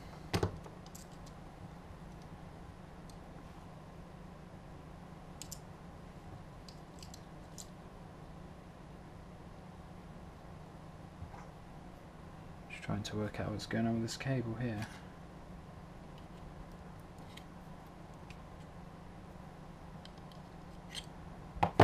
Okay, cool.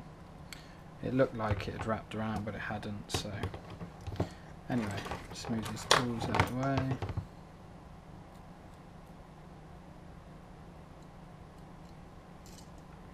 So let's say wrap it around twice, bit of heat shrink on. So you just want the antennas so they're just flush with the cable, and get your reflow gun out. So if you sit these antennas so they sit behind,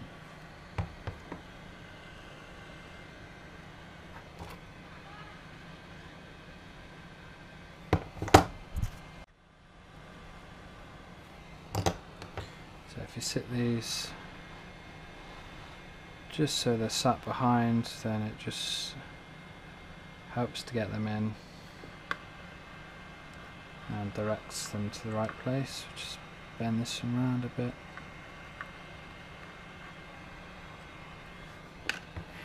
Sometimes it will try and force it out, but that's fine. You just hold it down on this bit, shrink the bottom, and then you can let go. So we can shrink this all the way up. Again, just heat it all the way around, and done. These ones bent inwards, but they're still hot. But you can just bend them around, and there you go. So I think one more final power up. Make sure these LEDs are working, and then we can fly.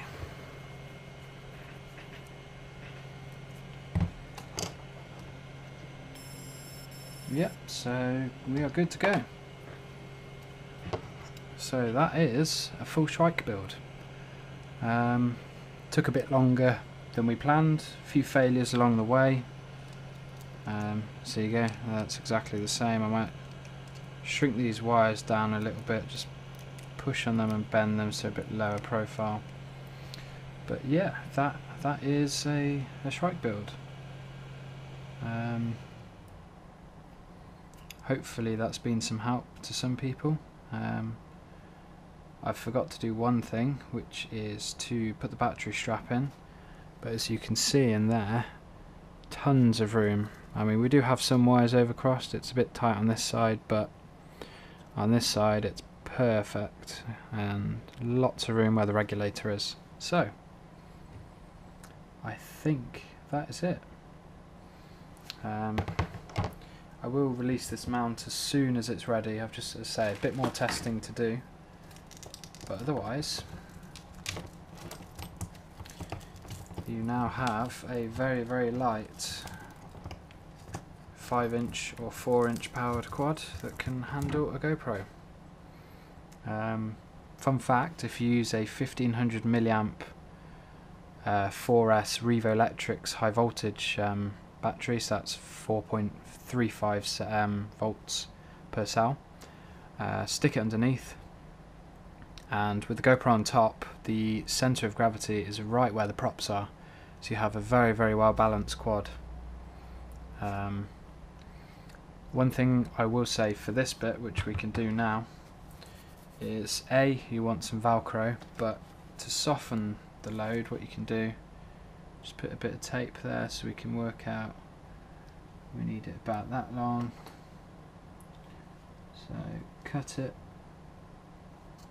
I'm not too bothered about that carbon, and done. Add a bit of Velcro on top, and that protects you from hitting these screw holes if you crash. I just use one layer of Velcro and that works absolutely fine. So yeah, that's it. So the strap goes through sideways. I know people do rotate the PDB around so that the strap can go a different way, so the strap could go forwards around the front, but it really makes no odds. I figured, you know, you want the weight on this side because you've already got quite a big top weight. So yeah, push that in a little bit. These cables will stick where you want them eventually. They just take a bit of work in the, you know, in the place, and then they'll stay. So that is a Shrike build. As I said again, hope it's been helpful. If it hasn't, then just let me know what I could have improved on for next time. So thank you very much. We now have 2 KISS powered Shrikes. Still need Captain tape, but otherwise job done. So brilliant.